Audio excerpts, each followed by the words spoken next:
on the Makaloa mat, Jack London, on the Makaloa mat. Unlike the women of most warm races, those of Hawaii age well and nobly. With no pretense of makeup or cunning concealment of time's inroads, the woman who sat under the haw tree might have been permitted as much as 50 years by a judge competent anywhere over the world save in Hawaii. Yet her children and her grandchildren, and Roscoe Scandwell, who had been her husband for 40 years, knew that she was 64 and would be 65 come the next 22nd day of June. But she did not look it, despite the fact that she thrust reading glasses on her nose as she read her magazine and took them off when her gaze desired to wander in the direction of the half-dozen children playing on the lawn. It was a noble situation, noble as the ancient haw tree, the size of a house, where she sat as if in a house, so spaciously and comfortably house-like was its shade furnished, noble as the lawn that stretched away landward, its plush of green at an appraisement of $200 a front foot to a bungalow equally dignified, noble, and costly. Seaward, glimpsed through a fringe of 100-foot coconut palms, was the ocean, beyond the reef a dark blue that grew indigo blue to the horizon, within the reef all the silken gamut of jade and emerald and tauline. And this was but one house of the half-dozen houses belonging to Martha Scandwell. Her town house, a few miles away in Honolulu, on Niuanu Drive between the first and second showers, was a palace. Hosts of guests had known the comfort and joy of her mountain house on Tantalus, and of her volcano house, her Mauka house, and her Makai house on the Big Island of Hawaii. Yet this Waikiki house stressed no less than the rest in beauty, in dignity, and in expensiveness of upkeep. 2 Japanese yard boys were trimming hibiscus, a third was engaged expertly with the long hedge of night-blooming cereus that was shortly expectant of unfolding in its mysterious night bloom. In immaculate ducks, a house Japanese brought out the tea things, followed by a Japanese maid, pretty as a butterfly in the distinctive garb of the race, and fluttery as a butterfly to attend on her mistress. Another Japanese maid, an array of Turkish towels on her arm, crossed the lawn well to the right in the direction of the bathhouses, from which the children, in swimming suits, were beginning to emerge. Beyond, under the palms at the edge of the sea, 2 Chinese nursemaids, in their pretty native costume of white yishan and straight-lined trousers, their black braids of hair down their backs, attended each on a baby in a perambulator. And all these, servants, and nurses, and grandchildren, were Martha Scandwell's. So likewise was the color of the skin of the grandchildren the unmistakable Hawaiian color, tinted beyond shadow of mistake by exposure to the Hawaiian sun.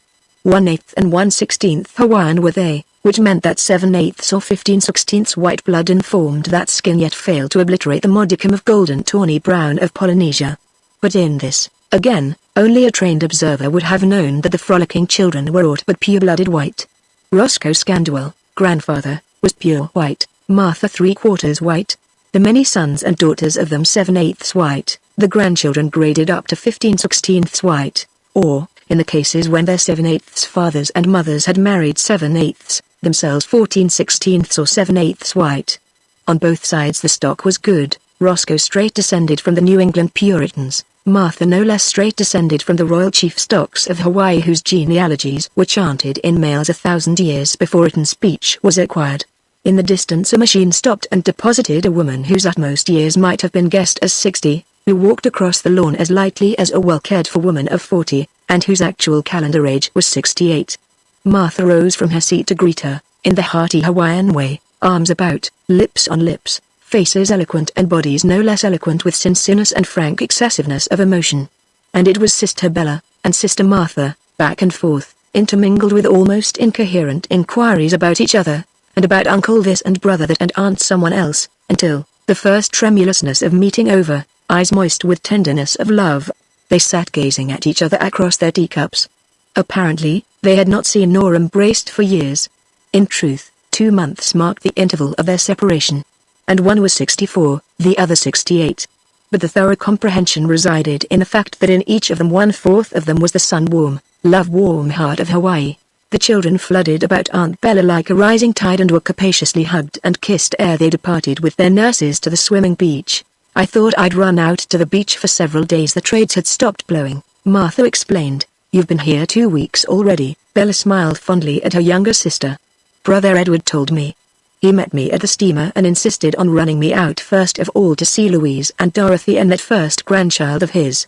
He's as mad as a silly hatter about it, Mercy. Martha exclaimed. 2 weeks. I had not thought it that long. Where's Annie ? And Margaret? Bella asked. Martha shrugged her voluminous shoulders with voluminous and forgiving affection for her wayward, matronly daughters who left their children in her care for the afternoon. Margaret's at a meeting of the outdoor circle. They are planning the planting of trees and hibiscus all along both sides of Kalaka Avenue, she said. And Annie's wearing out $80 worth of tires to collect $75 for the British Red Cross. This is their tag day, you know. Roscoe must be very proud, Bella said, and observed the bright glow of pride that appeared in her sister's eyes. I got the news in San Francisco of Ho'ole's first dividend. Remember when I put 2,000 in it at 75 cents for poor Abby's children, and said I'd sell when it went to $10, and everybody laughed at you, and at anybody who bought a share? Martha nodded. But Roscoe knew. It's selling today at 24. I sold mine from the steamer by wireless at 20 even, Bella continued. And now Abby's wildly dressmaking. She's going with May and Tootsie to Paris, and Cal. Martha queried. Oh, he'll finish Yale all right, which he would have done anyway, and you know it, Martha charged, lapsing charmingly into 20th century slang. Bella affirmed her guilt of intention of paying the way of her school friend's son through college, and added complacently. Just the same, it was nicer to have Ho'ole pay for it. In a way, you see, Roscoe is doing it, because it was his judgment I trusted to when I made the investment. She gazed slowly about her eyes taking in, not merely the beauty and comfort and repose of all they rested on, but the immensity of beauty and comfort and repose represented by them, scattered in similar oases all over the islands. She sighed pleasantly and observed, all our husbands have done well by us with what we brought them, and happily. Martha agreed, then suspended her utterance with suspicious abruptness, and happily, all of us, except Sister Bella. Bella forgivingly completed the thought for her. It was too bad, that marriage, Martha murmured, all softness of sympathy. You were so young. Uncle Robert should never have made you. I was only 19, Bella nodded. But it was not George Castner's fault. And look what he, out of she-grave, has done for me. Uncle Robert was wise. He knew George had the far-away vision of far ahead, the energy, and the steadiness. He saw, even then, and that's 50 years ago, the value of the Nahala water rights which nobody else valued then. They thought he was struggling to buy the cattle range. He struggled to buy the future of the water, and how well he succeeded, you know. I'm almost ashamed to think of my income sometimes. No, whatever else. The unhappiness of our marriage was not due to George. I could have lived happily with him, I know, even to this day, had he lived. She shook her head slowly. No, it was not his fault. Nor anybody's. Not even mine. If it was anybody's fault, the wistful fondness of her smile took the sting out of what she was about to say. If it was anybody's fault, it was Uncle John's. Uncle John's. Martha cried with sharp surprise. If it had to be one or the other, I should have said Uncle Robert. But Uncle John. Bella smiled with slow positiveness. But it was Uncle Robert who made you marry George Castner. Her sister urged. That is true, Bella nodded corroboration. But it was not the matter of a husband, but of a horse. I wanted to borrow a horse from Uncle John, and Uncle John said yes. That is how it all happened. A silence fell, pregnant and cryptic, and, while the voices of the children and the soft mandatory protests of the Asiatic maids drew nearer from the beach, Martha Scandwell felt herself vibrant and tremulous with sudden resolve of daring. She waved the children away. Run along, dears, run along, Grandma and Aunt Bella want to talk, and as the shrill, sweet treble of child voices ebbed away across the lawn, Martha, with scrutiny of the heart, observed the sadness of the lines graven by secret woe for half a century in her sister's face. For nearly 50 years had she watched those lines.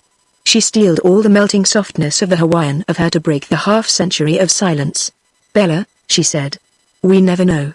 You never spoke. But we wondered, oh, often and often, and never asked, Bella murmured gratefully, but I am asking now, at the last. This is our twilight. Listen to them.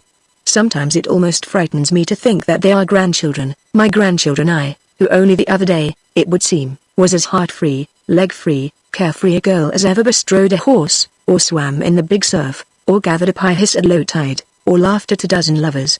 And here in our twilight let us forget everything save that I am your dear sister as you are mine. The eyes of both were dewy moist. Bella palpably trembled to utterance. We thought it was George Castner, Martha went on, and we could guess the details. He was a cold man. You were warm Hawaiian. He must have been cruel. Brother Walcott always insisted he must have beaten you. No. No. Bella broke in. George Castner was never a brute, a beast. Almost have I wished, often, that he had been. He never laid hand on me. He never raised hand to me. He never raised his voice to me. Never. Oh, can you believe it? Do, please, sister, believe it. Did we have a high word nor a cross word? But that house of his, of ours, at Nehala, was grey. All the colour of it was grey and cool, and chill, while I was bright with all colours of sun, and earth, and blood, and birth. It was very cold, grey cold, with that cold grey husband of mine at Nehala. You know he was grey, Martha. Grey like those portraits of Emerson we used to see at school. His skin was grey. Sun and weather and all hours in the saddle could never tan it. And he was as grey inside as out, and I was only 19 when Uncle Robert decided on the marriage. How was I to know? Uncle Robert talked to me. He pointed out how the wealth and property of Hawaii was already beginning to pass into the hands of the Haoles, whites. The Hawaiian chiefs let their possessions slip away from them. The Hawaiian Swisses, who married Haoles, had their possessions, under the management of their holy husbands, increase prodigiously. He pointed back to the original grandfather Roger Wilton, who had taken grandmother Wilton's poor Morka lands and added to them and built up about them the Kilohana Ranch. Even then it was second only to the Parker Ranch, Martha interrupted proudly, and he told me that had our father, before he died, been as far-seeing as grandfather, half the then Parker holdings would have been added to Kilohana, making Kilohana first. And he said that never, forever and ever, would beef be cheaper. And he said that the big future of Hawaii would be in sugar. That was 50 years ago, and he has been more than proved right. And he said that the young holy, George Castner, saw far, and would go far, and that there were many girls of us, and that the Kilohana lands ought by rights to go to the boys, and that if I married George my future was assured in the biggest way. I was only 19. Just back from the Royal Chief School. That was before our girls went to the States for their education. You were among the first, Sister Martha, who got their education on the mainland. And what did I know of love and lovers, much less of marriage? All women married. It was their business in life. Mother and grandmother, all the way back, they had married. It was my business in life to marry George Castner. Uncle Robert said so in his wisdom, and I knew he was very wise. And I went to live with my husband in the grey house at Nehala. You remember it? No trees, only the rolling grasslands, the high mountains behind, the sea beneath, and the wind ! The way Mia and Nehala winds, we got them both, and the Kona wind as well. Yet little would I have minded them, any more than we minded them at Kilohana, or than they minded them at Mana, had not Nehala itself been so grey, and husband George so grey. We were alone. He was managing Nehala for the Glens, who had gone back to Scotland. 1800 a year, plus beef, horses, cowboy service, and the ranch house, was what he received. It was a high salary in those days, Martha said. And for George Castner, and the service he gave, it was very cheap, Bella defended. I lived with him for 3 years. There was never a morning that he was out of his bed later than 4:30. He was the soul of devotion to his employers. Honest to a penny in his accounts, he gave them full measure and more of his time and energy. Perhaps that was what helped make our life so grey. But listen, Martha. Out of his 1800, he laid aside 1600 each year. Think of it. The two of us lived on 200 a year. Luckily he did not drink or smoke. Also, we dressed out of it as well. I made my own dresses. You can imagine them. Outside of the cowboys who cawed the firewood, I did the work. I cooked, and baked, and scrubbed. You who had never known anything but servants from the time you were born. Martha pitied. Never less than a regiment of them at Kilohana. Oh, but it was the bare, naked, pinching meagerness of it. Bella cried out. How far I was compelled to make a pound of coffee go. A broom worn down to nothing before a new one was bought. And beef. Fresh beef and jerky, morning, noon, and night. And porridge. Never since have I eaten porridge or any breakfast food. She arose suddenly and walked a dozen steps away to gaze a moment with unseeing eyes at the color-lavish reef while she composed herself. And she returned to her seat with the splendid, sure, gracious, high-breasted, noble-headed port of which no outbreeding can ever rob the Hawaiian woman. Very holy was Bella Castner, fair-skinned, fine-textured. Yet, as she returned, the high pose of head, the level-lidded gaze of her long brown eyes under royal arches of eyebrows, the softly set lines of her small mouth that fairly sang sweetness of kisses after 68 years all made her the very picture of a chiefess of old Hawaii, full bursting through her ampleness of holy blood. Taller she was than her sister Martha, if anything more queenly. You know we were notorious as poor feeders, Bella laughed lightly enough. It was many a mile on either side from Nehala to the next roof. Belated travelers, or storm-bound ones, would, on occasion, stop with us overnight. And you know the lavishness of the big ranches, then and now. How we were the laughingstock. What do we care? George would say.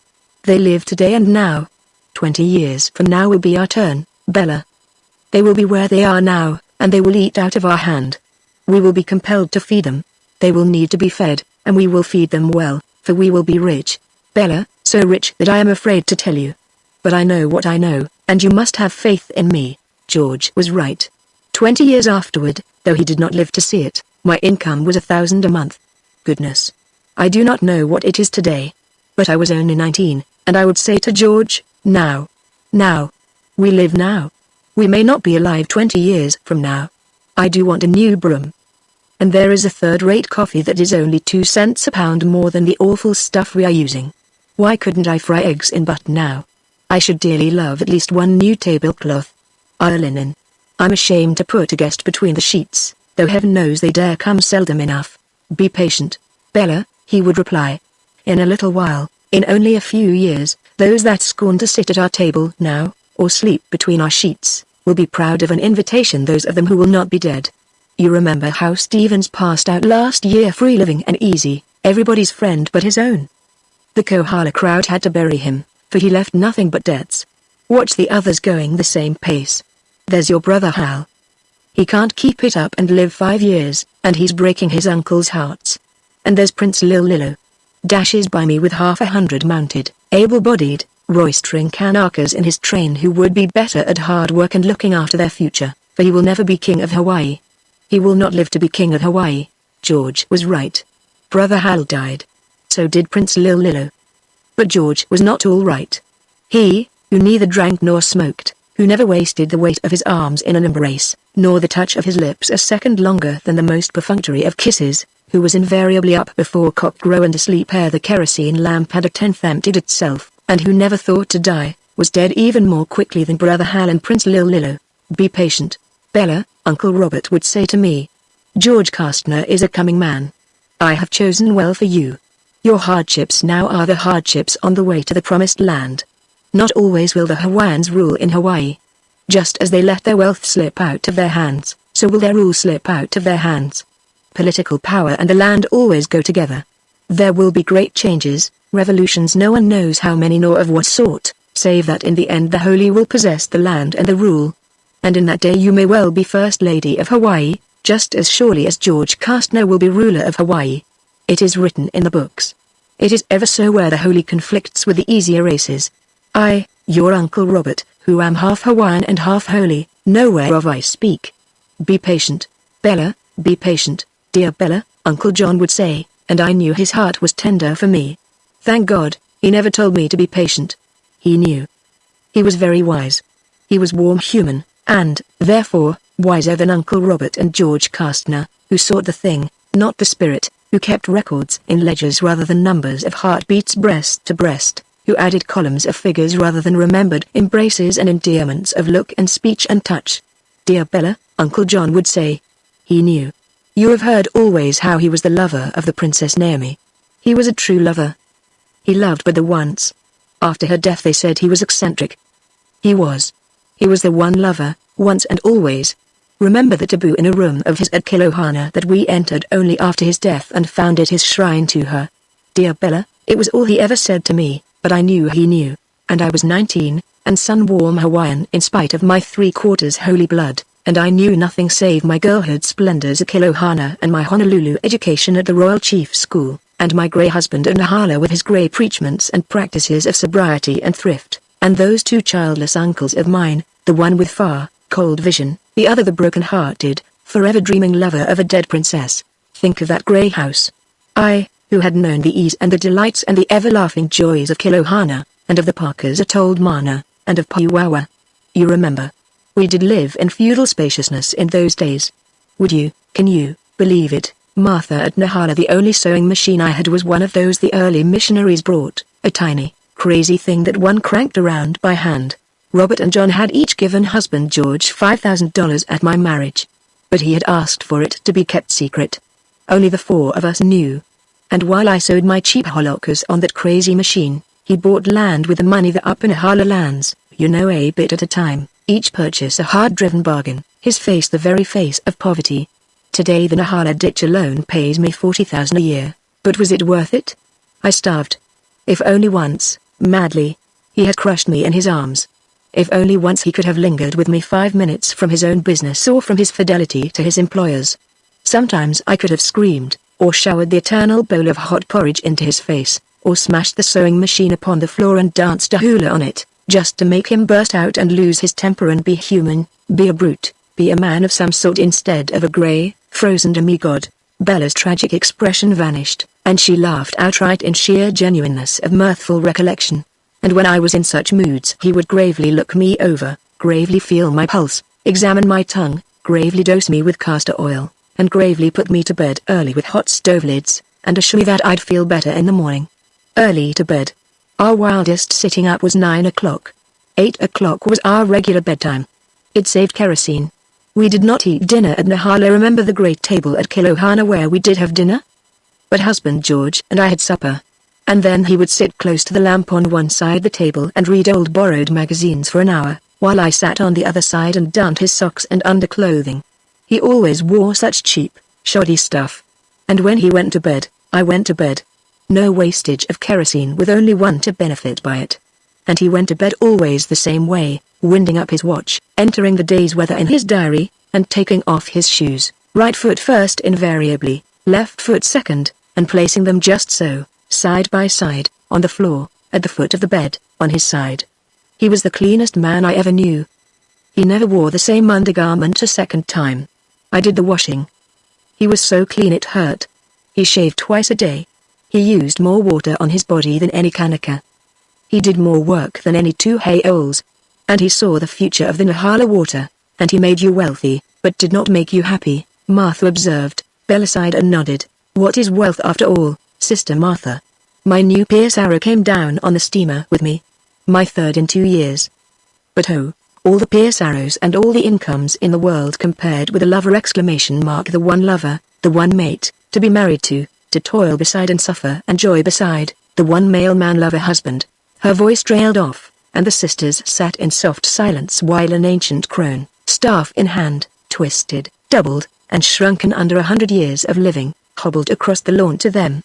Her eyes, withered to scarcely more than peepholes, were sharp as a mongoose's, and at Bella's feet she first sank down, in pure Hawaiian mumbling and chanting a toothless mel of Bella and Bella's ancestry and adding to it an extemporized welcome back to Hawaii after her absence across the Great Sea to California. And while she chanted her mel, the old crone's shrewd fingers lamido massaged Bella's silk-stockinged legs from ankle and calf to knee and thigh.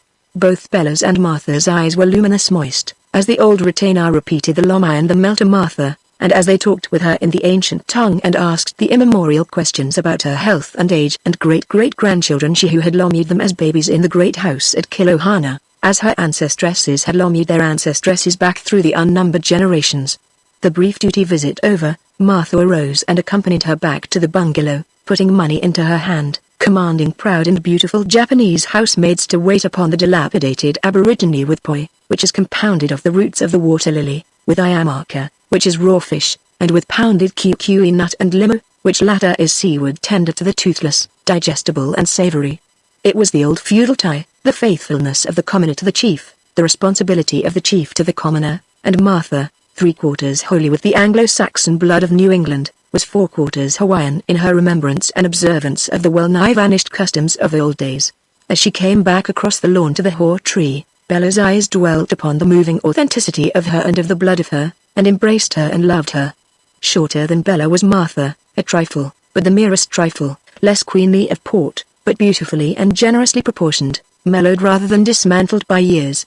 Her Polynesian face figure eloquent and glorious under the satisfying lines of a half-fitting, grandly sweeping, black silk holloka trimmed with black lace more costly than a Paris gown. And as both sisters resumed their talk, an observer would have noted the striking resemblance of their pure, straight profiles, of their broad cheekbones, of their wide and lofty foreheads, of their Ryan grey abundance of hair, of their sweet-lipped mouths set with the carriage of decades of assured and accomplished pride, and of their lovely slender eyebrows arched over equally lovely long brown eyes. The hands of both of them, little altered or defaced by age, were wonderful in their slender, tapering fingertips, love-lomied and love-formed while they were babies by old Hawaiian women like to the one even then eating poi and diamaka and limo in the house. I had a year of it, Bella resumed, and, do you know, things were beginning to come right. I was beginning to draw to husband George. Women are so made, I was such a woman at any rate. For he was good. He was just. All the old sterling Puritan virtues were his. I was coming to draw to him, to like him, almost, might I say, to love him. And had not Uncle John loaned me that horse, I know that I would have truly loved him and have lived ever happily with him in a quiet sort of way. Of course, you see, I knew nothing else, nothing different, nothing better in the way of men. I came gladly to look across the table at him while he read in the brief interval between supper and bed, gladly to listen for and to catch the beat of his horse's hooves coming home at night from his endless riding over the ranch. And his scant praise was praise indeed, that made me tingle with happiness. Yes, Sister Martha, I knew what it was to blush under his precise, just praise for the things I had done right or correctly. And all would have been well for the rest of our lives together, except that he had to take steamer to Honolulu. It was business. He was to be gone 2 weeks or longer, first, for the Glens in ranch affairs, and next for himself, to arrange the purchase of still more of the up and Nehala lands. Do you know? He bought lots of the wilder and up and down lands, worthless for aught save water, and the very heart of the watershed, for as low as 5 and 10 cents an acre. And he suggested I needed a change. I wanted to go with him to Honolulu. But, with an eye to expense, he decided Kilohana for me. Not only would it cost him nothing for me to visit at the old home, but he saved the price of the poor food I should have eaten had I remained alone at Nehala, which meant the purchase price of more Nehala acreage. And at Kilohana Uncle John said yes, and loaned me the horse. Oh, it was like heaven, getting back, those first several days. It was difficult to believe at first that there was so much food in all the world. The enormous wastage of the kitchen appalled me. I saw waste everywhere, so well trained had I been by husband George.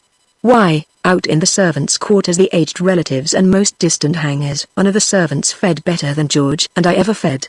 You remember our Kilohana way, same as the Parker way, a bullock killed for every meal, fresh fish by runners from the ponds of Waipio and Kealo, the best and rarest at all times of everything, and love, our family way of loving. You know what Uncle John was. And Brother Walcott was there, and Brother Edward, and all the younger sisters save you and Sally away at school.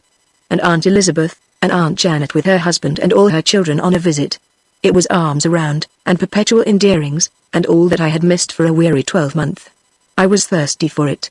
I was like a survivor from the open boat falling down on the sand and lapping the fresh bubbling springs at the roots of the palms.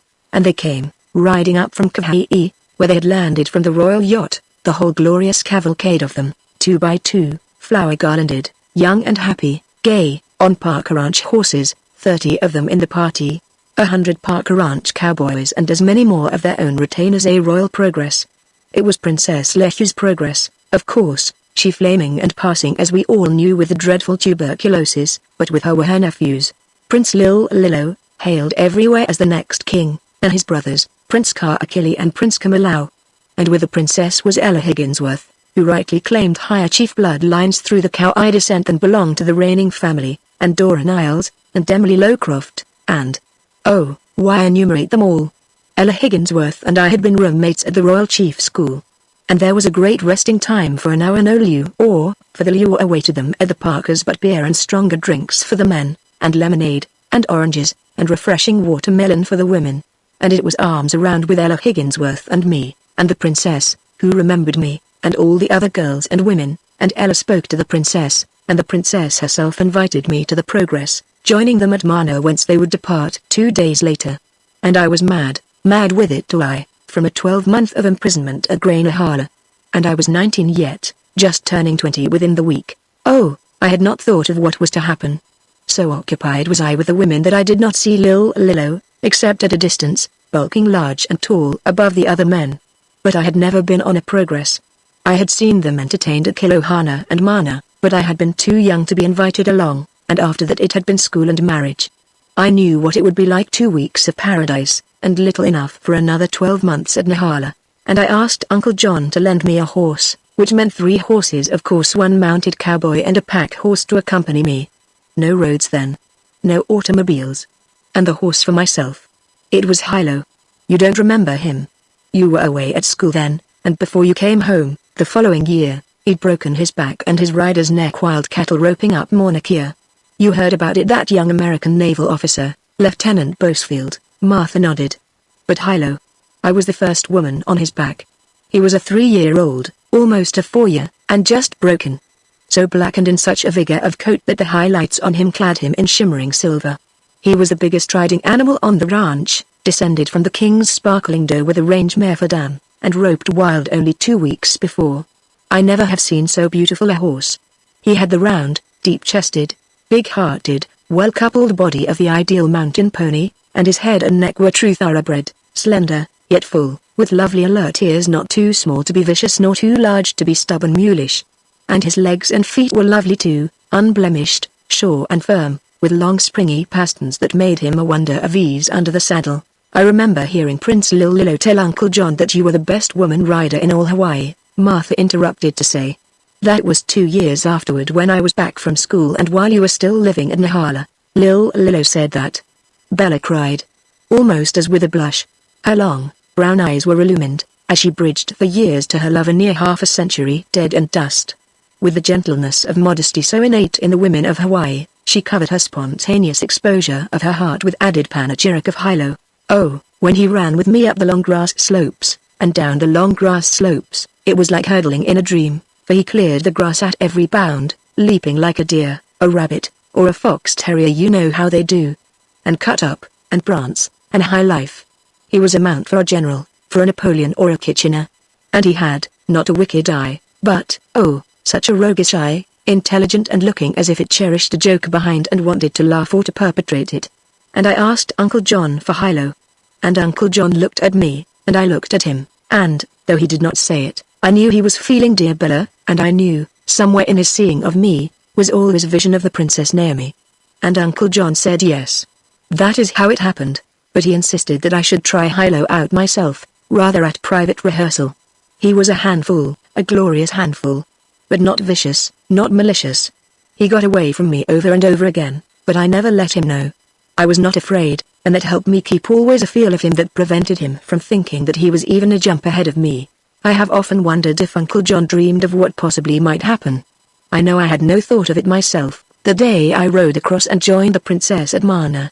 Never was there such festal time. You know the grand way the old Parkers had of entertaining. The pigs ticking and wild cattle shooting, the horse breaking and the branding. The servants' quarters overflowing. Parker cowboys in from everywhere.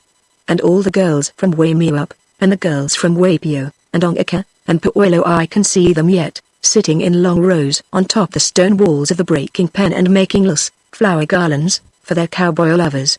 And the nights, the perfumed nights, the chanting of the melis and the dancing of the hulas, and the big Mana grounds with lovers everywhere strolling 2 by 2 under the trees. And the prince.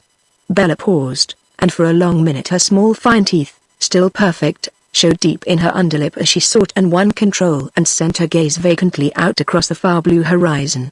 As she relaxed, her eyes came back to her sister. He was a prince, Martha. You saw him at Kilohana before. After you came home from seminary. He filled the eyes of any woman, yes, and of any man. 25 he was, in all glorious ripeness of man, great and princely in body as he was great and princely in spirit. No matter how wild the fun, how reckless mad the sport, he never seemed to forget that he was royal, and that all his forebears had been high chiefs even to that first one they sang in the genealogies, who had navigated his double canoes to Tahiti and Raiatea and back again. He was gracious, sweet, kindly, comradely, all friendliness, and severe, and stern, and harsh, if he were crossed too grievously. It is hard to express what I mean. He was all man, and he was all prince, with a strain of the merry boy in him, and the iron in him that would have made him a good and strong king of Hawaii had he come to the throne. I can see him yet, as I saw him that first day and touched his hand and talked with him. Few words and bashful, and anything but a year-long married woman to a grey holy at Nehala. Half a century ago it was, that meeting you. Remember how our young man then dressed in white shoes and trousers, white silk shirts, with slashed around the middle the gorgeously colorful Spanish sashes, and for half a century that picture of him has not faded in my heart. He was the center of a group on the lawn, and I was being brought by Ella Higginsworth to be presented. The Princess Leia had just called some teasing chaff to her which had made her halt to respond and left me halted a pace in front of her. His glance chanced to light on me, alone there, perturbed, embarrassed. "Oh, how I see him!" His head thrown back a little, with that high, bright, imperious, and utterly carefree poise that was so usual of him. Our eyes met. His head bent forward, or straightened to me. I don't know what happened. Did he command? Did I obey? I do not know. I know only that I was good to look upon, crowned with fragrant mail, clad in Princess Naomi's wonderful hollock loaned me by Uncle John from his taboo room, and I know that I advanced alone to him across the manor lawn, and that he stepped forth from those about him to meet me halfway. We came to each other across the grass, unattended, as if we were coming to each other across our lives. Was I very beautiful, Sister Martha, when I was young? I do not know. I don't know.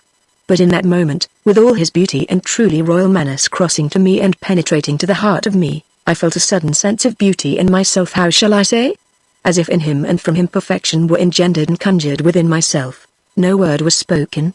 But, oh, I know I raised my face in frank answer to the thunder and trumpets of the message unspoken, and that, had it been death for that one look and that one moment, I could not have refrained from the gift of myself that must have been in my face and eyes, in the very body of me that breathed so high. Was I beautiful, very beautiful, Martha, when I was 19, just turning into 20, and Martha, 84, looked upon Bella, 88, and nodded genuine affirmation, and to herself added the appreciation of the instant in what she beheld Bella's neck, still full and shapely, longer than the ordinary Hawaiian woman's neck, a pillar that carried regally her high-cheeked, high-browed, high-face face and head, Bella's hair, high-piled, intact, sparkling the silver of the years, ringleted still and contrasting definitely and sharply with her clean, slim, black brows and deep brown eyes.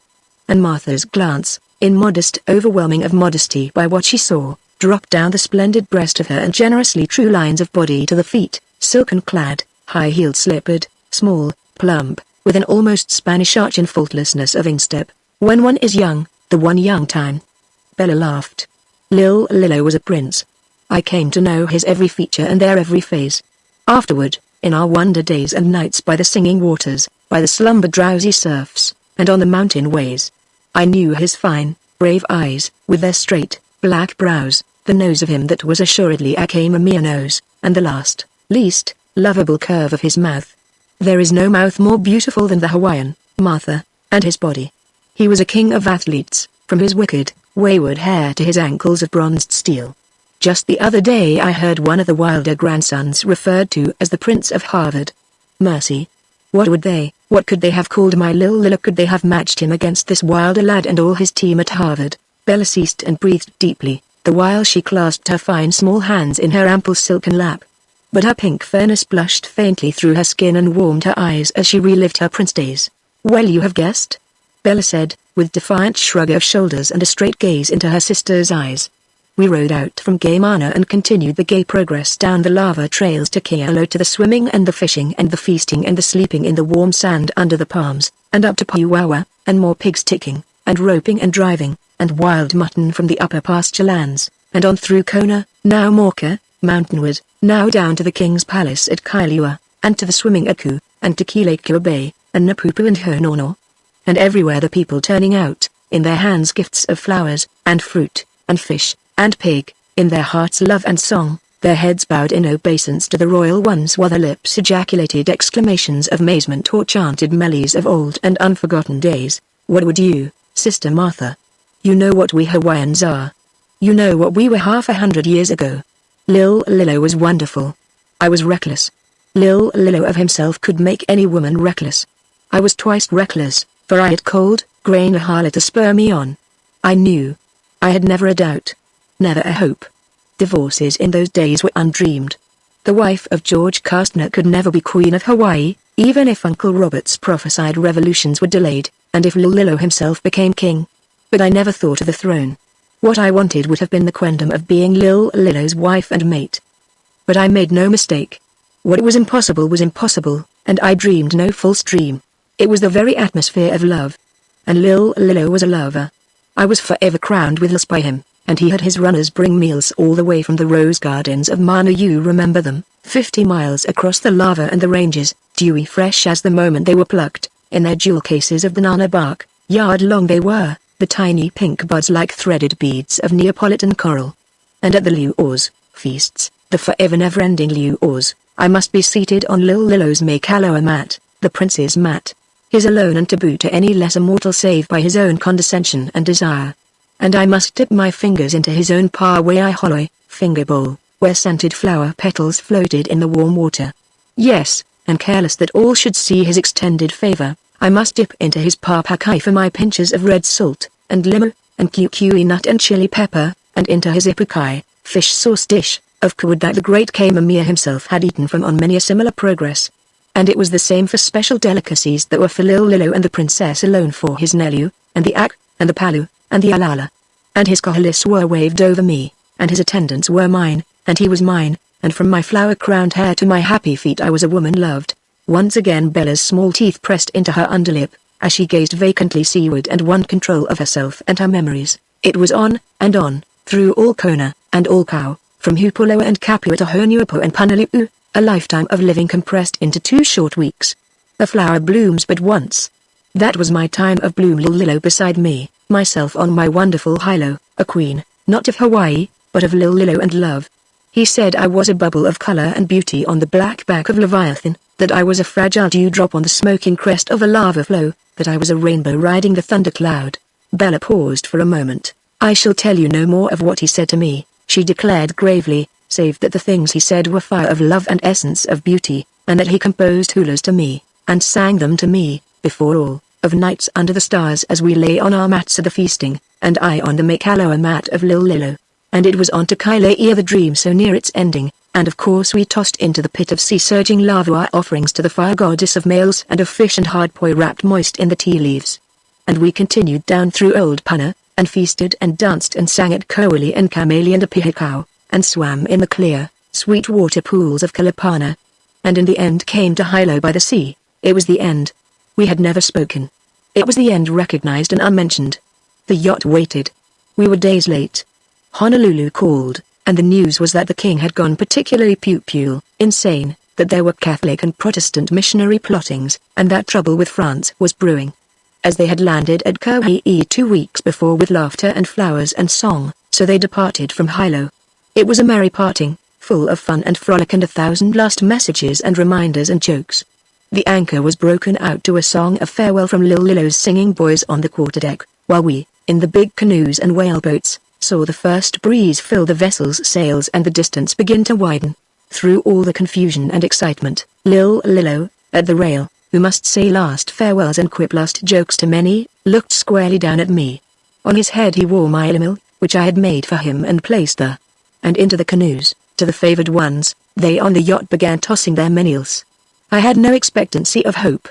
And yet I hoped, in a small wistful way that I know did not show in my face, which was as proud and merry as any there. But Lil Lillo did what I knew he would do, what I had known from the first he would do. Still looking me squarely and honestly in the eyes, he took my beautiful illimil from his head and tore it across. I saw his lips shape, but not utter aloud, the single word pow, finish. Still looking at me, he broke both parts of the lintu again and tossed the deliberate fragments, not to me, but down overside into the widening water. Pow. It was finished. For a long space Bella's vacant gaze rested on the sea horizon. Martha ventured no mere voice expression of the sympathy that moistened her own eyes, and I rode on that day, up the old bad trail along the Hamakua coast. Bella resumed, with a voice at first singularly dry and harsh. That first day was not so hard. I was numb. I was too full with the wonder of all I had to forget to know that I had to forget it. I spent the night at Lopeho. Do you know, I had expected a sleepless night. Instead, weary from the saddle, still numb, I slept the night through as if I had been dead. But the next day, in driving wind and drenching rain, how it blew and poured. The trail was really impassable. Again and again our horses went down. At first the cowboy Uncle John had loaned me with the horses protested, then he followed stolidly in the rear, shaking his head, and, I know, muttering over and over that I was pupule. The pack horse was abandoned at QQIHL. We almost swam up Mud Lane in a river of mud. At Waimea the cowboy had to exchange for a fresh mount. But Hilo lasted through. From daybreak till midnight I was in the saddle, till Uncle John, at Kilohana, took me off my horse, in his arms, and carried me in, and rooted the women from their beds to undress me and lummy me, while he plied me with hot toddies and drugged me to sleep and forgetfulness. I know I must have babbled and raved. Uncle John must have guessed. But never to another, nor even to me, did he ever breathe a whisper. Whatever he guessed he locked away in the taboo room of Naomi.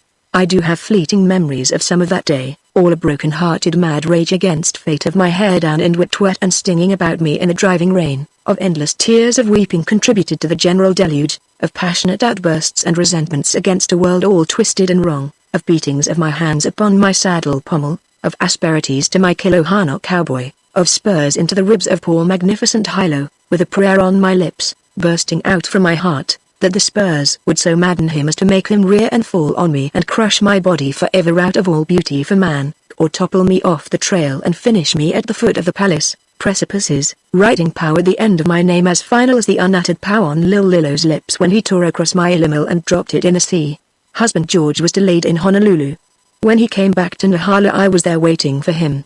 And solemnly he embraced me, perfunctorily kissed my lips, gravely examined my tongue, decried my looks and state of health, and sent me to bed with hot stove lids and a dosage of castor oil. Like entering into the machinery of a clock and becoming one of the cogs or wheels, inevitably and remorselessly turning around and around, so I entered back into the grey life of Nehala. Out of bed was husband George at 4:30 every morning, and out of the house and astride his horse at 5. There was the eternal porridge, and the horrible cheap coffee, and the fresh beef and jerky. I cooked, and baked, and scrubbed. I ground around the crazy hand-sewing machine and made my cheap holocaust. Night after night, through the endless centuries of 2 years more, I sat across the table from him until 8 o'clock, mending his cheap socks and shoddy underwear, while he read the years-old borrowed magazines he was too thrifty to subscribe to. And then it was bedtime. Kerosene must be economized, and he wound his watch, entered the weather in his diary, and took off his shoes, the right shoe first, and placed them, just so, side by side, at the foot of the bed on his side. But there was no more of my drawing to husband George, as had been the promise ere the Princess Lihu invited me on the Progress and Uncle John loaned me the horse. You see, Sister Martha, nothing would have happened had Uncle John refused me the horse. But I had known love, and I had known Lil Lillo, and what chance, after that, had husband George to win from me heart of esteem or affection? And for 2 years, at Nehala, I was a dead woman who somehow walked and talked, and baked and scrubbed, and mended socks and saved kerosene. The doctors said it was the shoddy underwear that did for him, pursuing as always the high mountain Nehala waters in the drenching storms of midwinter. When he died, I was not sad. I had been sad too long already. Nor was I glad. Gladness had died at Hilo when Lil Lillo dropped my illimil into the sea and my feet were never happy again. Lil Lillo passed within a month after husband George. I had never seen him since the parting at Hilo. Suitors and many have I had since, but I was like Uncle John. Mating for me was but once. Uncle John had his Naomi room at Kilohana. I have had my Lil Lillo room for 50 years in my heart. You are the first, Sister Martha, whom I have permitted to enter that room. A machine swung the circle of a drive, and from it, across the lawn, approached the husband of Martha. Erect, slender, grey-haired, of graceful military bearing, Roscoe Scandwell was a member of the Big Five, which, by the interlocking of interests, determined the destinies of all Hawaii. Himself pure holy, New England born, he kissed Bella first, arms around, full hearty, in the Hawaiian way. His alert eye told him that there had been a woman talk, and, despite the signs of all generousness of emotion, that all was well and placid in the twilight wisdom that was theirs. Elsie and the younglings are coming, just got a wireless from their steamer, he announced, after he had kissed his wife. And they'll be spending several days with us before they go on to Maui. I was going to put you in the Rose Room, Sister Bella, Martha Scandwell planned aloud. But it will be better for her and the children and the nurses and everything there, so you shall have Queen Emma's room. I had it last time, and I prefer it, Bella said. Roscoe Scandwell, himself well taught of Hawaiian love and love ways, erect, slender, dignified, between the two nobly proportioned women, an arm around each of their sumptuous waists, proceeded with them toward the house, Waikiki, Hawaii, June 6, 1916.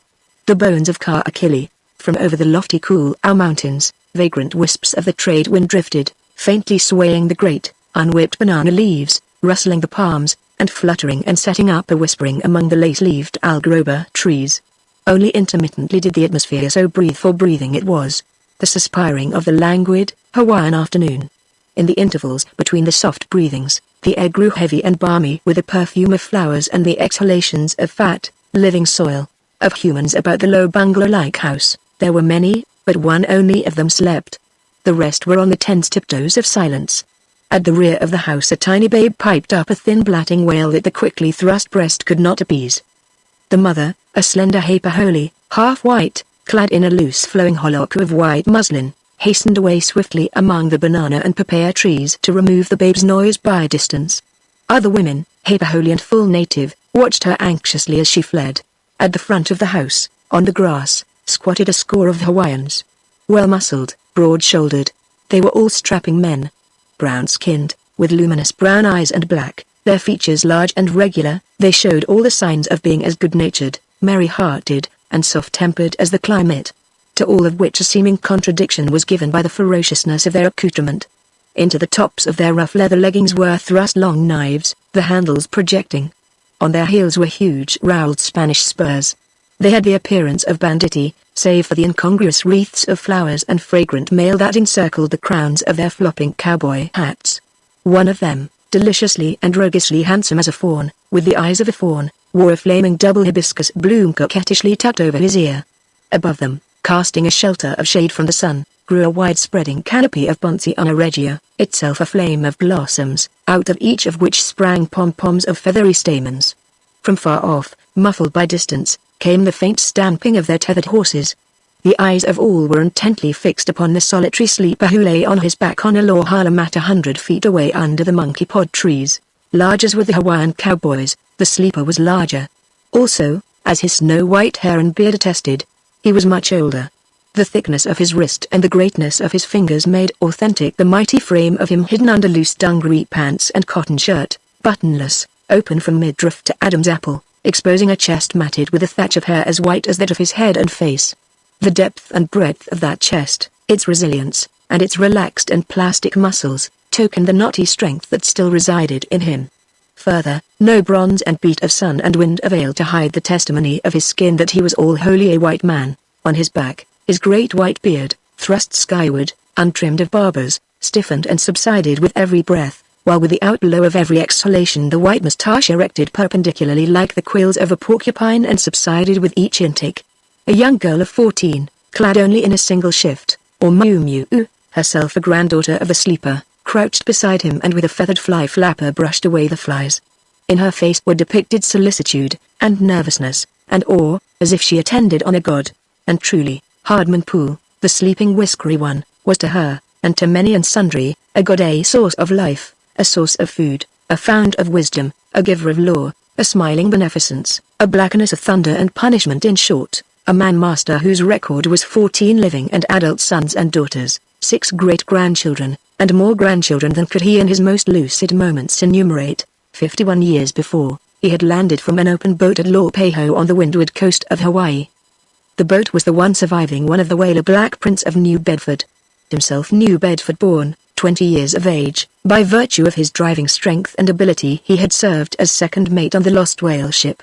Coming to Honolulu and casting about for himself, he had first married Kalama Mame'iopili, next acted as pilot of Honolulu Harbor, after that started a saloon and boarding house, and, finally, on the death of Kalama's father, engaged in cattle ranching on the broad pasture lands she had inherited. For over half a century he had lived with the Hawaiians, and it was conceded that he knew their language better than did most of them. By marrying Kalama, he had married not merely her land, but her own chief rank, and the fealty owed by the commoners to her by virtue of her genealogy was also accorded him.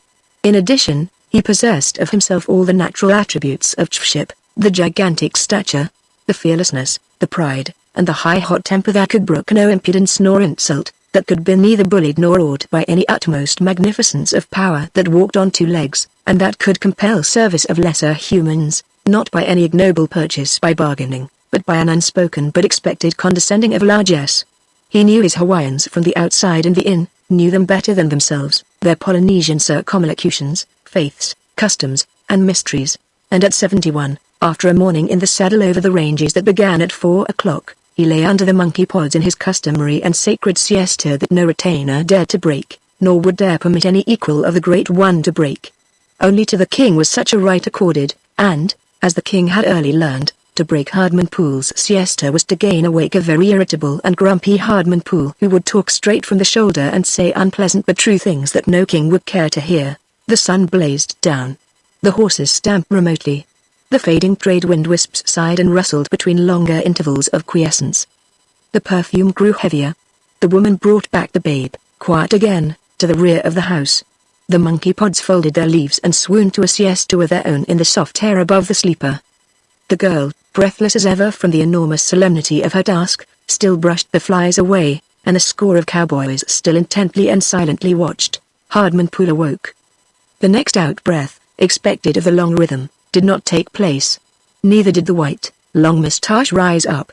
Instead, the cheeks, under the whiskers, puffed, the eyelids lifted, exposing blue eyes, choleric and fully and immediately conscious. The right hand went out to the half-smoked pipe beside him, while the left hand reached the matches. "Get me my gin and milk," he ordered, in Hawaiian, of the little maid, who had been startled into a tremble by his awaking. He lighted the pipe, but gave no sign of awareness of the presence of his waiting retainers until the tumbler of gin and milk had been brought and drunk. "Well?" he demanded abruptly, and in the pause, while 20 faces wreathed in smiles and 20 pairs of dark eyes glowed luminously with well-wishing pleasure, he wiped the lingering drops of gin and milk from his hairy lips. "What are you hanging around for? What do you want? Come over here." 20 giants, most of them young, uprose and with a great clanking and jangling of spurs and spur chains strode over to him. They grouped before him in a semicircle, trying bashfully to wedge their shoulders, one behind another's, their faces a grin and apologetic, and at the same time expressing a casual and unconscious democraticness. In truth, to them Hardman Poole was more than mere chief. He was elder brother, or father, or patriarch, and to all them he was related, in one way or another, according to Hawaiian custom, through his wife and through the many marriages of his children and grandchildren. His slightest frown might perturb them. His anger terrify them.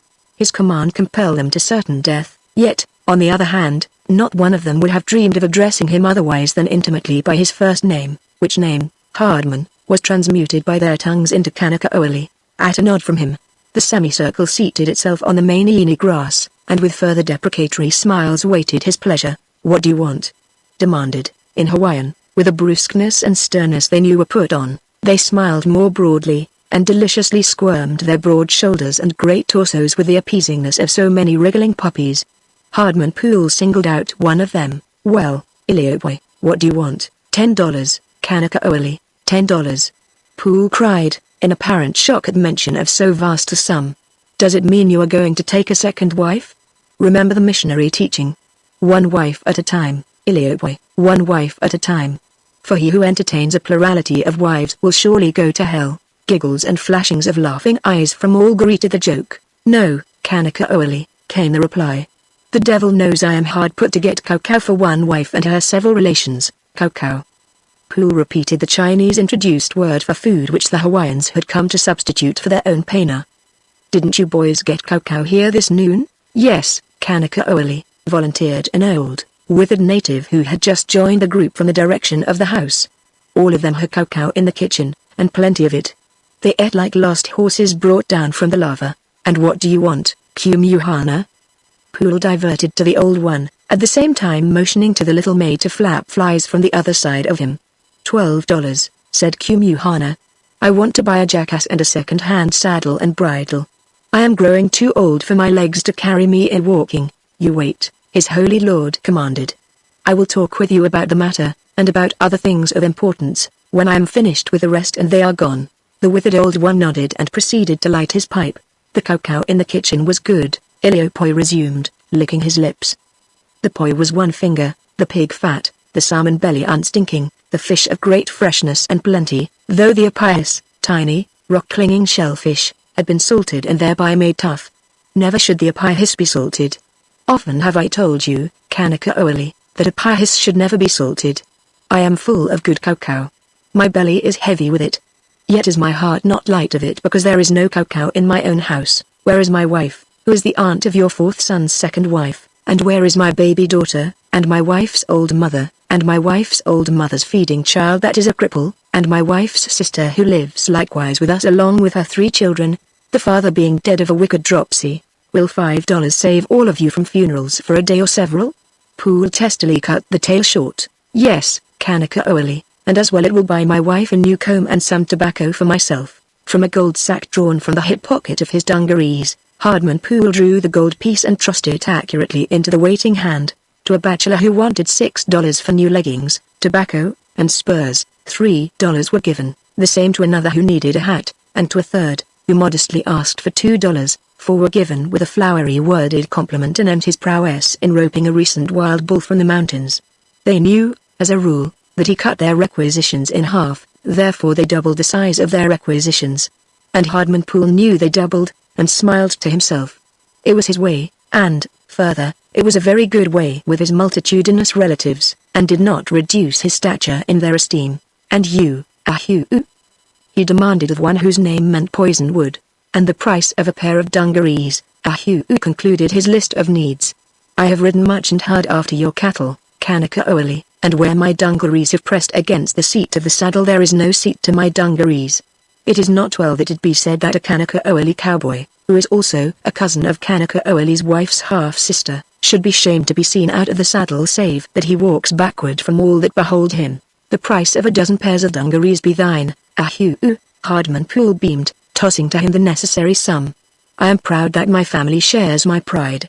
Afterward, Ahu, out of the dozen dungarees you will give me one, else shall I be compelled to walk backward, my own and only dungarees being in like manner well worn and shameful. And in laughter of love at their holy chief's final sally, all the sweet child-minded and physically gorgeous company of them departed to their waiting horses, save the old withered one, Kumuhana, who had been bidden to wait. For a full 5 minutes they sat in silence.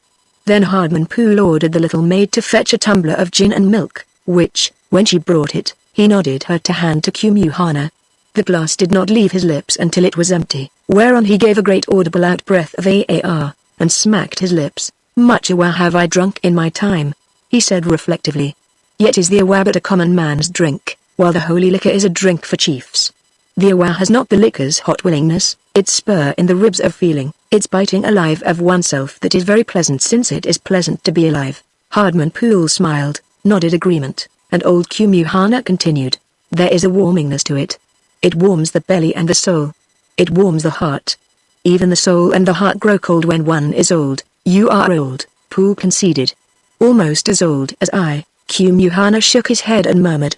Were I no older than you I would be as young as you. I am 71, said Poole. I do not know ages that way, was the reply. What happened when you were born? Let me see, Poole calculated. This is 1880. Subtract 71, and it leaves 9. I was born in 1809, which is the year Kalimakai died, which is the year the Scotchman, Archibald Campbell, lived in Honolulu. Then am I truly older than you, Kanaka? I remember the Scotchman well, for I was playing among the grass houses of Honolulu at the time, and already riding a surfboard in the Wahine, woman, surf at Waikiki. I can take you now to the spot where was the Scotchman's grass house.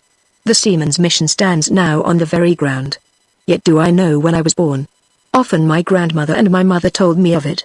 I was born when Madame Bell, the fire goddess or volcano goddess, became angry with the people of Paia because they sacrificed no fish to her from their fish pool, and she sent down a flow of lava from Hilala and filled up their pond.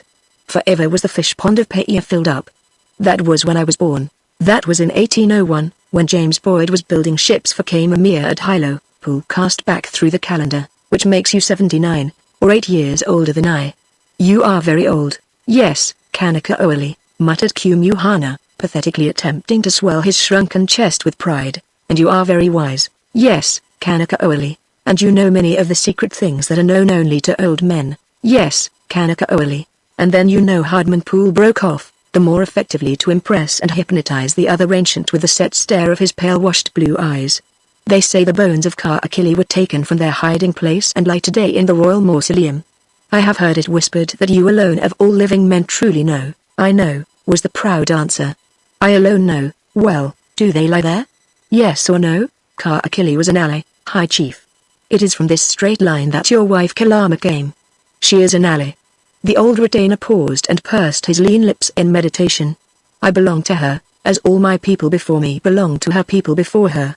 She only can command the great secrets of me. She is wise, too wise ever to command me to speak this secret. To you, O Kanaka, I do not answer yes, I do not answer no. This is a secret of the Alice that even the Alice do not know. Very good, Kumuhana, Hardman Poole commanded. Yet do you forget that I am an ally, and that what my good Kalama does not dare ask, I command to ask. I can send for her, now, and tell her to command your answer. But such would be a foolishness unless you prove yourself doubly foolish. Tell me the secret, and she will never know. A woman's lips must pour out whatever flows in through her ears, being so made. I am a man, and man is differently made. As you well know, my lips suck tight on secrets as a squid sucks to the salty rock.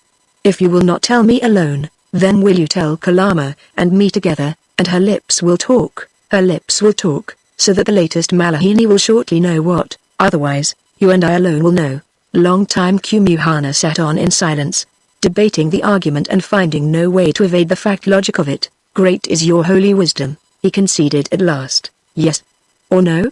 Hardman Poole drove home the point of his steel. Kumuhana looked about him first, then slowly let his eyes come to rest on the fly-flapping maid. Go, Poole commanded her. And come not back without you hear a clapping of my hands. Hardman Poole spoke no further, even after the flapper had disappeared into the house, yet his face adamantly looked, yes or no? Again Kumuhana looked carefully about him, and up into the monkey pod boughs as if to apprehend the lurking listener. His lips were very dry.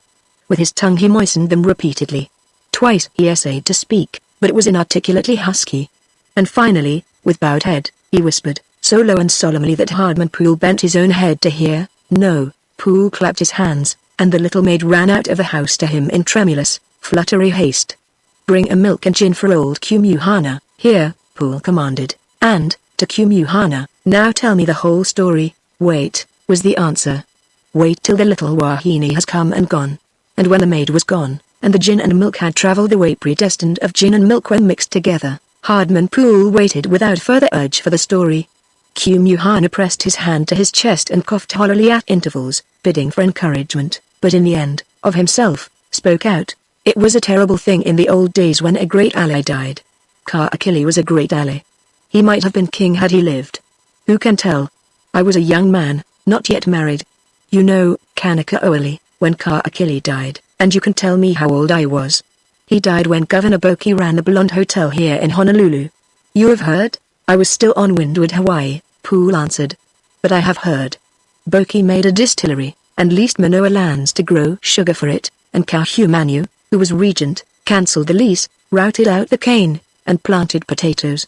And Boki was angry, and prepared to make war, and gathered his fighting men, with a dozen whale ship deserters and 5 brass 6-pounders, out at Waikiki. That was the very time Kaakili died. Kumuhana broke in eagerly. You are very wise. You know many things of the old days better than we old Kanakas. It was 1829, Poole continued complacently. You were 28 years old, and I was 20, just coming ashore in the open boat after the burning of the Black Prince. I was 28, Kumuhana resumed. It sounds right. I remember well Boki's brass guns at Waikiki. Kaakili died, too, at the time, at Waikiki. The people to this day believe his bones were taken to the Haloki Mausoleum, at Honono, in Kona, and long afterward were brought to the Royal Mausoleum here in Honolulu, Poole supplemented. Also, Kanakaoli, there are some who believe to this day that Queen Alice has them stored with the rest of her ancestral bones in the big jars in her taboo room. All are wrong. I know. The sacred bones of Kaakili are gone and forever gone. They rest nowhere. They have ceased to be. And many Kona winds have whitened the surf at Waikiki since the last man looked upon the last of Kaakili. I alone remain alive of those men. I am the last man, and I was not glad to be at the finish, for see. I was a young man, and my heart was white-hot lava familiar, who was in Kaakili's household. So was Anapini's heart white-hot for her, though the color of his heart was black, as you shall see. We were at a drinking that night, Anapini and I, the night that Kaakili died. Anapini and I were only commoners, as were all of us Kanakas and Wahines who were at the drinking with the common sailors and whale ship men from before the mast. We were drinking on the mats by the beach at Waikiki, close to the old Heiau temple, that is not far from what is now the Wilders Beach place. I learned then and forever what quantities of drink holy sailormen can stand. As for us Kanakas, our heads were hot and light and rattly as dry gourds with the whiskey and the rum. It was past midnight, I remember well, when I saw Malia, whom never had I seen at a drinking, come across the wet hard sand of the beach. My brain burned like red cinders of hell as I looked upon Anapuni look upon her. He being nearest to her by being across from me in the drinking circle. Oh, I know it was whiskey and rum and youth that made the heat of me, but there, in that moment, the mad mind of me resolved, if she spoke to him and yielded to dance with him first, that I would put both my hands around his throat and throw him down and under the Wahine surf that beside us, and drown and choke out his life and the obstacle of him that stood between me and her. For know, that she had never decided between us, and it was because of him that she was not already and long since mine. She was a grand young woman with a body generous as that of a chiefess and more wonderful, as she came upon us, across the wet sand, in the shimmer of the moonlight. Even the holy sailormen made pause of silence, and with open mouths stared upon her. Her walk. I have heard you talk, O Kanakaoali, of the woman Helen who caused the war of Troy. I say of Malia that more men would have stormed the walls of hell for her than went against that old-time city of which it is your custom to talk over much and long when you have drunk too little milk and too much gin. Her walk. In the moonlight there, the soft glow fire of the jellyfishes in the surf like the kerosene lamp footlights I have seen in the new Holy Theatre. It was not the walk of a girl, but a woman.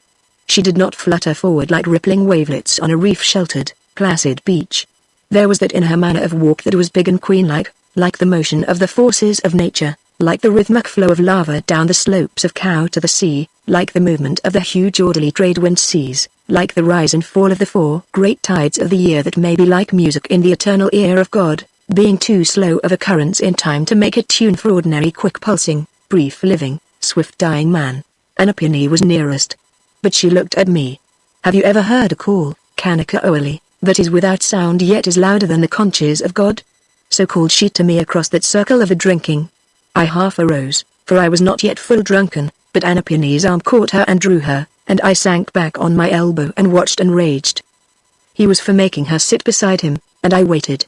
Did she sit, and, next, dance with him, I knew that ere morning Anapuni would be a dead man, choked and drowned by me in the shallow surf. Strange, is it not, Kanakaoali, all this heat called love?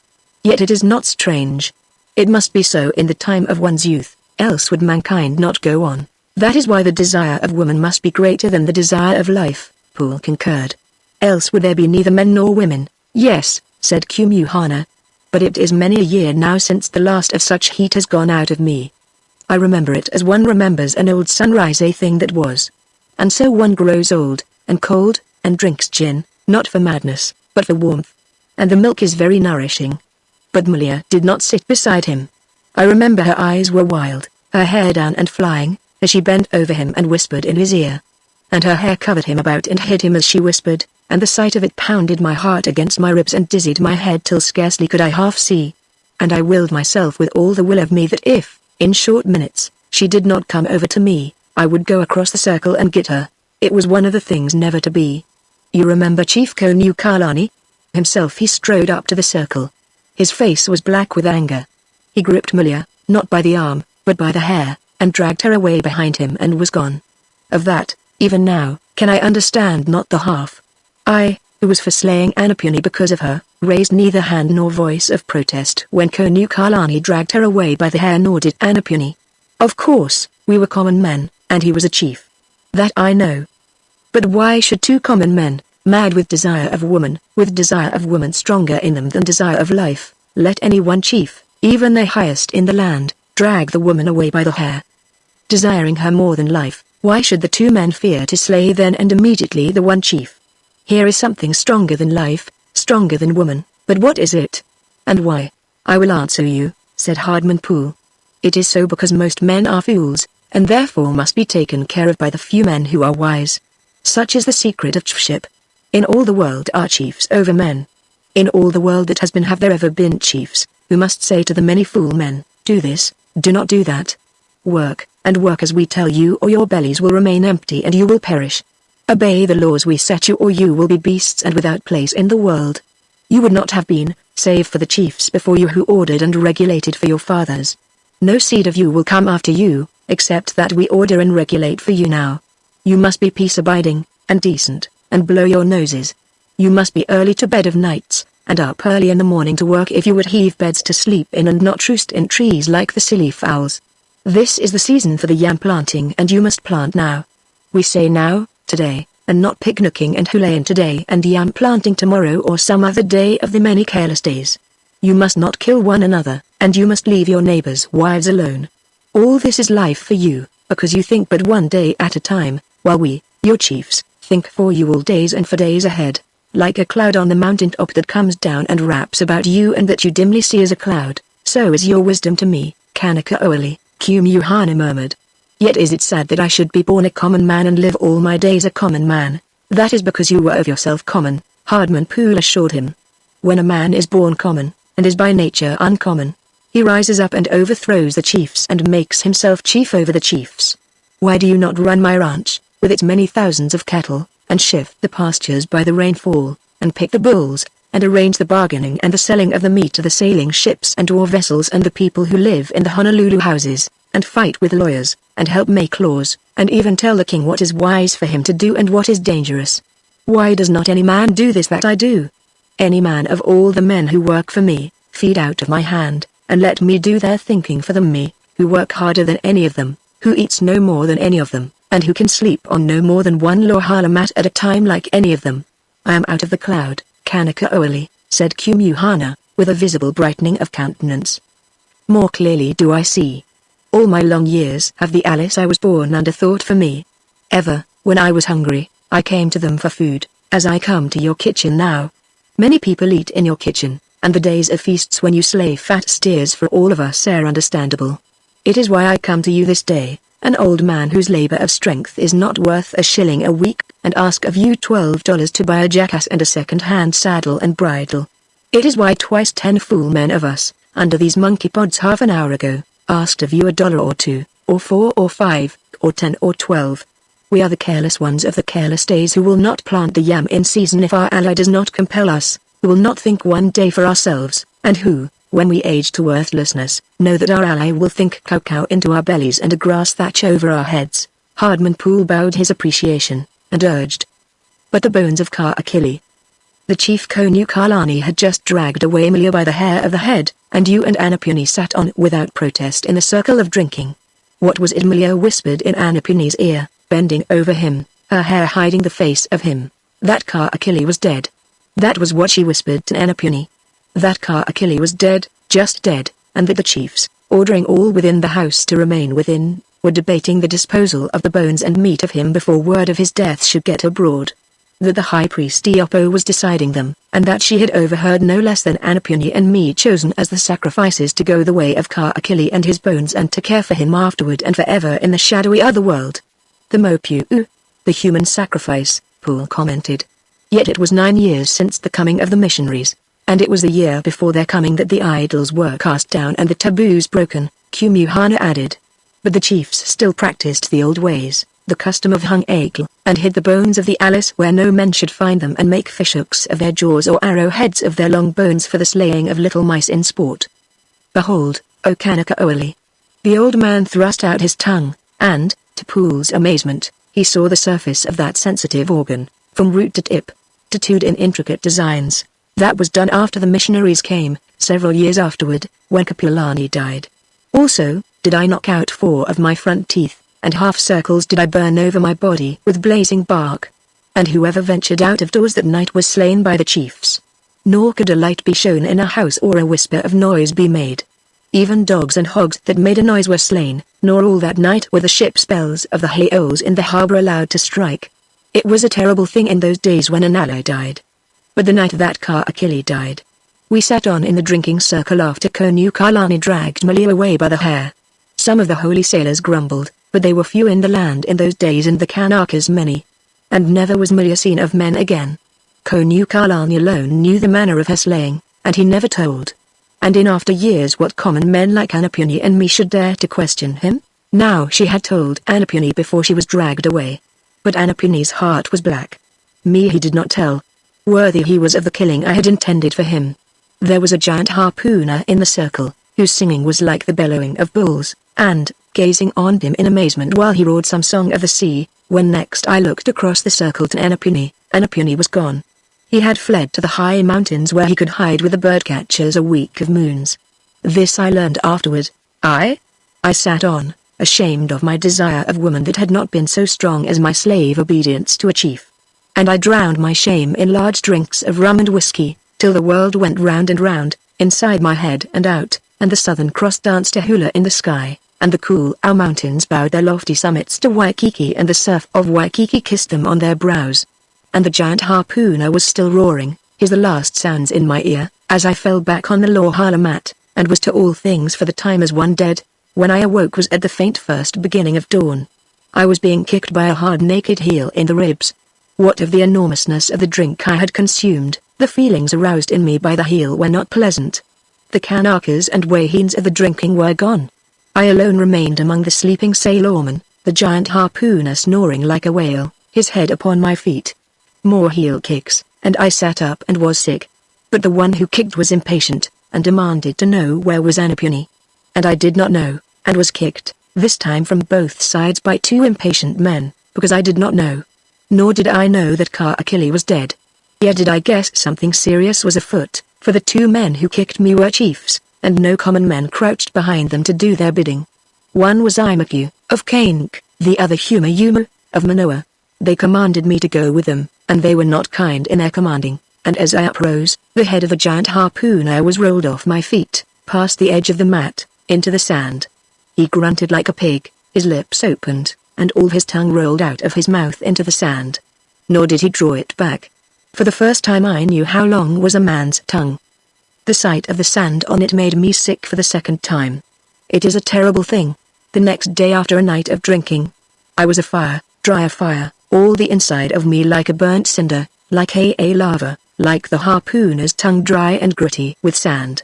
I bent for a half-drunk drinking coconut, but Imaku kicked it out of my shaking fingers, and Humayuma smote me with the heel of his hand on my neck. They walked before me, side by side, their faces solemn and black, and I walked at their heels.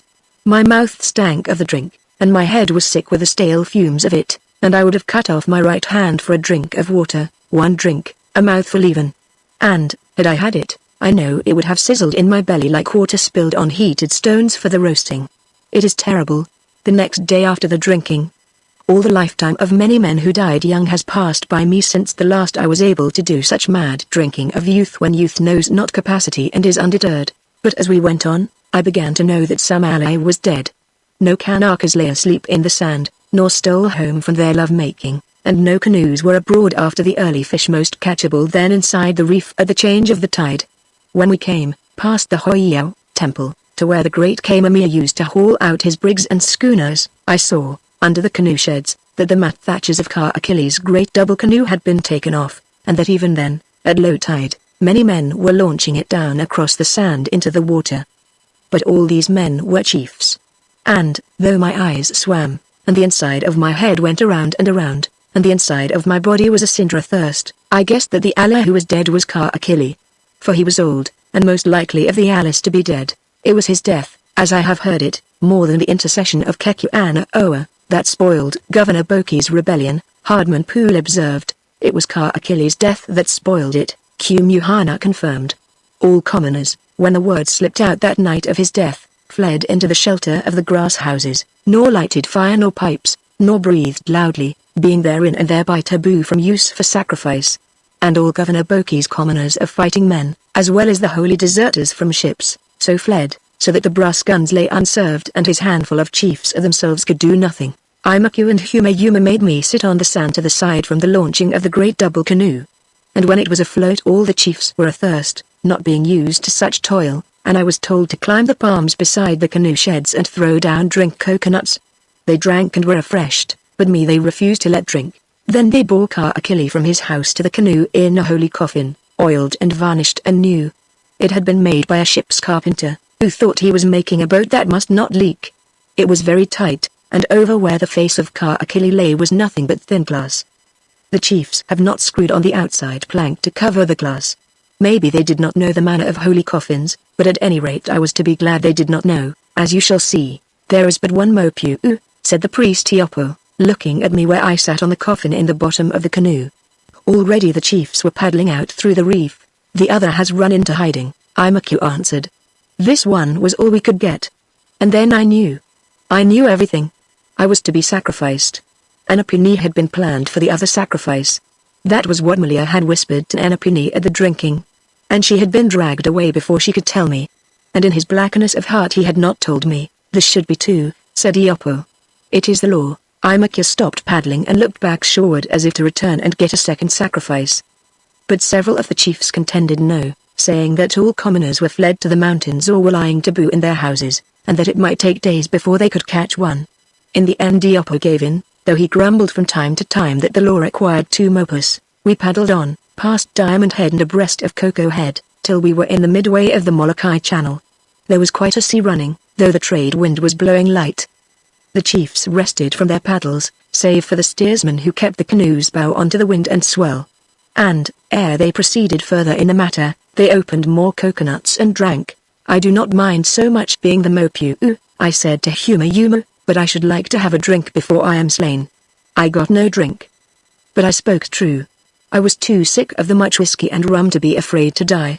At least my mouth would stink no more, nor my head ache, nor the inside of me be as dry hot sand. Almost worst of all, I suffered at thought of the harpooner's tongue, as last I had seen it lying on the sand and covered with sand. O Kanakaoali, what animals young men are with the drink. Not until they have grown old, like you and me, do they control their wantonness at first and drink sparingly, like you and me, because we have to, Hardman Poole rejoined. Old stomachs are worn thin and tender, and we drink sparingly because we dare not drink more. We are wise, but the wisdom is bitter. The priest Iopo sang a long mel about Ka Achilles' mother and his mother's mother, and all their mothers all the way back to the beginning of time, Kumuhana resumed. And it seemed I must die of my sand-hot dryness ere he was done. And he called upon all the gods of the underworld, the middle world and the overworld, to care for and cherish the dead Ella about to be consigned to them, and to carry out the curses. They were terrible curses he laid upon all living men and men to live after who might tamper with the bones of Ka Achilles to use them in sport of vermin slaying. Do you know, Kanakaoali? The priest talked a language largely different, and I know it was the priest language, the old language. Maui he did not name Maui, but Maui Tiki Tiki and Maui Botiki. And Hina, the goddess mother of Maui, he named Ina. And Maui's godfather he named sometimes Akalana and sometimes Kanaloa. Strange how one about to die and very thirsty should remember such things. And I remember the priest named Hawaii as Vai, and Lanai as Ngangai. Those were the Maori names, Hardman Poole explained, and the Samoan and Tongan names, that the priests brought with them in their first voyages from the south in the long ago when they found Hawaii and settled to dwell upon it. Great is your wisdom, O Kanakaoali, the old man accorded solemnly. Ku, our supporter of the heavens. The priest named Tu, and Osaru, and La, our god of the sun, he named Ra, and Ra was a sun god in Egypt in the long ago. Poole interrupted with a sparkle of interest. Truly, you Polynesians have traveled far in time and space since first you began. A far cry it is from old Egypt, when Atlantis was still afloat, to young Hawaii in the North Pacific. But proceed, Kumuhana. Do you remember anything also of what the priest Iopo sang? At the very end, came the confirming nod, though I was near dead myself, and nearer to die under the priest's knife, he sang what I have remembered every word of. Listen. It was thus, and in quavering falsetto, with the customary broken notes. The old man sang, a Maori death chant unmistakable, Poole exclaimed, sung by an Hawaiian with a tattooed tongue. Repeat it once again, and I shall say it to you in English. And when it had been repeated, he spoke it slowly in English. But death is nothing new. Death is and has been ever since old Maui died. Then Partitai laughed loud and woke the goblin god, who severed him in two, and shut him in, so dusk of eve came on. And at the last, Kumuhana resumed, I was not slain. Iopo, the killing knife in hand and ready to lift for the blow, did not lift. And I? How did I feel and think? Often, Kanakaoali, have I since laughed at the memory of it. I felt very thirsty. I did not want to die. I wanted a drink of water. I knew I was going to die, and I kept remembering the 1,000 waterfalls falling to waste down the pans, precipices, of the windward cool our mountains. I did not think of Annapurni. I was too thirsty. I did not think of Milia. I was too thirsty. But continually, inside my head, I saw the tongue of the harpooner, covered dry with sand, as I had last seen it, lying in the sand. My tongue was like that, too. And in the bottom of the canoe rolled about many drinking nuts. Yet I did not attempt to drink, for these were chiefs and I was a common man. No, said Iopo, commanding the chiefs to throw overboard the coffin. There are not 2 mopus, therefore there shall be none. Slay the one. the chiefs cried, but Iopo shook his head, and said, "We cannot send Kaakili on his way with only the tops of the taro. Half a fish is better than none." "Imakia," said the old saying. "Not at the burying of an ally," was the priest's quick reply. "It is the law. We cannot be niggard with Kaakili and cut his allotment of sacrifice in half." So, for the moment, while the coffin went overside, I was not slain. And it was strange that I was glad immediately that I was to live. And I began to remember Molière, and to begin to plot a vengeance on Annapurni. And with the blood of life thus freshening in me, my thirst multiplied on itself tenfold, and my tongue and mouth and throat seemed as sanded as the tongue of the harpooner. The coffin being overboard, I was sitting in the bottom of the canoe.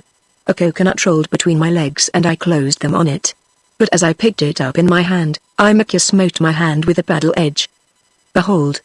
He held up the hand, showing 2 fingers crooked from never having been set. I had no time to vex over my pain, for worse things were upon me. All the chiefs were crying out in horror.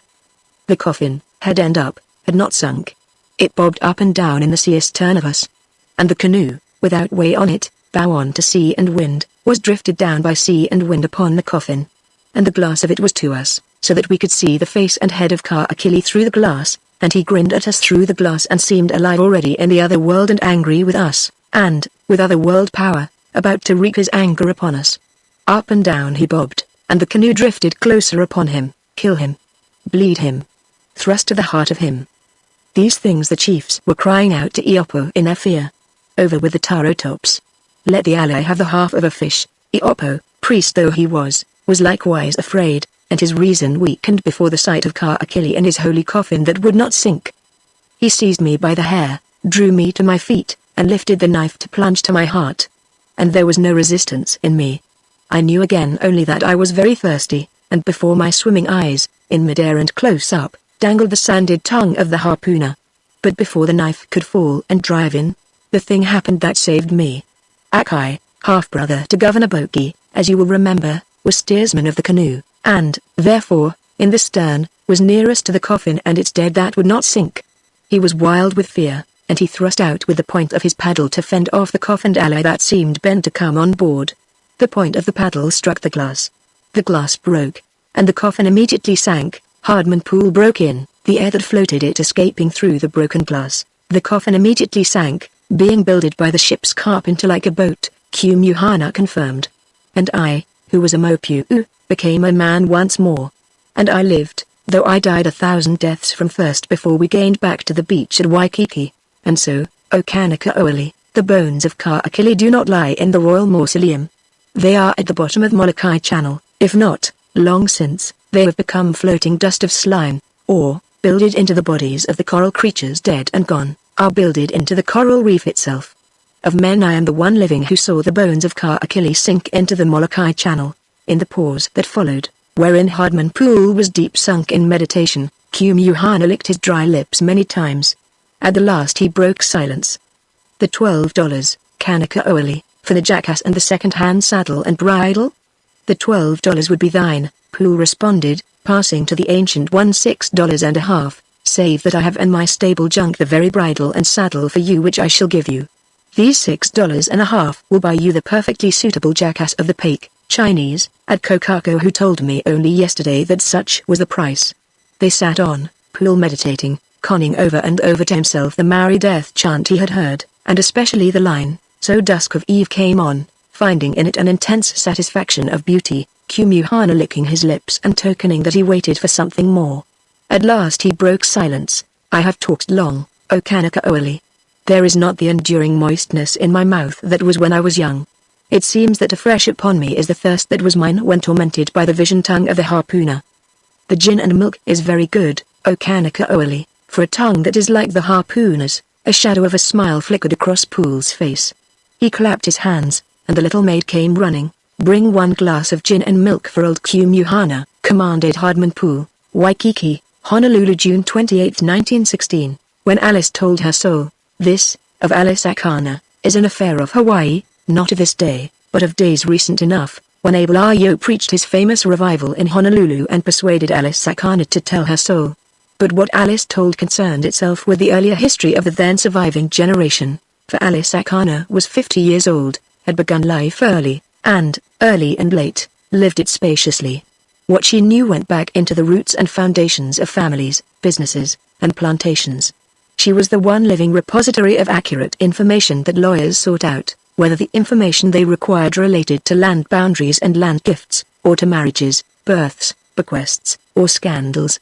Rarely, because of the tight tongue she kept behind her teeth, did she give them what they asked, and when she did was when only equity was served and no one was hurt, for Alice had lived, from early in her girlhood, a life of flowers, and song, and wine, and dance, and, in her later years, had herself been mistress of these revels by office of mistress of the hula house. In such atmosphere, where mandates of God and man and caution are inhibited, and where woozled tongues will wag, she acquired her historical knowledge of things never otherwise whispered and rarely guessed. And her tight tongue had served her well, so that, while the old-timers knew she must know, none ever heard her gossip of the times of Kalakau's boathouse, nor of the high times of officers of visiting warships, nor of the diplomats and ministers and councils of the countries of the world. So, at 50, loaded with historical dynamite sufficient, if it were ever exploded, to shake the social and commercial life of the islands, still tight of tongue, Alice Akana was mistress of the hula house, manageress of the dancing girls who hulaed for royalty, for luau's, feasts, house parties, poi suppers, and curious tourists. And, at 50, she was not merely buxom, but short and fat in the Polynesian peasant way, with a constitution and lack of organic weakness that promised incalculable years. But it was at 50 that she strayed, quite by chance of time and curiosity, into Abel Ayo's revival meeting. Now Abel Ayo, in his theology and word wizardry, was as much mixed a personage as Billy Sunday. In his genealogy he was much more mixed, for he was compounded of 1/4 Portuguese, 1/4 Scotch, 1/4 Hawaiian, and 1/4 Chinese. The Pentecostal fire he flamed forth was hotter and more variegated than could any one of the four races of him alone have flamed forth. For in him were gathered together the canniness and the cunning, the wit and the wisdom, the subtlety and the rawness, the passion and the philosophy, the agonizing spirit groping and he legs up to the knees in the dung of reality, of the four radically different breeds that contributed to the sum of him. His, also, was the clever self-deceivement of the entire clever compound. When it came to word wizardry, he had Billy Sunday, master of slang and argot of one language, skinned by miles. For in Abel Ayo were the 5 verbs, and nouns, and adjectives, and metaphors of 4 living languages. Intermixed and living promiscuously and vitally together, he possessed in these languages a reservoir of expression in which a myriad Billy Sundays could drown. Of no race, a mongrel par excellence, a heterogeneous scrabble, the genius of the admixture was superlatively Abel Ayo's. Like a chameleon, he titubated and scintillated grandly between the diverse parts of him, stunning by frontal attack and surprising and confounding by flanking sweeps the mental homogeneity of the more simply constituted souls who came into his revival to sit under him and flame to his flaming. Abel Ayo believed in himself and his mixedness, as he believed in the mixedness of his weird concept that God looked as much like him as like any man, being no mere tribal God, but a world God that must look equally like all races of all the world, even if it led to piebaldness. And the concept worked.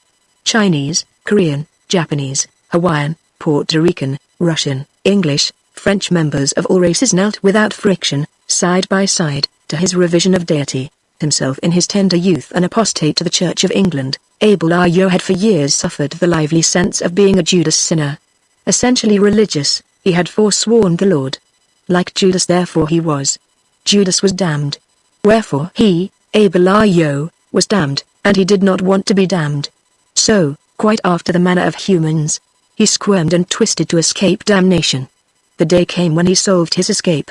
The doctrine that Judas was damned, he concluded, was a misinterpretation of God, who, above all things, stood for justice. Judas had been God's servant, specially selected to perform a particularly nasty job. Therefore Judas, ever faithful, a betrayer only by divine command, was a saint. Ergo, he, Abel Ayo, was a saint by very virtue of his apostasy to a particular sect, and he could have access with clear grace any time to God. This theory became one of the major tenets of his preaching, and was especially efficacious in cleansing the consciences of the backsliders from all other faiths who else, in the secrecy of their subconscious selves, were being crushed by the weight of the Judas sin. To Abel Ayo, God's plan was as clear as if he, Abel Ayo, had planned it himself. All would be saved in the end, although some took longer than others, and would win only to backseats. Man's place in the ever-fluxing chaos of the world was definite and preordained, if by no other token than by denial that there was any ever-fluxing chaos. This was a mere bugbear of mankind's addled fancy, and, by stinging audacities of thought and speech, by vivid slang that bit home by sheerest intimacy into his listeners' mental processes, he drove the bugbear from their brains, showed them the loving clarity of God's design, and, thereby, induced in them spiritual serenity and calm. What chance had Alice Akana, herself pure and homogeneous Hawaiian, against his subtle, democratic-tinged, for-race engendered, slang-munitioned attack? He knew, by contact, almost as much as she about the waywardness of living and sinning, having been singing boy on the passenger ships between Hawaii and California, and, after that, bar boy, afloat and ashore, from the Barbary Coast to Heine's Tavern. In point of fact, he had left his job of #1 bar boy at the University Club to embark on his great preachment revival. So, when Alice Akana strayed into scoff, she remained to pray to Abel-Ayo's God, who struck her hard-headed mind as the most sensible God of which she had ever heard.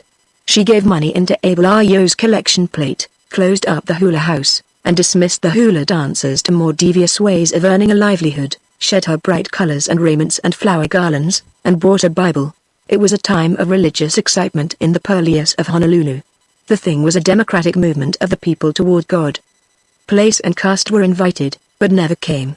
The stupid lowly, and the humble lowly, only, went down on its knees at the penitent form, admitted its pathological weight and hurt of sin, eliminated and purged all its bafflements, and walked forth again upright under the sun, childlike and pure, upborne by Abel-Ayo's God's arm around it. In short, Abel-Ayo's revival was a clearing-house for sin and sickness of spirit, wherein sinners were relieved of their burdens and made light and bright and spiritually healthy again. But Alice was not happy. She had not been cleared. She bought and dispersed Bibles, contributed more money to the plate, contraltoed gloriously in all the hymns, but would not tell her soul. In vain Abel-Ayo wrestled with her. She would not go down on her knees at the penitent form and voice the things of tarnish within her, the ill things of good friends of the old days. You cannot serve two masters, Abel-Ayo told her. Hell is full of those who have tried. Single of heart and pure of heart must you make your peace with God. Not until you tell your soul to God right out in meeting will you be ready for redemption. In the meantime you will suffer the canker of the sin you carry about within you. Scientifically, though he did not know it and though he continually jeered at science, Abel-Ayo was right. Not could she be again as a child and become radiantly clad in God's grace, until she had eliminated from her soul, by telling, all the sophistications that had been hers, including those she shared with others. In the Protestant way, she must bare her soul in public, as in the Catholic way it was done in the privacy of the confessional. The result of such bearing would be unity, tranquility, happiness, cleansing, redemption, and immortal life. Choose. Abel-Ayo thundered. Loyalty to God, or loyalty to man. And Alice could not choose. Too long had she kept her tongue locked with the honor of man. I will tell all my soul about myself, she contended. God knows I am tired of my soul and should like to have it clean and shining once again as when I was a little girl at Canio. But all the corruption of your soul has been with other souls, was Abel-Ayo's invariable reply. When you have a burden, lay it down. You cannot bear a burden and be quit of it at the same time. I will pray to God each day, and many times each day, she urged. I will approach God with humility, with sighs and with tears. I will contribute often to the plate, and I will buy Bibles, Bibles, Bibles without end, and God will not smile upon you, God's mouthpiece retorted. And you will remain weary and heavy laden.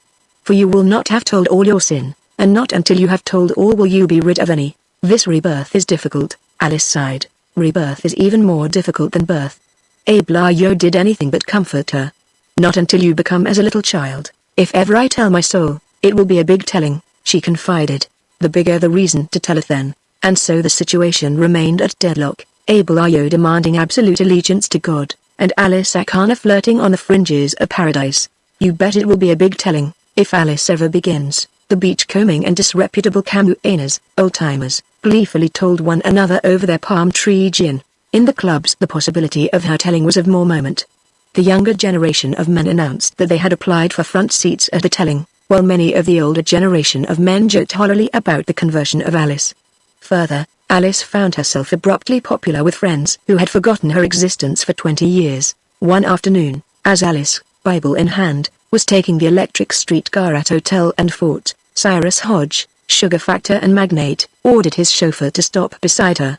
Willy-nilly, in excess of friendliness, he had her into his limousine beside him and went 3/4 of an hour out of his way and time personally to conduct her to her destination. "Good for sore eyes to see you," he burbled. "How the years fly. You're looking fine." "The secret of youth is yours," Alice smiled and complimented in return in the Royal Polynesian way of friendliness. My, Cyrus Hodge reminisced.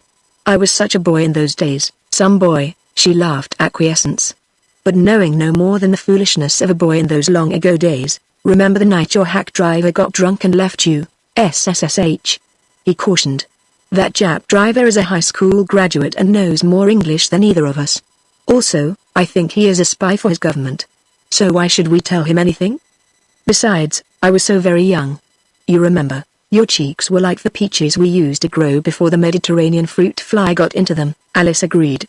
"I don't think you shaved more than once a week then. You were a pretty boy. Don't you remember the hula we composed in your honor, there, SSSH?" He hushed her. "All that's buried and forgotten. May it remain forgotten," and she was aware that in his eyes was no longer any of the ingenuousness of youth she remembered. Instead, his eyes were keen and speculative, searching into her for some assurance that she would not resurrect his particular portion of that buried past. "Religion is a good thing for us as we get along into middle age," another old friend told her. He was building a magnificent house on Pacific Heights, but had recently married a second time, and was even then on his way to the steamer to welcome home his 2 daughters just graduated from Vassar. "We need religion in our old age, Alice.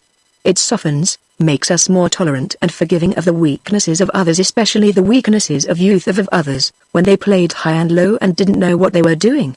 He waited anxiously. "Yes," she said. "We are all born to sin and it is hard to grow out of sin. But I grow. Don't forget, Alice, in those other days I always played square. You and I never had a falling out, not even the night you gave that lure when you were 21 and insisted on breaking the glassware after every toast. But of course you paid for it, handsomely," he asserted almost pleadingly. "Handsomely," she agreed.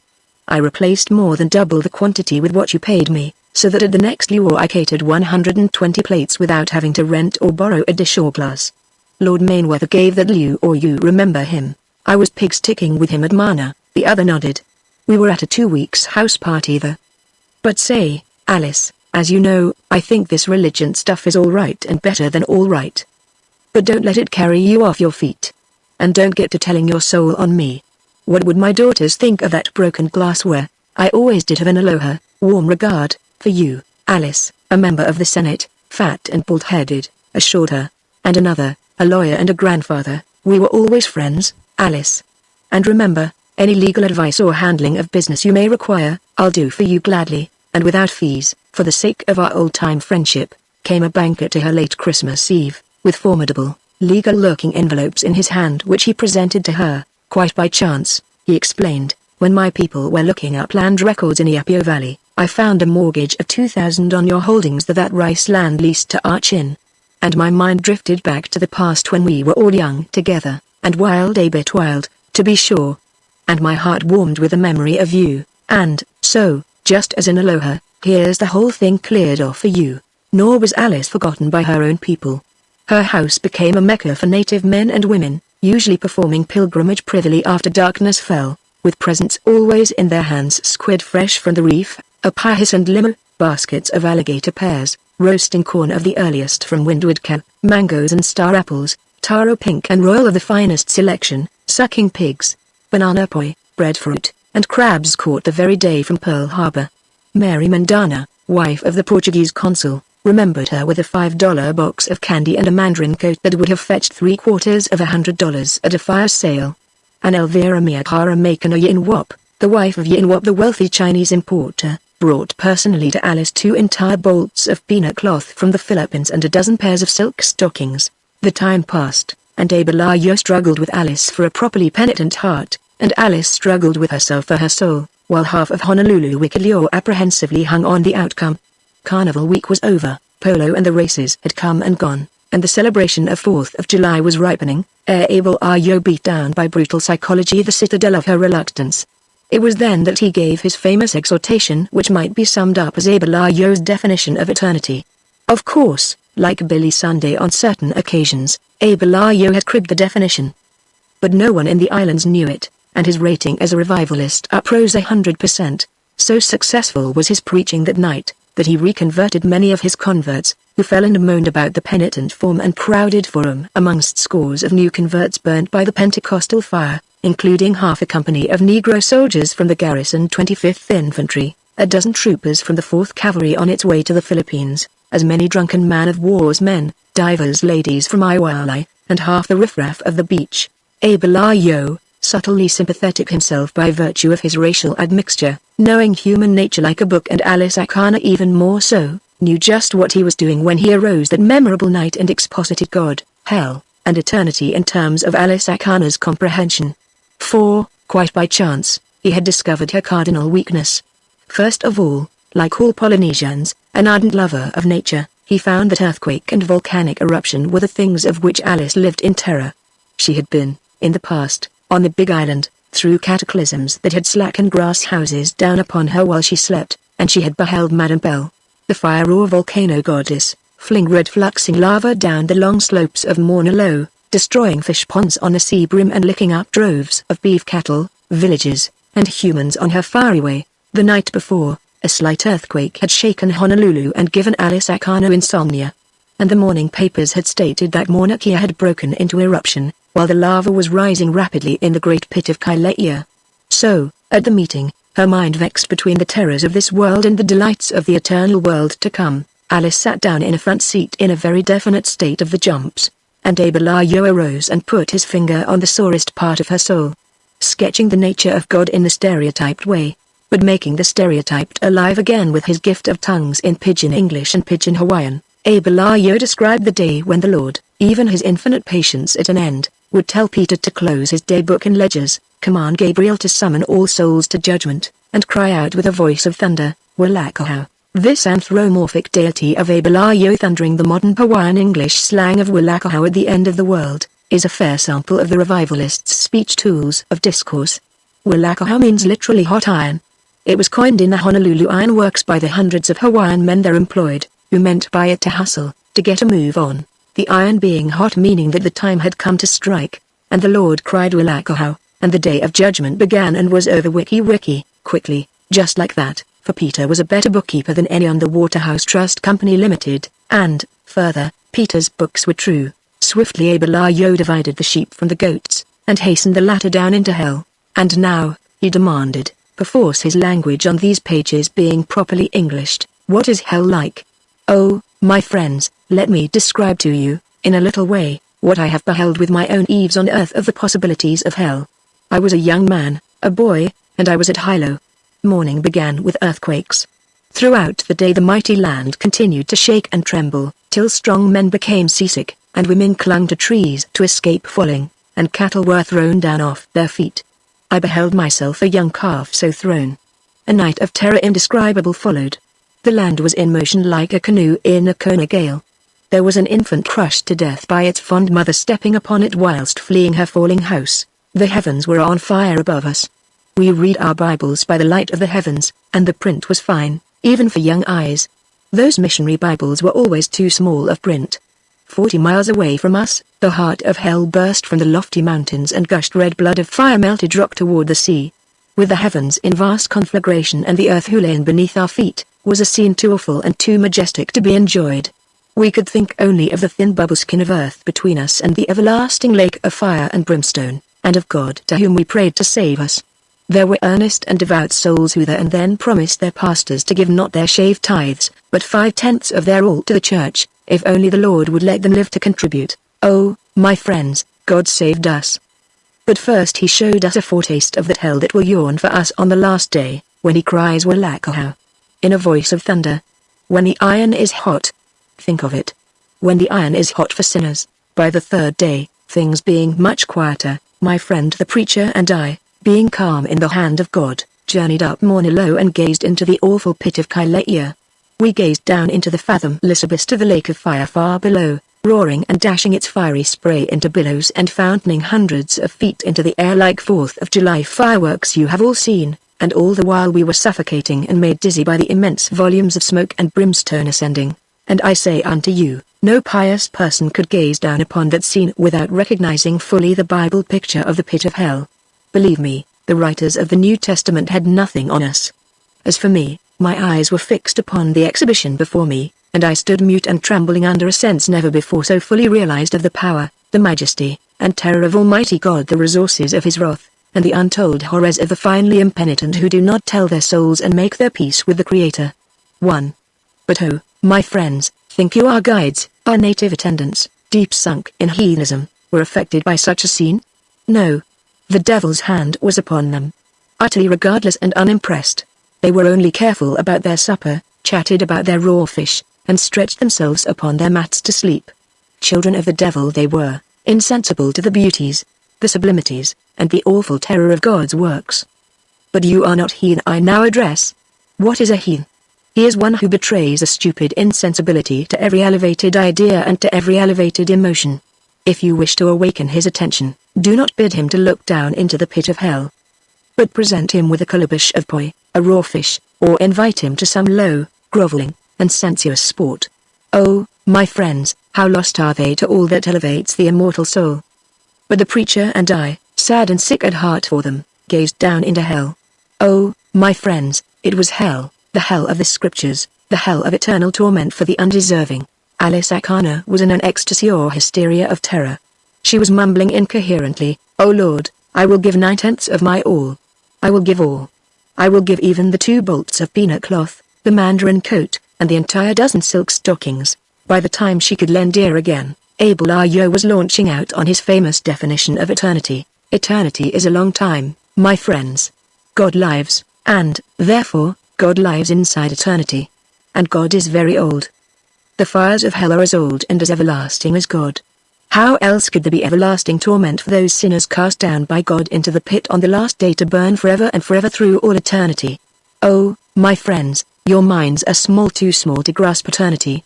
Yet is it given to me, by God's grace, to convey to you an understanding of a tiny bit of eternity. The grains of sand on the beach of Waikiki are as many as the stars, and more. No man may count them. Did he have 1,000,000 lives in which to count them, he would have to ask for more time. Now let us consider a little, dinky, old minnow bird with 1 broken wing that cannot fly. At Waikiki the minnow bird that cannot fly takes 1 grain of sand in its beak and hops, all day long and for many days, all the day to Pearl Harbor and drops that 1 grain of sand into the harbor.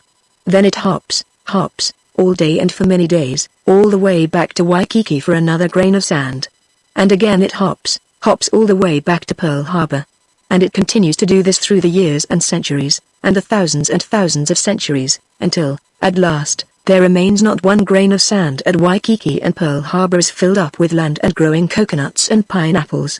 And then, oh my friends, even then, it would not yet be sunrise in hell. Here, at the smashing impact of so abrupt a climax, unable to withstand the sheer simplicity and objectivity of such artful measurement of a trifle of eternity, Alice Akana's mind broke down and blew up. She uprose, reeled blindly, and stumbled to her knees at the penitent form.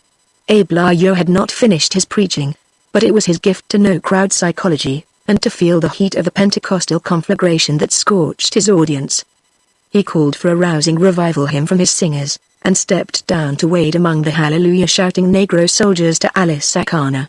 And, ere the excitement began to ebb, 9/10 of his congregation and all his converts were down on knees and praying and shouting aloud an immensity of contriteness and sin.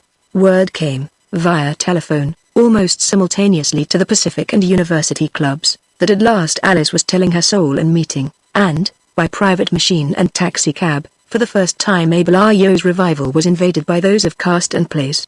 The first comers beheld the curious sight of Hawaiian, Chinese, and all variegated racial mixtures of the smelting pot of Hawaii, men and women, fading out and slinking away through the exits of Abel Ayo's tabernacle. But those who were sneaking out were mostly men, while those who remained were avid-faced as they hung on Alice's utterance. Never was a more fearful and damning community narrative enunciated in the entire Pacific, North and South, than that enunciated by Alice Akana, the penitent friar of Honolulu. Ha! The first comers heard her saying, having already disposed of most of the venial sins of the lesser ones of her memory. You think this man, Stephen Makaloa, is the son of Moses Makaloa and Minnie Outling, and has a legal right to the $208 he draws down each month from Park Richards Limited. for the lease of the fish pond to Bilkong Etamana. Not so. Stephen Makaloa is not the son of Moses. He is the son of Aaron, Kama and Tilly Noni. He was given as a present, as a feeding child, to Moses and Minnie, by Aaron and Tilly. I know. Moses and Minnie and Aaron and Tilly are dead. Yet I know and can prove it. Old Mrs. Popo is still alive. I was present when Stephen was born, and in the nighttime, when he was 2 months old, I myself carried him as a present to Moses and Minnie, and old Mrs. Popo carried the lantern. This secret has been one of my sins. It has kept me from God. Now I am free of it. Young Archie Makaloa, who collects bills for the Gus Company and plays baseball in the afternoons, and drinks too much gin, should get that $208 the first of each month from Park Richards Limited. He will blow it in on gin and a Ford automobile. Stephen is a good man. Archie is no good. Also he is a liar, and he has served 2 sentences on the reef, and was in reform school before that. Yet God demands the truth, and Archie will get the money and make a bad use of it. And in such fashion Alice rambled on through the experiences of her long and full-packed life.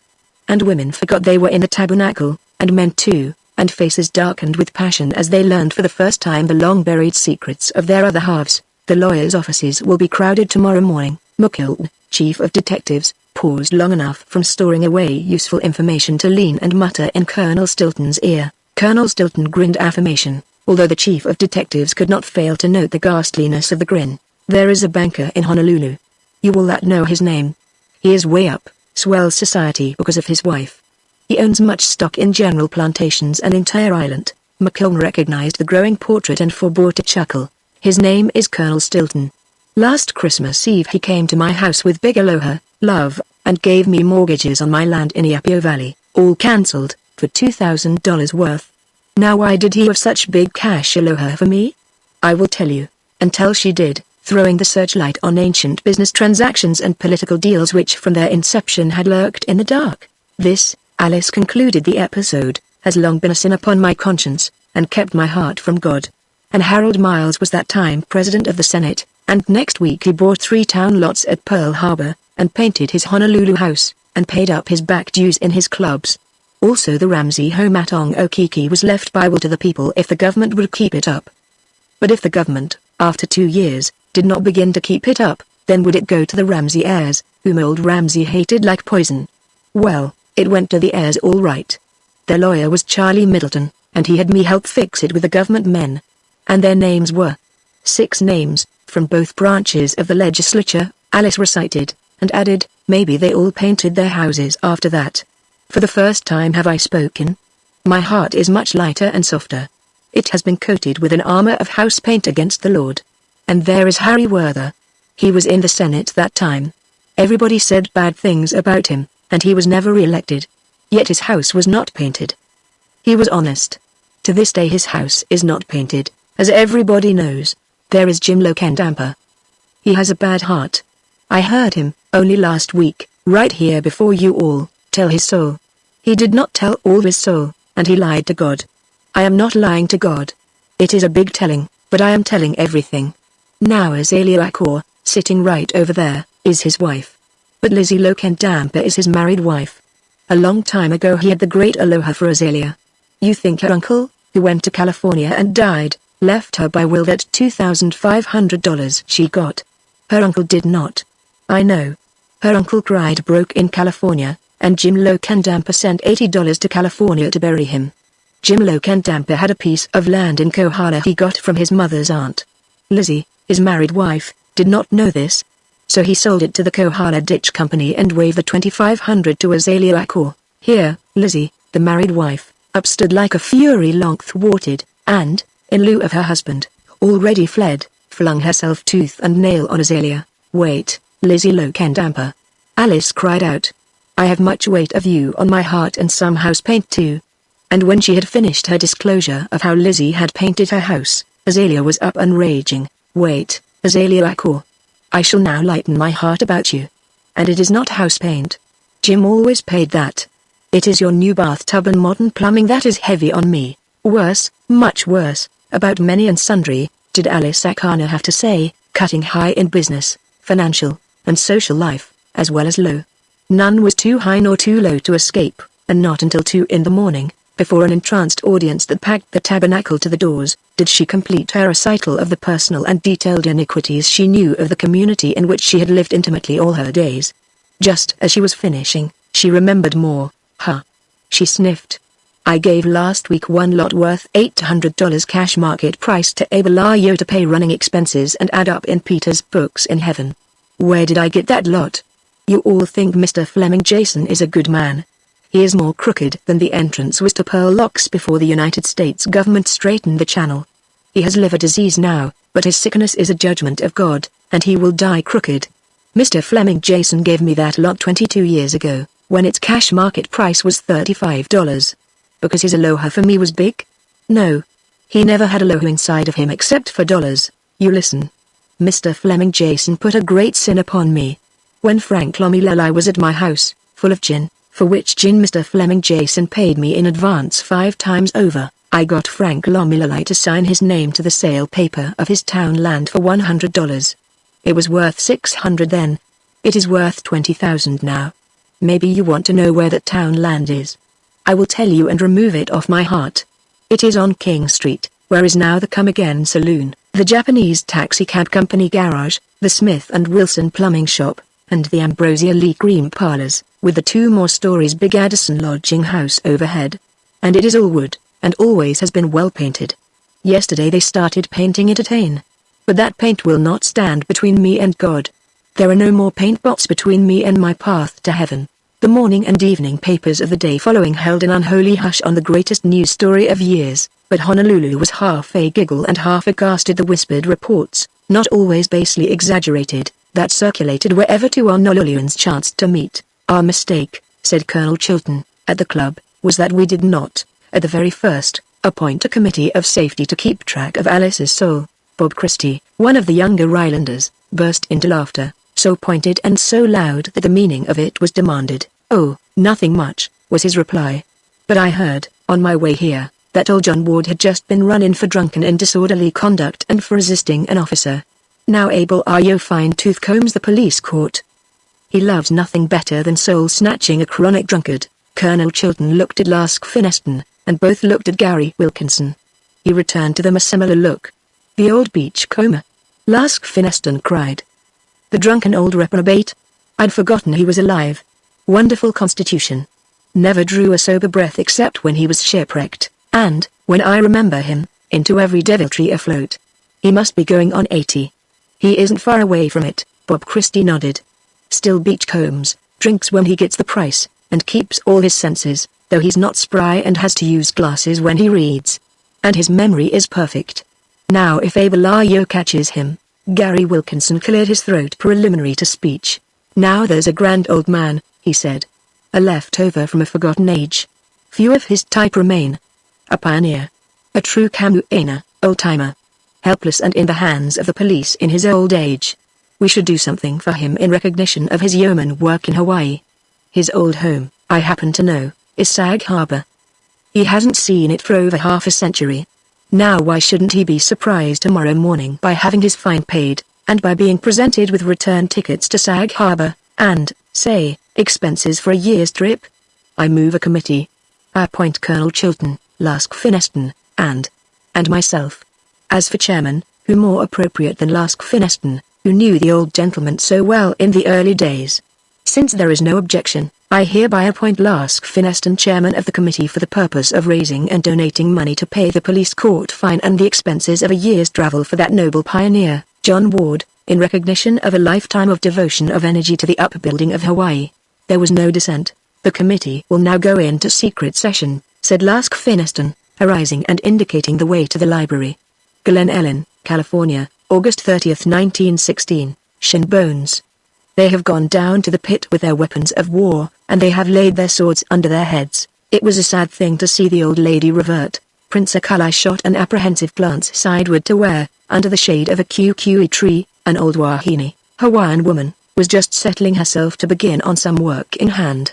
Yes, he nodded half sadly to me. In her last years Hawilani went back to the old ways, and to the old beliefs in secret, of course. And, believe me, she was some collector herself. You should have seen her bones. She had them all about her bedroom, in big jars, and they constituted most all her relatives, except a half-dozen or so that Kanao beat her out of by getting to them first. The way the pair of them used to quarrel about those bones was awe-inspiring. And it gave me the creeps, when I was a boy, to go into that big, forever twilight room of hers, and know that in this jar was all that remained of my maternal grandaunt, and that in that jar was my great-grandfather, and that in all the jars were the preserved bone remnants of the shadowy dust of the ancestors whose seed had come down and been incorporated in the living, breathing me. Hiwilani had gone quite native at the last, sleeping on mats on the hard floor. She'd fired out of the room the great, royal, canopied four-poster that had been presented to her grandmother by Lord Byron, who was the cousin of the Don Juan Byron and came here in the frigate Blonde in 1825. She went back to all native, at the last, and I can see her yet, biting a bite out of the raw fish ere she tossed them to her women to eat. And she made them finish her poi, or whatever else she did not finish of herself. But he broke off abruptly, and by the sensitive dilation of his nostrils and by the expression of his mobile features I saw that he had read in the air and identified the odor that offended him. "Deuce take it!" he cried to me. "It stinks to heaven. And I shall be doomed to wear it until we're rescued." There was no mistaking the object of his abhorrence. The ancient crone was making a dearest loved wreath of the fruit of the hala, which is the scrupine or pandanus of the South Pacific. She was cutting the many sections or nut envelopes of the fruit into fluted bell shapes preparatory to stringing them on the twisted and tough inner bark of the hoar tree. It certainly smelled to heaven, but, to me, a Malahini, newcomer, the smell was winewoody and fruit juicy and not unpleasant. Prince Akalai's limousine had broken an axle a quarter of a mile away, and he and I had sought shelter from the sun in this veritable bowery of a mountain home. Humble and grass-thatched was the house, but it stood in a treasure garden of begonias that sprayed their delicate blooms a score of feet above our heads, that were like trees, with willowy trunks of trees as thick as a man's arm. Here we refreshed ourselves with drinking coconuts, while a cowboy rode a dozen miles to the nearest telephone and summoned a machine from town. The town itself we could see, the Lakanai metropolis of Olokona, a smudge of smoke on the shoreline, as we looked down across the miles of cane fields, the below-wreathed tree lines, and the blue haze of ocean to where the island of Oahu shimmered like a dim opal on the horizon. Maui is the valley isle of Hawaii, and Kauai the garden isle, but Lakanai, lying abreast of Oahu, is recognized in the present, and was known of old and always, as the jewel isle of the group. Not the largest, nor merely the smallest, Lakanai is conceded by all to be the wildest, the most wildly beautiful, and, in its size, the richest of all the islands. Its sugar tonnage per acre is the highest, its mountain beef cattle the fattest, its rainfall the most generous without ever being disastrous. It resembles Kauai in that it is the first formed and therefore the oldest island, so that it had had time sufficient to break down its lava rock into the richest soil, and to erode the canyons between the ancient craters until they are like Grand Canyons of the Colorado, with numberless waterfalls plunging thousands of feet in the sheer or dissipating into veils of vapor, and even nesting in midair to descend softly and invisibly through a mirage of rainbows, like so much dew or gentle shower, upon the abyss floors. Yet Lakanai is easy to describe. But how can one describe Prince Akalai? To know him is to know all Lakanai most thoroughly. In addition, one must know thoroughly a great deal of the rest of the world. In the first place, Prince Akalai has no recognized nor legal right to be called prince. Furthermore, Akalai means the squid, so that Prince Squid could scarcely be the dignified title of the straight descendant of the oldest and highest Alice, High Chiefs, of Hawaii, an old and exclusive stock, wherein, in the ancient way of the Egyptian pharaohs, brothers and sisters had even wed on the throne for the reason that they could not marry beneath rank, that in all their known world there was none of higher rank, and that, at every hazard, the dynasty must be perpetuated. I have heard Prince Akalai's singing historians, inherited from his father, chanting their interminable genealogies, by which they demonstrated that he was the highest ally in all Hawaii. Beginning with Wakea, who is their Adam, and with Papa, their Eve, through as many generations as there are letters in our alphabet they trace down to Nanakaoko, the first ancestor born in Hawaii and whose wife was Kahihiokalani. Later, but always highest, their generations split from the generations of Ua, who was the founder of the two distinct lines of the Kauai and Oahu kings, in the 11th century AD, by the Lakanai historians. At the time brothers and sisters mated because none existed to excel them, their rank received a boost of new blood of rank that was next to heaven's door. One Hoikmaha, steering by the stars and the ancient traditions, arrived in a great double canoe from Samoa. He married a lesser ally of Lakanai, and when his 3 sons were grown, returned with him to Samoa to bring back his own youngest brother. But with him he brought back Kumi, the son of Tuimanua, which latter's rank was highest in all Polynesia, and barely second to that of the demigods and gods. So the estimable seed of Kumi, 8 centuries before, had entered into the Alice of Lacunae, and been passed down by them in the undeviating line to reposit in Prince Akulai. Him I first met, talking with an Oxford accent, in the officers' mess of the Black Watch in South Africa. This was just before that famous regiment was cut to pieces at Magersfontein. He had as much right to be in that mess as he had to his accent, for he was Oxford educated and held the Queen's commission. With him, as his guest, taking a look at the war, was Prince Cupid, so nicknamed, but the true Prince of all Hawaii, including Lacunae, whose real and legal title was Prince Jonah Kuiokalani Anaol, and who might have been the living king of Hawaii had it not been for the holy, white man, revolution and annexation. This, despite the fact that Prince Cupid's ally genealogy was lesser to the heaven-boosted genealogy of Prince Akulai. The Prince Akulai might have been king of Lacunae, and of all Hawaii, perhaps, had not his grandfather been soundly thrashed by the first and greatest of the Kaimamas. This had occurred in the year 1810, in the booming days of the sandalwood trade, and in the same year that the king of Kauai came in, and was good, and ate out of Kaimamia's hand. Prince Akulai's grandfather, in that year, had received his trouncing and subjugating because he was old school. He had not imaged island empire in terms of gunpowder and holy gunners. Kaimamia, father visioned, had annexed the service of Haoles, including such men as Isaac Davis, mate and sole survivor of the massacred crew of the schooner Fair American, and John Young, captured boatswain of the Snow Eleanor. And Isaac Davis, and John Young, and others of their waywardly adventurous ilk, with 6-pounder brass carronades from the captured Iphigenia and Fair American, had destroyed the war canoes and shattered the morale of the king of Lacunae's land fighters, receiving duly in return from Kaimamia, according to agreement, Isaac Davis, 600 mature and fat hogs, John Young, 500 of the same described pork on the hoof that was split, and so, out of all incests and lusts of the primitive cultures and beast man's gropings toward the stature of manhood, out of all red murders, and brute battlings, and mattings with the younger brothers of the demigods, world-polished, Oxford-accented, 20th century to the tick of the second, comes Prince Akulai, Prince Squid, pure-vein Polynesian, a living bridge across the 1,000 centuries, comrade, friend, and fellow traveler out of his wrecked $7,000 limousine, marooned with me in a begonia paradise 1,400 feet above the sea, and his island metropolis of Olokona, to tell me of his mother, who reverted in her old age to ancientness of religious concept and ancestor worship, and collected and surrounded herself with the charnel bones of those who had been her forerunners back in the darkness of time. King Kalaka started this collecting fad, over on Oahu, Prince Akulai continued. And his queen, Kapiolani, caught the fad from him. They collected everything: old Makaloa mats, old tapas, old calabashes, old double canoes, and idols which the priests had saved from the general destruction in 1819. I haven't seen a pearl shell fishhook in years, but I swear that Kalakau accumulated 10,000 of them, to say nothing of human jawbone fishhooks, and feather cloaks, and capes and helmets, and stone adzes, and poi pounders of phallic design.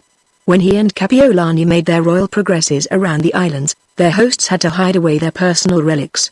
For to the king, in theory, belongs all property of his people, and with Kalaka, when it came to the old things, theory and practice were one. From him my father, Kanau, got the collecting bee in his bonnet, and Hiwilani was likewise infected.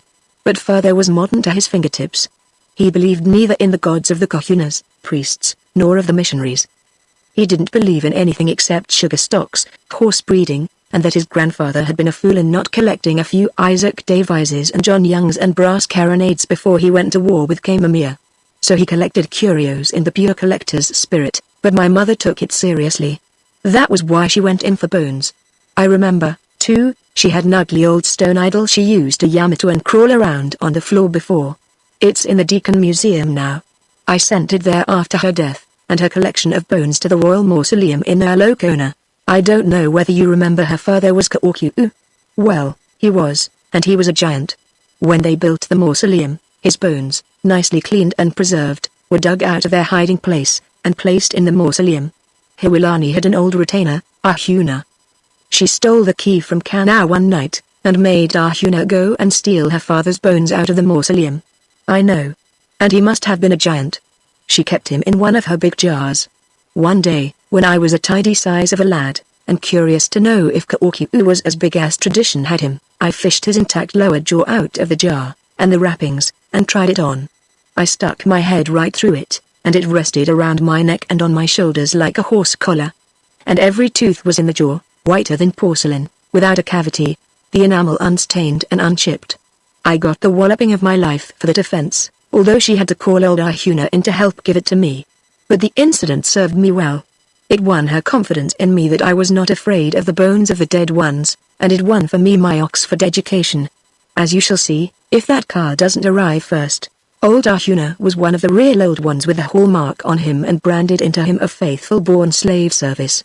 He knew more about my mother's family, and my father's, than did both of them put together. And he knew, what no living other knew, the burial place of centuries, where were hid the bones of most of her ancestors and of Kanau's. Kanau couldn't worm it out of the old fellow, who looked upon Kanau as an apostate. Hiwilani struggled with the old codger for years. How she ever succeeded is beyond me. Of course, on the face of it, she was faithful to the old religion.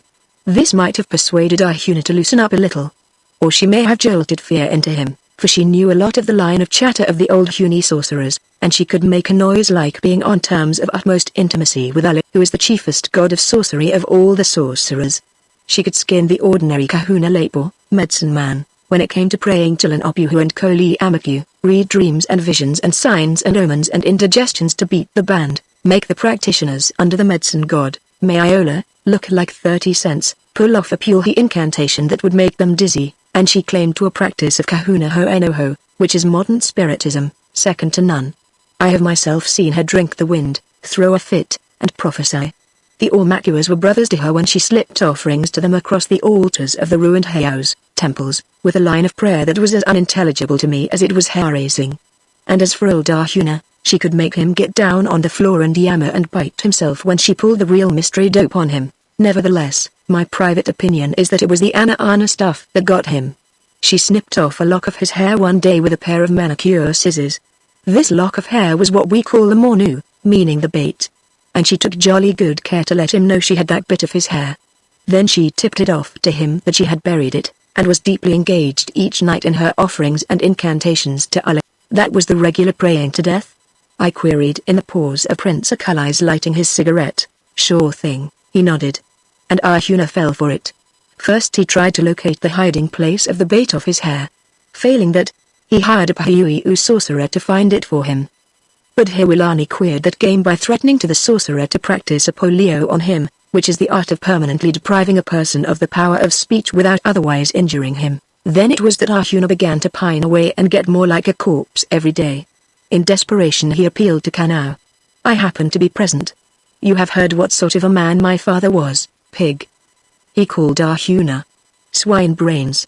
Stinking fish. Die and be done with it. You are a fool. It is all nonsense. There is nothing in anything. The drunken holy, Howard, can prove the missionaries wrong. Square-faced Jin proves Howard wrong. The doctors say he won't last 6 months. Even square-faced Jin lies. Life is a liar, too. And here are hard times upon us, and a slump in sugar. Glanders has got into my brood mares. I wish I could lie down and sleep for 100 years, and wake up to find sugar up 100 points. Father was something of a philosopher himself, with a bit of wit and a trick of spitting out staccato epigrams. He clapped his hands.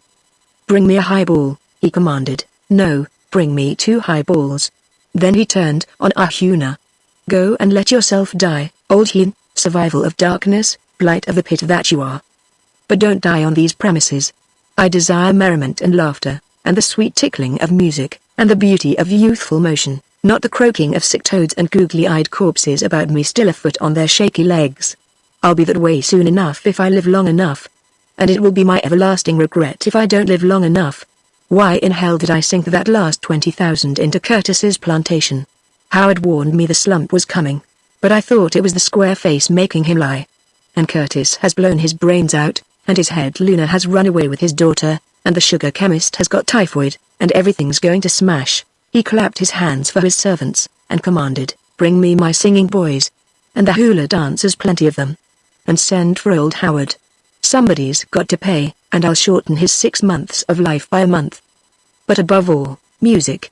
Let there be music. It is stronger than drink, and quicker than opium. he with his music druggery. It was his father, the old savage, who was entertained on board a French frigate, and for the first time heard an orchestra. When the little concert was over, the captain, to find which piece he liked best, asked which piece he'd like repeated. Well, when grandfather got done describing, "What piece do you think it was?" I gave up, while the prince lighted a fresh cigarette. "Why, it was the first one, of course." "Not the real first one, but the tuning up that preceded it," I nodded, with eyes and face mirthful of appreciation, and Prince Akalai, with another apprehensive glance at the old Wahine and her half-made Halal, returned to his tale of the bones of his ancestors. It was somewhere around this stage of the game that old Arjuna gave in to Hewalani. He didn't exactly give in. He compromised. That's where I come in. If he would bring her the bones of her mother, and of her grandfather, who was the father of Kaokyu, and who by tradition was rumored to have been even bigger than his giant son, she would return to Arjuna the bait of his hair she was praying him to death with. He, on the other hand, stipulated that he was not to reveal to her the secret burial place of all the Allah of Lakanai all the way back. Nevertheless, he was too old to dare the adventure alone, must be helped by someone who of necessity would come to know the secret, and I was that one.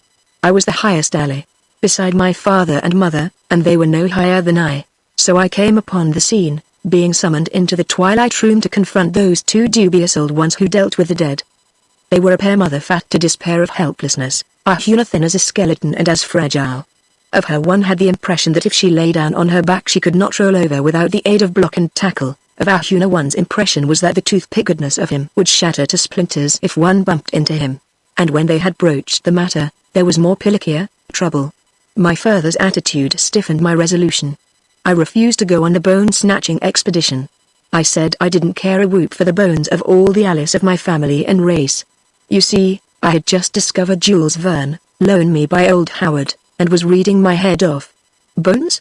When there were North Poles, and centers of Earths, and hairy comets to ride across space among the stars. Of course I didn't want to go on any bone-snatching expedition. I said my father was able-bodied, and he could go, splitting equally with her whatever bones he brought back. But she said he was only a blamed collector, or words to that effect, only stronger. I know him, she assured me. He'd bet his mother's bones on a horse race or an ace full. I stood with Fata when it came to modern skepticism, and I told her the whole thing was rubbish. Bones? I said. What are bones? Even field mice, and many rats, and cockroaches have bones, though the roaches wear their bones outside their meat instead of inside. The difference between man and other animals, I told her, is not bones, but brain. Why, a bullock has bigger bones than a man, and more than one fish I've eaten has more bones, while a whale beats creation when it comes to bone. It was frank talk, which is a Hawaiian way, as you have long since learned. In return, equally frank, she regretted she hadn't given me away as a feeding child when I was born. Next she bewailed that she had ever borne me. From that it was only a step to an enemy. She threatened me with it, and I did the bravest thing I have ever done. Old Howard had given me a knife of many blades, and corkscrews, and screwdrivers, and all sorts of contrivances, including a tiny pair of scissors. I proceeded to pare my fingernails. There, I said, as I put the parings into her hand. Just to show you what I think of it. There's bait and to spare. Go on and honor me if you can. I have said it was brave. It was. I was only 15, and I had lived all my days in the thick of the mystery stuff, while my skepticism, very recently acquired, was only skin deep. I could be a skeptic out in the open in the sunshine. But I was afraid of the dark. And in that twilight room, the bones of the dead all about me in the big jars, why, the old lady had me scared stiff. As we say today, she had my goat. Only I was brave and didn't let on. And I put my bluff across, for my mother flung the parings into my face and burst into tears. Tears in an elderly woman weighing 320 pounds are scarcely impressive, and I hardened the brassiness of my bluff. She shifted her attack, and proceeded to talk with the dead. Nay, more, she summoned them there, and, though I was all ripe to see but couldn't, Arjuna saw the father of Kaokyu in the corner and lay down on the floor and yammered. Just the same, although I almost saw the old giant, I didn't quite see him. Let him talk for himself, I said. But Hewalani persisted in doing the talking for him, and in laying upon me his solemn injunction that I must go with Arjuna to the burial place and bring back the bones desired by my mother. But I argued that if the dead ones could be invoked to kill living men by wasting sicknesses, and that if the dead ones could transport themselves from their burial crypts into the corner of the room, I couldn't see why they shouldn't leave their bones behind them, there in her room and ready to be jarred, when they said goodbye and departed for the middle world, the overworld, or the underworld, or wherever they abided when they weren't paying social calls. Whereupon Mother let loose on poor old Arjuna, or let loose upon him the ghost of Kaorkyu's father, supposed to be crouching there in the corner, who commanded Arjuna to divulge to her the burial place. I tried to stiffen him up, telling him to let the old ghost divulge the secret himself, than whom nobody else knew it better, seeing that he had resided there upwards of a century. But Arjuna was old school. He possessed no iota of skepticism. The more Hawilani frightened him, the more he rolled on the floor and the louder he yammered, but when he began to bite himself, I gave in. I felt sorry for him, but, over and beyond that, I began to admire him. He was sterling stuff, even if he was a survival of darkness. Here, with the fear of mystery cruelly upon him, believing Hawilani's dope implicitly, he was caught between two fidelities. She was his living ally, his ally Kapo, sacred Tfes. He must be faithful to her, yet more faithful must he be to all the dead and gone allies of her line who depended solely on him that their bones should not be disturbed. I gave in. But I, too, imposed stipulations. Steadfastly had my father, new school, refused to let me go to England for my education. That sugar was slumping was reason sufficient for him.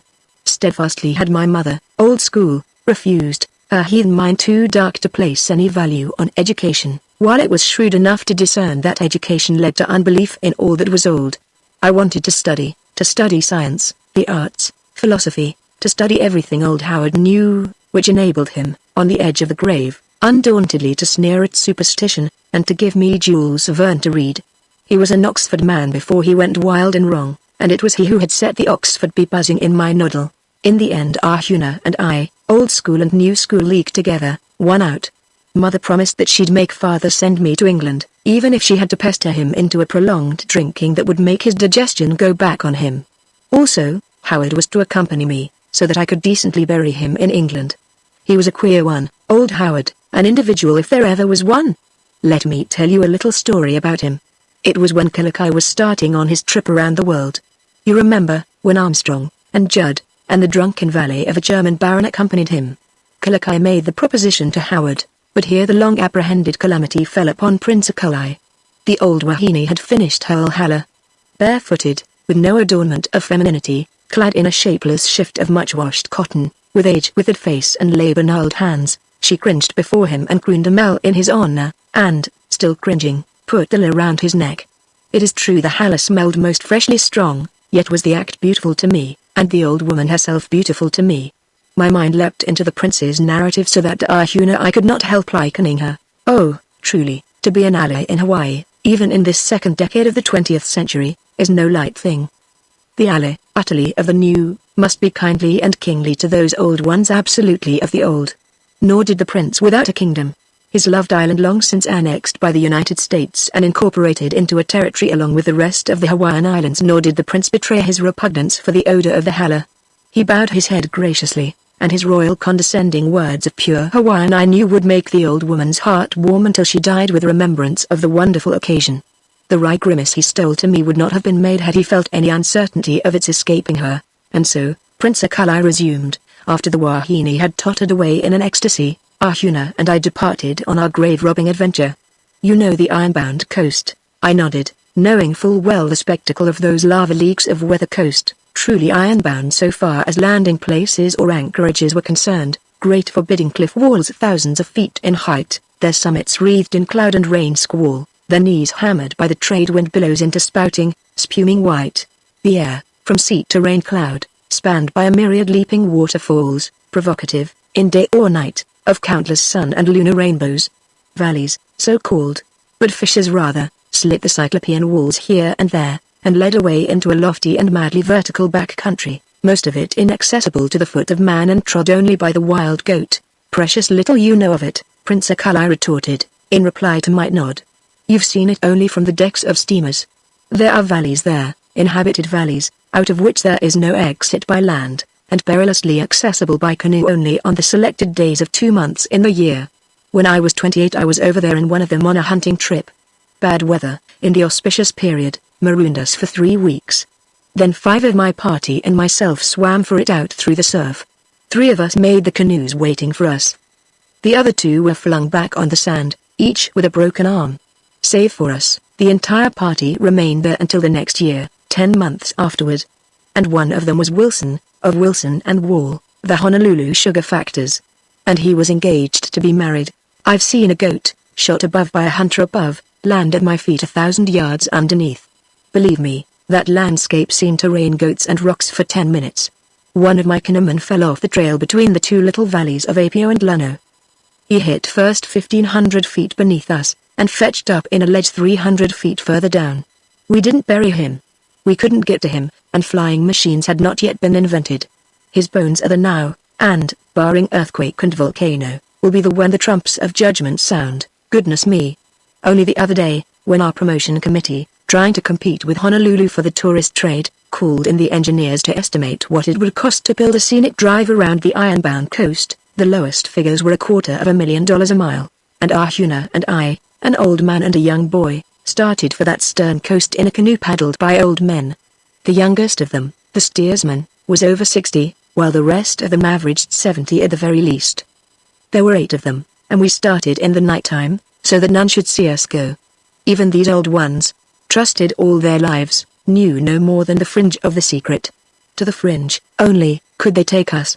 And the fringe was, I don't mind telling that much, the fringe was Honolulu Valley. We got there the 3rd afternoon following. The old chaps weren't strong on the paddles. It was a funny expedition, into such wild waters, with now one and now another of our ancient mariner crew collapsing and even fainting. One of them actually died on the 2nd morning out. We buried him overside. It was positively uncanny, the heathen ceremonies those grey ones pulled off in burying their grey brother. And I was only 15, alakapo over them by blood of heathenness and right of hereditary heathen rule, with a pension for Jules Verne and shortly to sail for England for my education. So one learns. Small wonder my father was a philosopher, in his own lifetime spanning the history of man from human sacrifice and idol worship, through the religions of man's upward striving, to the Medusa of rank atheism at the end of it all. Small wonder that, like old Ecclesiastes, he found vanity in all things and surcease in sugar stocks, singing boys, and hula dancers.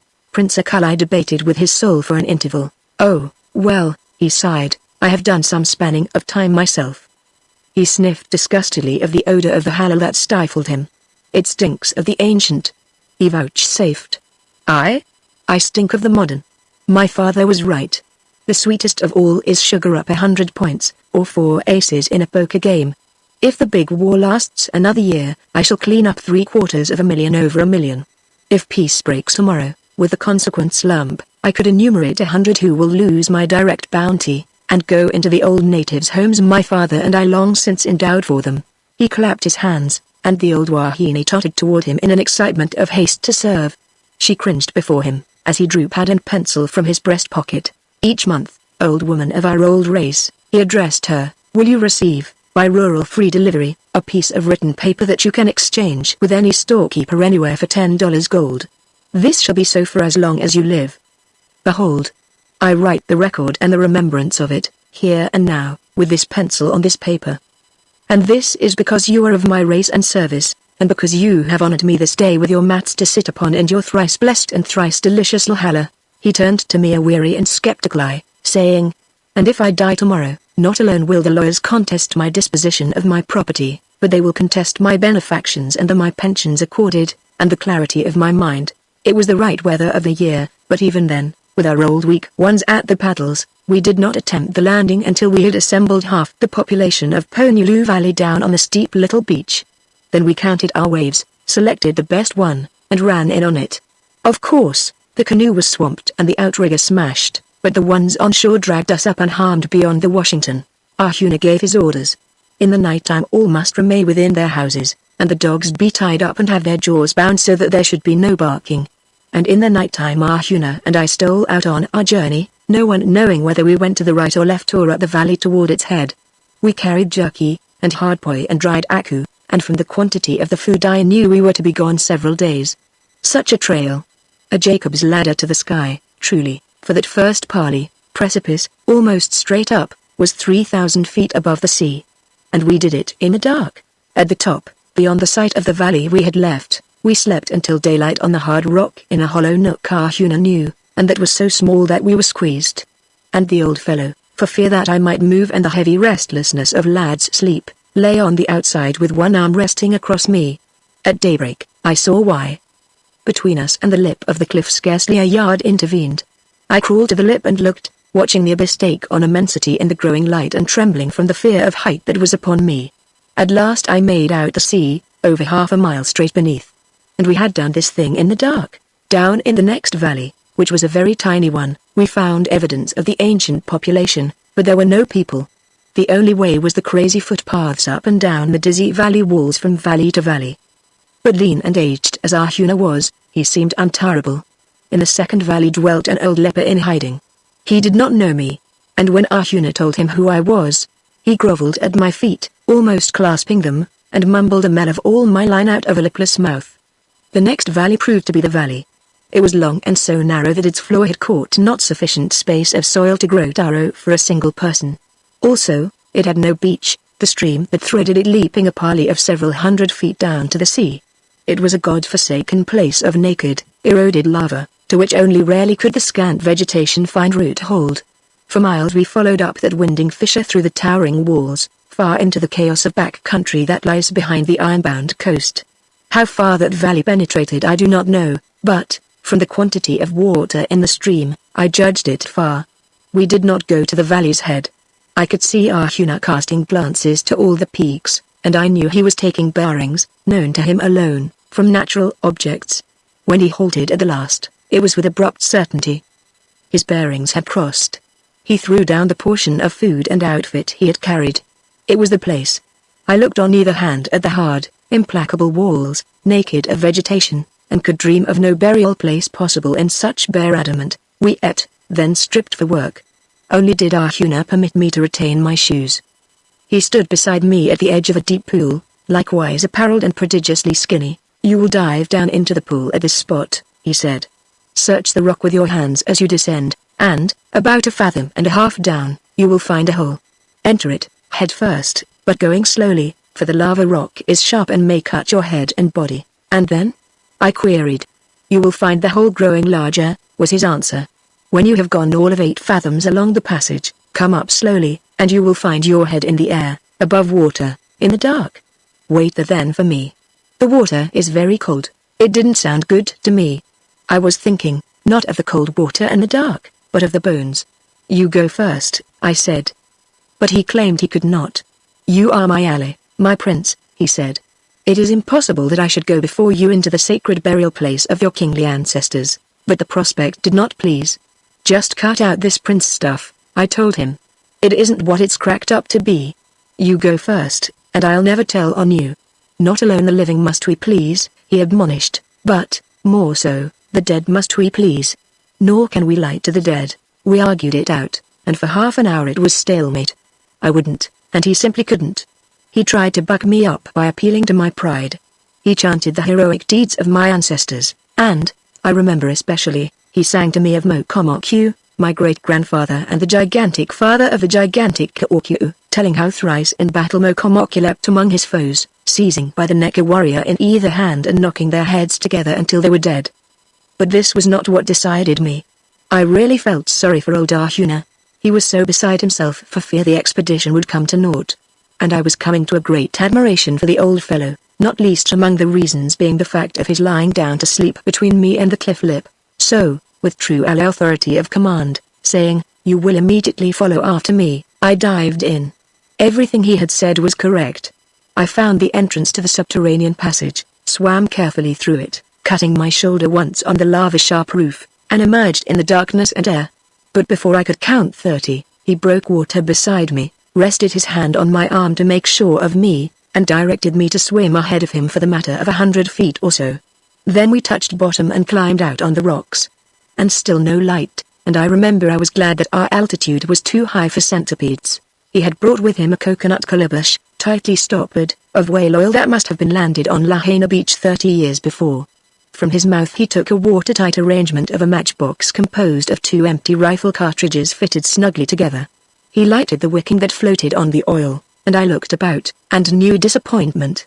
No burial chamber was it, but merely a lava tube such as occurs on all the islands. He put the calabash of light into my hands and started me ahead of him on the way, which he assured me was long, but not too long. It was long, at least a mile in my sober judgment, though at the time it seemed 5 miles, and it ascended sharply. When Arjuna, at the last, stopped me, I knew we were close to our goal. He knelt on his lean old knees on the sharp lava rock, and clasped my knees with his skinny arms. My hand that was free of the calabash lamp he placed on his head. He chanted to me, with his old cracked, quavering voice, the line of my descent and my essential highlioness. And then he said, "Tell neither Kanau nor Hawilani aught of what you are about to behold. There is no sacredness in Kanau. His mind is filled with sugar and the breeding of horses. I do knows that he sold a feather cloak his grandfather had worn to that English collector for $8,000, and the money he lost the next day betting on the polo game between Maui and Oahu. Hawilani, your mother, is filled with sacredness. She is too much filled with sacredness. She grows old, and weak-headed, and she traffics so much with sorceries." "No," I made answer. "I shall tell no one. If I did, then would I have to return to this place again? And I do not want ever to return to this place. I'll try anything once. This I shall never try twice." "It is well," he said, and arose, falling behind so that I should enter first. "Also," he said, "your mother is old. I shall bring her, as promised, the bones of her mother and of her grandfather. These should content her until she dies, and then, if I die before her, it is you who must see to it that all the bones in her family collection are placed in the royal mausoleum. I have given all the island's museums the once-over." Prince Akalai lapsed back into slang, and I must say that the totality of the collections cannot touch what I saw in Alakanai burial cave. Remember, and with reason and history, we trace back the highest and oldest genealogy in the islands. Everything that I had ever dreamed or heard of, and much more that I had not, was there. The place was wonderful. Arjuna, sepulchrally muttering prayers and meles, moved about, lighting various whale oil lamp calabashes. They were all there, the Hawaiian race from the beginning of Hawaiian time. Bundles of bones and bundles of bones, all wrapped decently in taper, until for all the world it was like the parcels post department at a post office, and everything. Kahalis, which you may know developed out of the fly flapper into symbols of royalty until they became larger than hearse blooms with handles 1.5 fathoms and over 2 fathoms in length. And such handles, of the wood of the kaula, inlaid with shell and ivory and bone with a cleverness that had died out among our artificers a century before. It was a centuries-old family attic. For the first time I saw things I had only heard of, such as the pahoas, fashioned of whale teeth and suspended by braided human hair, and worn on the breast only by the highest of rank. There were tapes and mats of the rarest and oldest, capes and helmets and cloaks, priceless all, except the 2 ancient ones, of the feathers of the momo, and of the awia and the akakane and the o. I saw one of the momo cloaks that was superior to that finest one in the Bishop Museum in Honolulu, and that they value at between $500,000 and $1 million. Goodness me, I thought at the time, it was lucky Kanau didn't know about it. Such a mess of things. Carved gourds and calabashes, shell scrapers, nets of alona fiber, a junk of eel baskets, and fish hooks of every bone and spoon of shell. Musical instruments of the forgotten days, ukukes and nose flutes, and kiokios which are likewise played with one unstopped nostril. Tabupoi bowls and finger bowls, left-handed adzes of the canoe gods, lava cup lamps, stone mortars and pestles and poi pounders. And adzes again, a myriad of them, beautiful ones, from an ounce in weight for the finer carving of idols to 15 pounds for the felling of trees, and all with the sweetest handles I have ever beheld. There were the keeks, you know, our ancient drums, hollowed sections of the coconut tree, covered one end with shark skin. The first keek of all Hawaii Arjuna pointed out to me and told me the tale. It was manifestly most ancient. He was afraid to touch it for fear the age-rotted wood of it would crumble to dust, the ragged tatters of the sharkskin head of it still attached. This is the very oldest and father of all our keeks, Arjuna told me. Kila, the son of Moika, brought it back from far Raiata in the South Pacific. And it was Kila's own son, Kahai, who made that same journey, and was gone 10 years, and brought back with him from Tahiti the first breadfruit trees that sprouted and grew on Hawaiian soil. And the bones and bones. The parcel delivery array of them. Besides the small bundles of the long bones, there were full skeletons, taper-wrapped, lying in 1-man, and 2- and 3-man canoes of precious ko wood, with curved-out riggers of willy wood. and proper paddles to hand with the IO projection at the point simulating the continuance of the handle, as if, like a skewer, thrust through the flat length of the blade. And their war weapons were laid away by the sides of the lifeless bones that had wielded them: rusty old horse pistols, derringers, pepper boxes, 5-barreled fantastiques, Kentucky long rifles, muskets handled in trade by John Company and Hudson's Bay, shark-toothed swords, wooden stabbing knives, arrows and spears bone-headed of the fish and the pig and of man, and spears and arrows wooden-headed and fire-hardened. Arjuna put a spear in my hand, headed and pointed finely with the long shin bone of a man, and told me the tale of it. But first he unwrapped the long bones, arms, and legs, of 2 parcels, the bones, under the wrappings, neatly tied like so many faggots. "This," said Arjuna, exhibiting the pitiful white contents of one parcel, "is Loani. She was the wife of Akaiko, whose bones, now placed in your hands, much larger and male-like as you observe, held up the flesh of a large man, a 300-pounder 7-footer, 3 centuries agone. And this spearhead is made of the shin bone of Keola, a mighty wrestler and runner of their own time and place. And he loved Lolani, and she fled with him. But in a forgotten battle on the sands of Kalini, Akaiko rushed the lines of the enemy, leading the charge that was successful, and seized upon Keola, his wife's lover, and threw him to the ground, and sawed through his neck to the death with a shark-toothed knife. Thus, in the old days as always, did man combat for woman with man. And Lolani was beautiful, that Keola should be made into a spearhead for her. She was formed like a queen, and her body was a long bowl of sweetness, and her fingers long-eyed, massaged, to slimness and smallness at her mother's breast. For 10 generations have we remembered her beauty. Your father's singing boys today sing of her beauty in the hula that is named of her. This is Lolani, whom you hold in your hands. And, Arjuna done, I could but gaze, with imagination at the one time sobered and fired. Old drunken Howard had lent me his Tennyson, and I had mooned long and often over the idylls of the king. Here were the 3, I thought: Arthur, and Launcelot, and Guinevere. This, then, I pondered, was the end of it all, of life and strife and striving and love, the weary spirits of these long-gone ones to be invoked by fat old women and mangy sorcerers, the bones of them to be esteemed of collectors and betted on horse races and ace-fools, or to be sold for cash and invested in sugar stocks. For me it was illumination. I learned there in the burial cave the great lesson. And to Arjuna I said, the spear headed with the long bone of Keola I shall take for my own. Never shall I sell it. I shall keep it always. And for what purpose? He demanded. And I replied, that the contemplation of it may keep my hand sober and my feet on earth, with the knowledge that few men are fortunate enough to have as much of a remnant of themselves as will compose a spearhead when they are 3 centuries dead. And Arjuna bowed his head, and praised my wisdom of judgment. But at that moment the long-rotted alone accord broke, and the pitiful woman's bones of Lolani shed from my clasp and clattered on the rocky floor. One shin bone, in some way deflected, fell under the dark shadow of a canoe bow, and I made up my mind that it should be mine. So I hastened to help him in the picking up of the bones and the tying, so that he did not notice its absence. This, said Arjuna, introducing me to another of my ancestors, is your great-grandfather, Mokomoku, the father of Kaoku. Behold the size of his bones. He was a giant. I shall carry him, because of the long spear of Keola that will be difficult for you to carry away. And this is Lelimahoa, your grandmother, the mother of your mother, that you shall carry.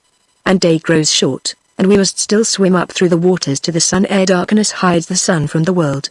But Arjuna, putting out the various calabashes of light by drowning the wicks in the whale oil, did not observe me include the shin bone of Lolani with the bones of my grandmother. The honk of the automobile, sent up from Urlokona to rescue us, broke off the prince's narrative. We said goodbye to the ancient and fresh-pensioned Wahini, and departed. A half-mile on our way, Prince Akalai resumed. So Arjuna and I returned to Hiwilani, and to her happiness, lasting to her death the year following, 2 more of her ancestors abided about her in the jars of her twilight room. Also, she kept her compact and worried my father into sending me to England. I took old Howard along, and he perked up and confuted the doctors, so that it was 3 years before I buried him restored to the bosom of my family. Sometimes I think he was the most brilliant man I have ever known. Not until my return from England did Arjuna die, the last custodian of our Allah secrets. And at his deathbed he pledged me again never to reveal the location in that nameless valley, and never to go back myself. Much else I have forgotten to mention did I see there in the cave that one time.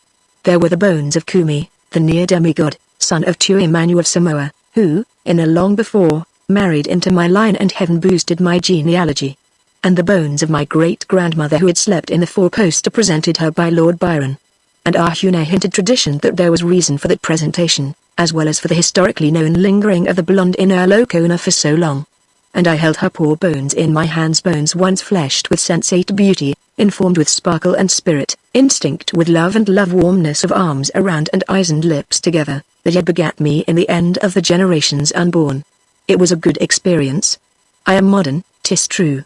I believe in no mystery stuff of old time nor of the kahunas.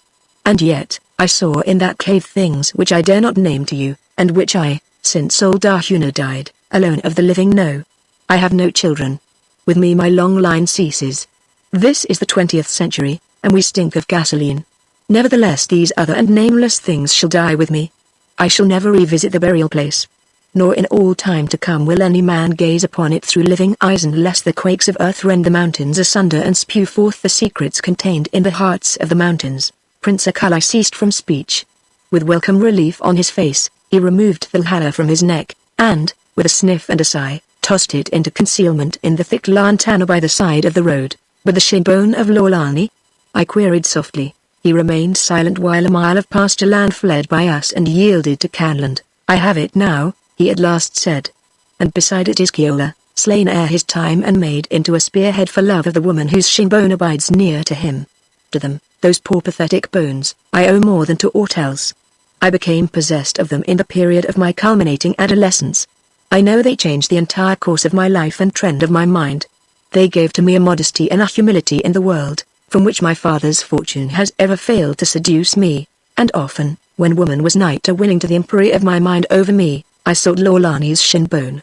And often, when lusty manhood stung me into feeling overproud and lusty, I consulted the spearhead remnant of Keola, one time swift runner, and mighty wrestler and lover, and thief of the wife of a king.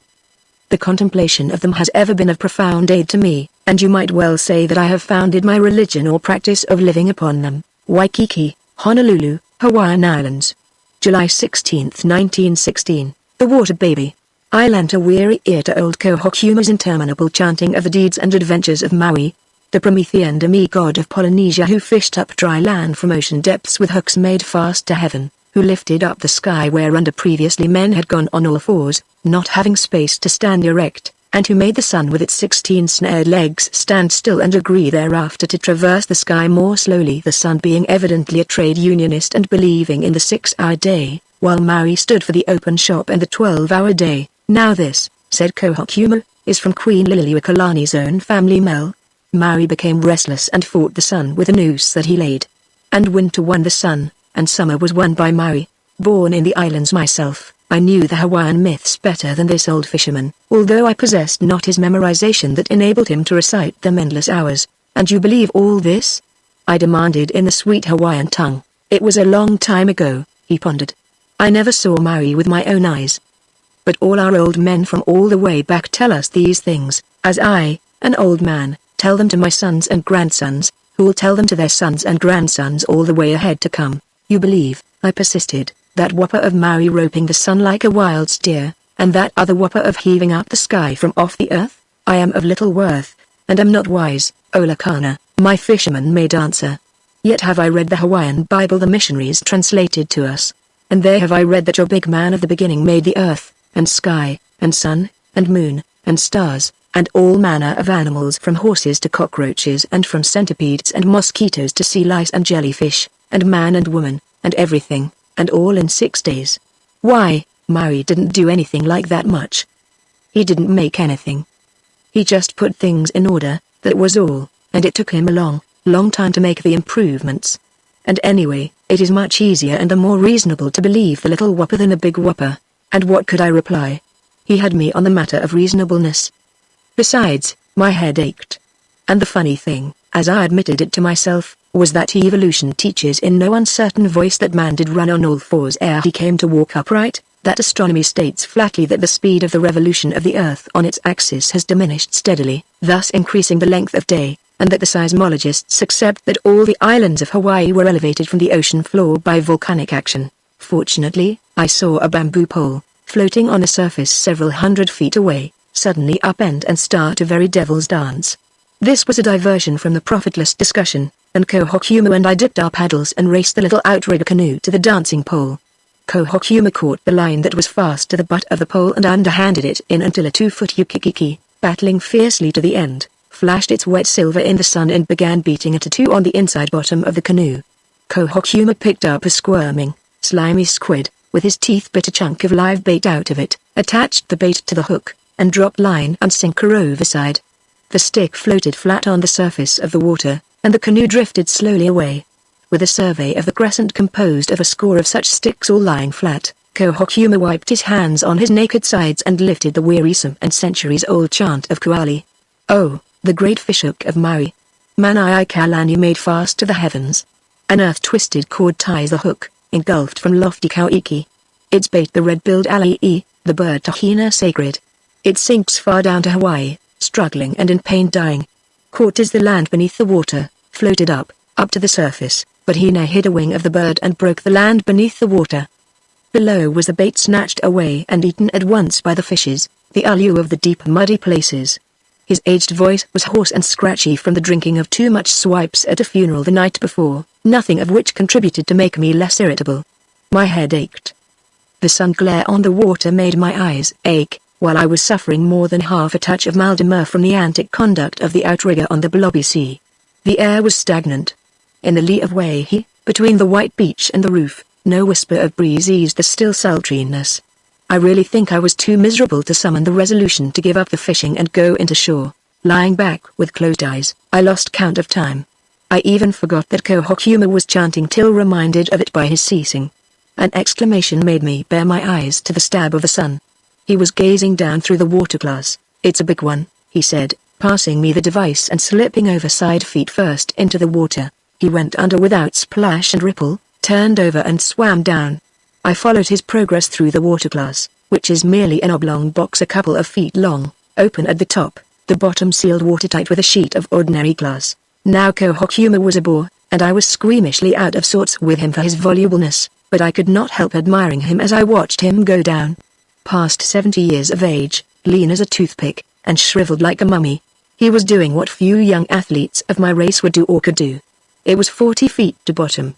There, partly exposed, but mostly hidden under the bulge of a coral lump, I could discern his objective. His keen eyes had caught the projecting tentacle of a squid. Even as he swam, the tentacle was lazily withdrawn, so that there was no sign of the creature. But the brief exposure of the portion of one tentacle had advertised its owner as a squid of size. The pressure at a depth of 40 feet is no joke for a young man, yet it did not seem to inconvenience this oldster. I am certain it never crossed his mind to be inconvenienced. Unarmed, bare of body save for a brief malo or loincloth, he was undeterred by the formidable creature that constituted his prey. I saw him steady himself with his right hand on the coral lump, and thrust his left arm into the hole to the shoulder. Half a minute elapsed, during which time he seemed to be groping and rooting around with his left hand. Then tentacle after tentacle, myriad suckered and wildly waving, emerged. Laying hold of his arm, they writhed and coiled about his flesh like so many snakes. With a heave and a jerk appeared the entire squid, a proper devilfish or octopus. But the old man was in no hurry for his natural element, the air above the water. There, 40 feet beneath, wrapped about by an octopus that measured 9 feet across from tentacle tip to tentacle tip and that could well drown the stoutest swimmer, he coolly and casually did the one thing that gave to him and his empery over the monster. He shoved his lean, hawk-like face into the very center of the slimy, squirming mass, and with his several ancient fangs bit into the heart and the life of the matter. This accomplished, he came upward, slowly, as a swimmer should who is changing atmospheres from the depths. Alongside the canoe, still in the water and peeling off the grisly clinging thing, the incorrigible old sinner burst into the peal of triumph which had been chanted by the countless squid-catching generations before him. O Kanaloa of the Tabunites! Stand upright on the solid floor. Stand upon the floor where lies the squid. Stand up to take the squid of the deep sea. Rise up, O Kanaloa! Stir up! Stir up! Let the squid awake. Let the squid that lies flat awake. Let the squid that lies spread out. I closed my eyes and ears, not offering to lend him a hand, secure in the knowledge that he could climb back unaided into the unstable craft without the slightest risk of upsetting it. A very fine squid, he crooned. It is a wahine, female, squid. I shall now sing to you the song of the cowrie shell, the red cowrie shell that we used as a bait for the squid. You were disgraceful last night at the funeral. I headed him off. I heard all about it. You made much noise. You sang till everybody was deaf. You insulted the son of the widow. You drank swipes like a pig. Swipes are not good for your extreme age. Someday you will wake up dead. You ought to be a wreck today, ha. He chuckled. And you, who drank no swipes, who was a babe unborn when I was already an old man, who went to bed last night with the sun and the chickens this day, are you a wreck? Explain me that. My ears are as thirsty to listen as was my throat thirsty last night. And here today, behold, I am, as that Englishman who came here in his yacht used to say, I'm in fine form, in devilish fine form. I give you up, I retorted, shrugging my shoulders. Only one thing is clear, and that is that the devil doesn't want you. Report of your singing has gone before you. No. He pondered the idea carefully. It is not that. The devil will be glad for my coming, for I have some very fine songs for him, and scandals and old gossips of the High Alice that will make him scratch his sides. So, let me explain to you the secret of my birth. The sea is my mother. I was born in a double canoe, during a Kona gale, in the channel of Kahului. From her, the sea, my mother, I received my strength. Whenever I return to her arms, as for a breast clasp, as I have returned this day, I grow strong again and immediately. She, to me, is the milk giver, the life source. Shades of Antuas. Thought I, someday, old Kohokuma rambled on, when I am really old, I shall be reported of men as drowned in the sea. This will be an idle thought of men. In truth, I shall have returned into the arms of my mother, there to rest under the heart of her breast until the second birth of me, when I shall emerge into the sun a flashing youth of splendor like Maui himself when he was golden young. A queer religion, I commented. When I was younger I muddled my poor head over queerer religions, old Kohokuma retorted. But listen, O young wise one, to my elderly wisdom. This I know, as I grow old I seek less for the truth from without me, and find more of the truth from within me. Why have I thought this thought of my return to my mother and of my rebirth from my mother into the sun? You do not know. I do not know, save that, without whisper of man's voice or printed word, without prompting from otherwhere, this thought has arisen from within me, from the deeps of me that are as deep as the sea. I am not a god. I do not make things. Therefore I have not made this thought. I do not know its father or its mother. It is of old time before me, and therefore it is true.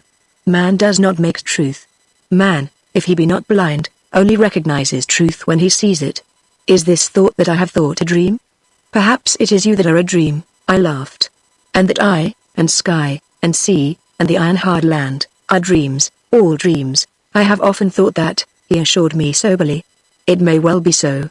Last night I dreamed I was a lark bird, a beautiful singing lark of the sky like the larks on the upland pastures of Hailkala.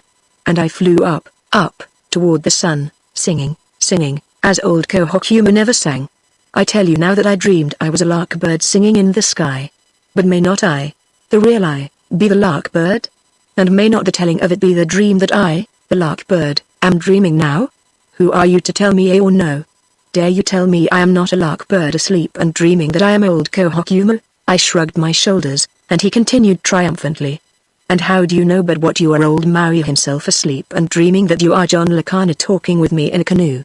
And may you not awake old Maui yourself, and scratch your sides and say that you had a funny dream in which you dreamed you were a holy? I don't know, I admitted. Besides, you wouldn't believe me. There is much more in dreams than we know, he assured me with great solemnity. Dreams go deep, all the way down, maybe to before the beginning. May not old Maui have only dreamed he pulled Hawaii up from the bottom of the sea? Then would this Hawaii land be a dream, and you, and I, and the squid the only parts of Maui's dream? And the lark bird too? He sighed and let his head sink on his breast. And I worry my old head about the secrets undiscoverable, he resumed, until I grow tired and want to forget, and so I drink swipes, and go fishing, and sing old songs, and dream I am a lark bird singing in the sky. I like that best of all, and often I dream it when I have drunk much swipes. In great dejection of mood he peered down into the lagoon through the water glass. There will be no more bites for a while, he announced. The fish sharks are prowling around, and we shall have to wait until they are gone. And so that the time shall not be heavy, I will sing you the canoe hauling song to Lono. You remember. Give to me the trunk of the tree, O Lono. Give me the tree's main root, O Lono. Give me the ear of the tree, O Lono! For the love of mercy, don't sing." I cut him short. "I've got a headache, and your singing hurts. You may be in devilish fine form today, but your throat is rotten. I'd rather you talked about dreams, or told me whoppers. It is too bad that you are sick, and you so young," he conceded cheerily. "And I shall not sing any more. I shall tell you something you do not know and have never heard, something that is no dream and no whopper, but is what I know to have happened. Not very long ago there lived here, on the beach beside this very lagoon, a young boy whose name was Kakiwai, which, as you know, means water baby. He was truly a water baby. His gods were the sea and fish gods, and he was born with knowledge of the language of fishes, which the fishes did not know until the sharks found it out one day when they heard him talk it. It happened this way. The word had been brought, and the commands, by swift runners, that the king was making a progress around the island, and that on the next day a liu or feast was to be served him by the dwellers here of Waihi. It was always a hardship, when the king made a progress, for the few dwellers in small places to fill his many stomachs with food. For he came always with his wife and her women, with his priests and sorcerers, his dancers and flute players, and hula singers, and fighting men and servants, and his high chiefs with their wives, and sorcerers, and fighting men, and servants. Sometimes, in small places like Waihi, the path of his journey was marked afterward by leanness and famine. But a king must be fed, and it is not good to anger a king. So, like warning in advance of disaster, Waihi heard of his coming, and all food-getters of field and pond and mountain and sea were busied with getting food for the feast. And behold, everything was got, from the choicest of royal taro to sugarcane joints for the roasting, from the pies to limo, from fowl to wild pig and poi-fed puppies, everything save one thing. The fisherman failed to get lobsters. Now be it known that the king's favorite food was lobster. He esteemed it above all kai food, and his runners had made special mention of it. And there were no lobsters, and it is not good to anger a king in the belly of him. Too many sharks had come inside the reef. That was the trouble. A young girl and an old man had been eaten by them. And of the young men who dared dive for lobsters, one was eaten, and one lost an arm, and another lost one hand and one foot. But there was Kakiwai, the water baby, only 11 years old, but half fish himself and talking the language of fishes. To his further the head men came, begging him to send the water baby to get lobsters to fill the king's belly and divert his anger. Now this what happened was known and observed. For the fishermen, and their women, and the taro growers and the bird catchers, and the head men, and all Waihi, came down and stood back from the edge of the rock where the water baby stood and looked down at the lobsters far beneath on the bottom. And a shark, looking up with its cat's eyes, observed him, and sent out the shark call of fresh meat to assemble all the sharks in the lagoon.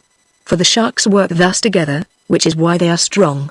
And the sharks answered the call till there were 40 of them, long ones and short ones and lean ones and round ones, 40 of them by count, and they talked to one another, saying, "Look at that titbit of a child, that morsel delicious of human flesh, sweetness without the salt of the sea in it, of which salt we have too much, savory and good to eat, melting to delight under our hearts as our bellies embrace it and extract from it its sweet." Much more they said, saying, "He has come for the lobsters. When he dives in he is for one of us. Not like the old man we ate yesterday, tough to dryness with age, nor like the young men whose members were too hard-muscled, but tender, so tender that he will melt in our gullets ere our bellies receive him. When he dives in, we will all rush for him, and the lucky one of us will get him, and, gulp, he will be gone, one bite and one swallow, into the belly of the luckiest one of us." And Kakiwai, the water baby, heard the conspiracy, knowing the shark language, and he addressed a prayer, in the shark language, to the shark god Mokihalii, and the sharks heard and waved their tails to one another and winked their cat's eyes in token that they understood his talk. And then he said, "I shall now dive for a lobster for the king. And no hurt shall befall me, because the shark with the shortest tail is my friend and will protect me." And, so saying, he picked up a chunk of lava rock and tossed it into the water, with a big splash, 20 feet to one side. The 40 sharks rushed for the splash, while he dived, and by the time they discovered they had missed him, he had gone to bottom and come back and climbed out, within his hand a fat lobster, a wahine lobster, full of eggs, for the king. "Ha!" said the sharks, very angry. "There is among us a traitor. The titbit of a child, the morsel of sweetness, has spoken, and has exposed the one among us who has saved him. Let us now measure the lengths of our tails," which they did, in a long row, side by side, the shorter-tailed ones cheating and stretching to gain length on themselves, the longer-tailed ones cheating and stretching in order not to be out-cheated and outstretched. They were very angry with the one with the shortest tail, and him they rushed upon from every side and devoured till nothing was left of him. Again they listened while they waited for the water baby to dive in. And again the water baby made his prayer in the shark languages to Makaloa, and said, "The shark with the shortest tail is my friend and will protect me." And again the water baby tossed in a chunk of lava, this time 20 feet away off to the other side. The sharks rushed for the splash, and in their haste ran into one another, and splashed with their tails till the water was all foam, and they could see nothing, each thinking some other was swallowing the titbit.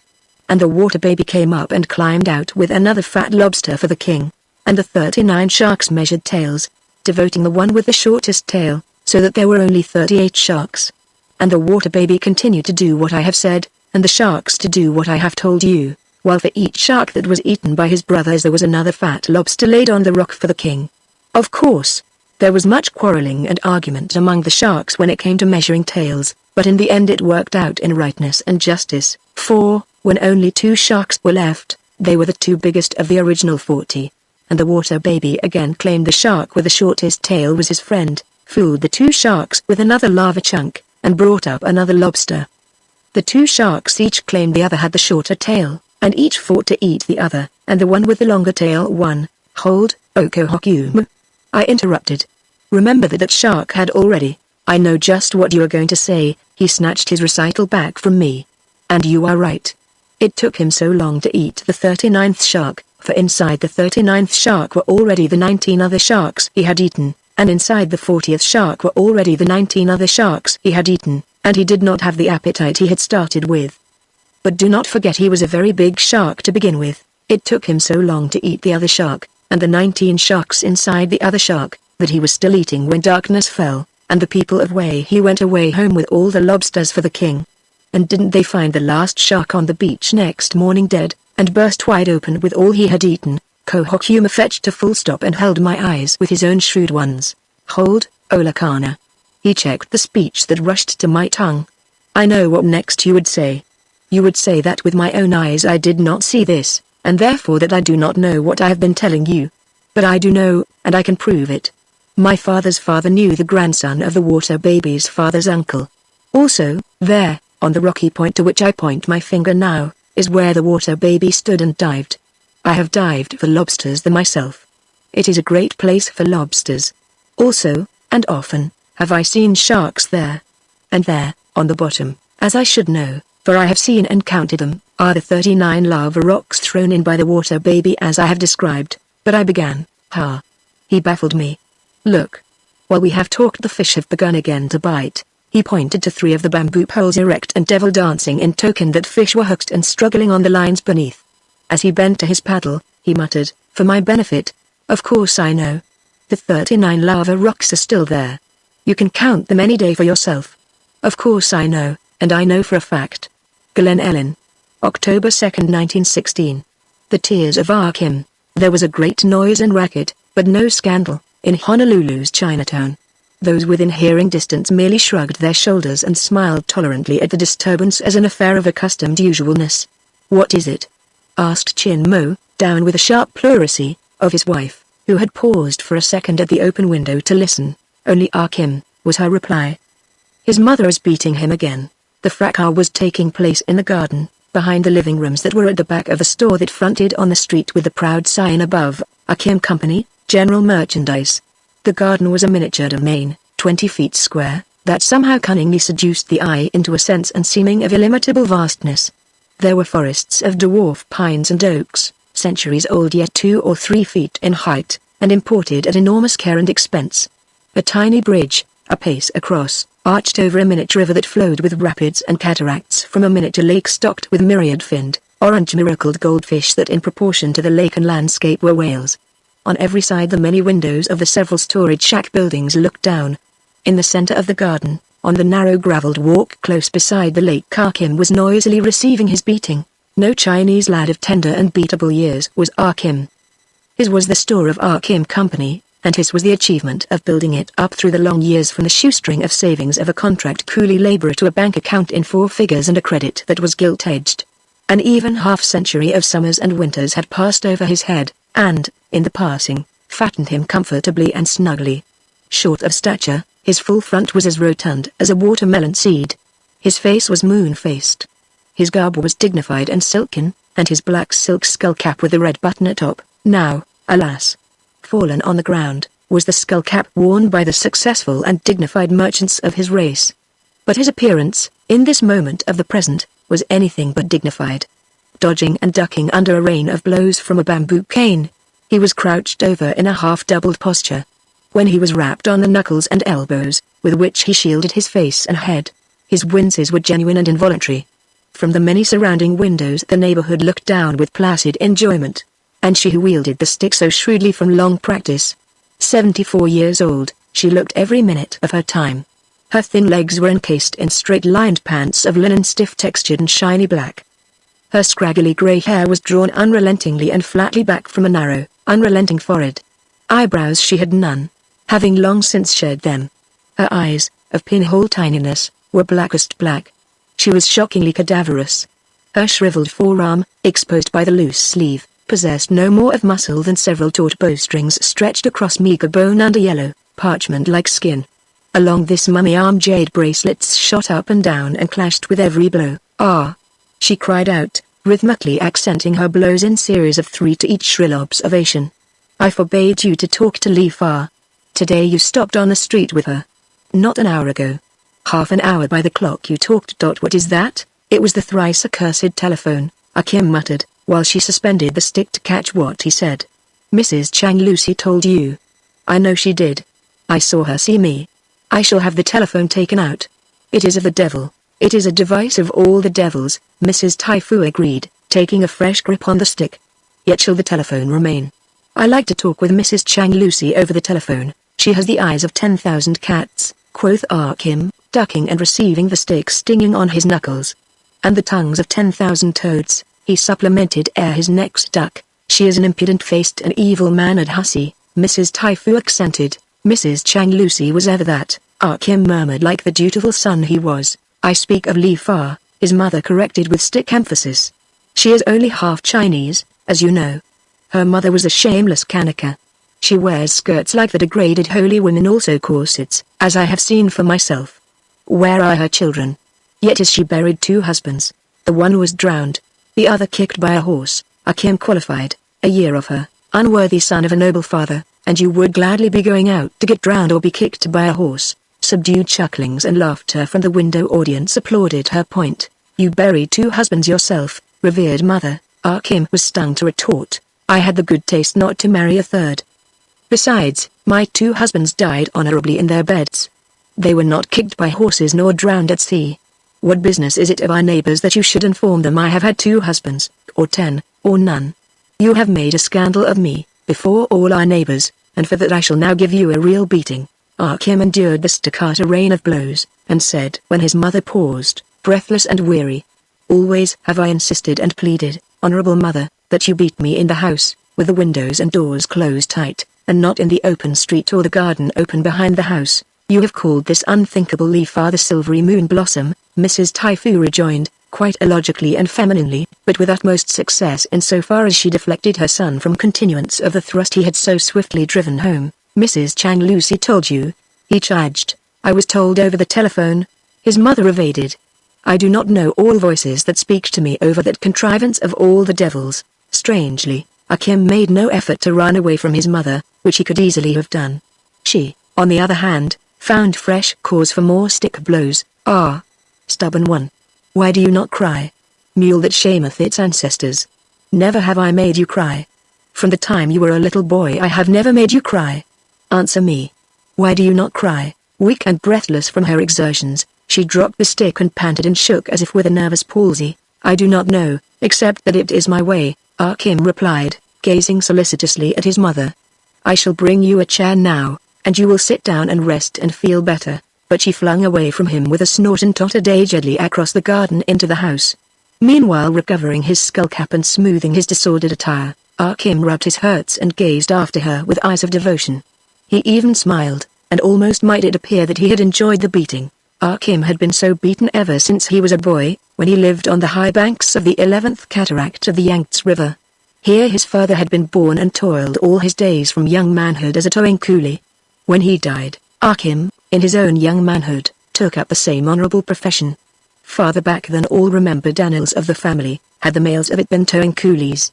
At the time of Christ his direct ancestors had been doing the same thing, meeting the precisely similarly modeled junks below the white water at the foot of the canyon, bending the half-mile of rope to each junk, and, according to size, tailing on from 100 to 200 coolies of them, and by sheer, two-legged manpower, bowed forward and down till their hands touched the ground and their faces were sometimes within a foot of it, dragging the junk up through the white water to the head of the canyon. Apparently, down all the intervening centuries, the payment of the trade had not picked up. His father, his father's father, and himself, Kim, had received the same invariable remuneration per junk, 1/14 of a cent, at the rate he had since learned money was valued in Hawaii. On long lucky summer days when the waters were easy, the junks many, the hours of daylight 16 hours of such heroic toil would earn over a cent. But in a whole year a towing coolie did not earn more than $1.50. People could and did live on such an income. There were women servants who received a yearly wage of $1. The net makers of tea earned between $1 and $2 a year. They lived on such wages, or, at least, they did not die on them. But for the towing coolies there were pickings, which were what made the profession honorable and the guild a close and hereditary corporation or labor union. One junk in 5 that was dragged up through the rapids or lowered down was wrecked. One junk in every 10 was a total loss. The coolies of the towing guild knew the freaks and whims of the currents, and grappled, and raked, and netted a wet harvest from the river. They of the guild were looked up to by lesser coolies, for they could afford to drink brick tea and eat No. 4 rice every day. And Kim had been contented and proud, until, one bitter spring day of driving sleet and hail, he dragged ashore a drowning Cantonese sailor. It was this wanderer, thawing out by his fire, who first named the magic name Hawaii to him. He had himself never been to that laborer's paradise, said the sailor, but many Chinese had gone there from Canton, and he had heard the talk of their letters written back. In Hawaii was never frost nor famine. The very pigs, never fed, were ever fat of the generous offal disdained by man. A Cantonese or Yangtze family could live on the waste of an Hawaii coolie. And wages, in gold dollars, 10 a month, or, in trade dollars, 2 a month, was what the contract Chinese coolie received from the White Devil Sugar Kings. In a year the coolie received the prodigious sum of 240 trade dollars, more than 100 times what a coolie, toiling 10 times as hard, received on the 11th cataract of the Yangtze. In short, all things considered, an Hawaii coolie was 100 times better off, and, when the amount of labor was estimated, 1,000 times better off. In addition was the wonderful climate. When Kim was 24, despite his mother's pleadings and beatings, he resigned from the ancient and honorable guild of the 11th cataract towing coolies, left his mother to go into a boss coolie's household as a servant for $1 a year, and an annual dress to cost not less than 30 cents, and himself departed down the Yangtze to the Great Sea. Many were his adventures and severe his toils and hardships ere, as a salt sea junk sailor, he won to Canton. When he was 26 he signed 5 years of his life and labor away to the Hawaii Sugar Kings and departed, one of 800 contract coolies, for that far island land, on a festering steam run by a crazy captain and drunken officers and rejected of Lloyd's. Honorable, among laborers, had Kim's rating been as a towing coolie. In Hawaii, receiving 100 times more pay, he found himself looked down upon as the lowest of the low A plantation coolie, than which could be nothing lower. But a coolie whose ancestors had towed junks up the 11th cataract of the Yangtze since before the birth of Christ inevitably inherits one character in large degree, namely, the character of patience. This patience was Kim's. At the end of 5 years, his compulsory servitude over, thin as ever in body, in bank account he lacked just 10 trade dollars of possessing 1,000 trade dollars. On this sum he could have gone back to the Yangtze and retired for life a really wealthy man. He would have possessed a larger sum, had he not, on occasion, conservatively played chaffer and fantan, and had he not, for a 12-month, toiled among the centipedes and scorpions of the stifling cane fields in the semi-dream of a continuous opium debauch. Why he had not toiled the whole 5 years under the spell of opium was the expensiveness of the habit. He had had no moral scruples. The drug had cost too much, but Kim did not return to China. He had observed the business life of Hawaii and developed a vaulting ambition. For 6 months, in order to learn business and English at the bottom, he clerked in the plantation store. At the end of this time he knew more about that particular store than did ever plantation manager know about any plantation store. When he resigned his position he was receiving 40 gold a month, or 80 trade, and he was beginning to put on flesh. Also, his attitude toward mere contract coolies had become distinctively aristocratic. The manager offered to raise him to 60-fold, which, by the year, would constitute a fabulous 1,440 trade, or 700 times his annual earning on the Yanks as a two-legged horse at 1/14 of a gold cent per junk.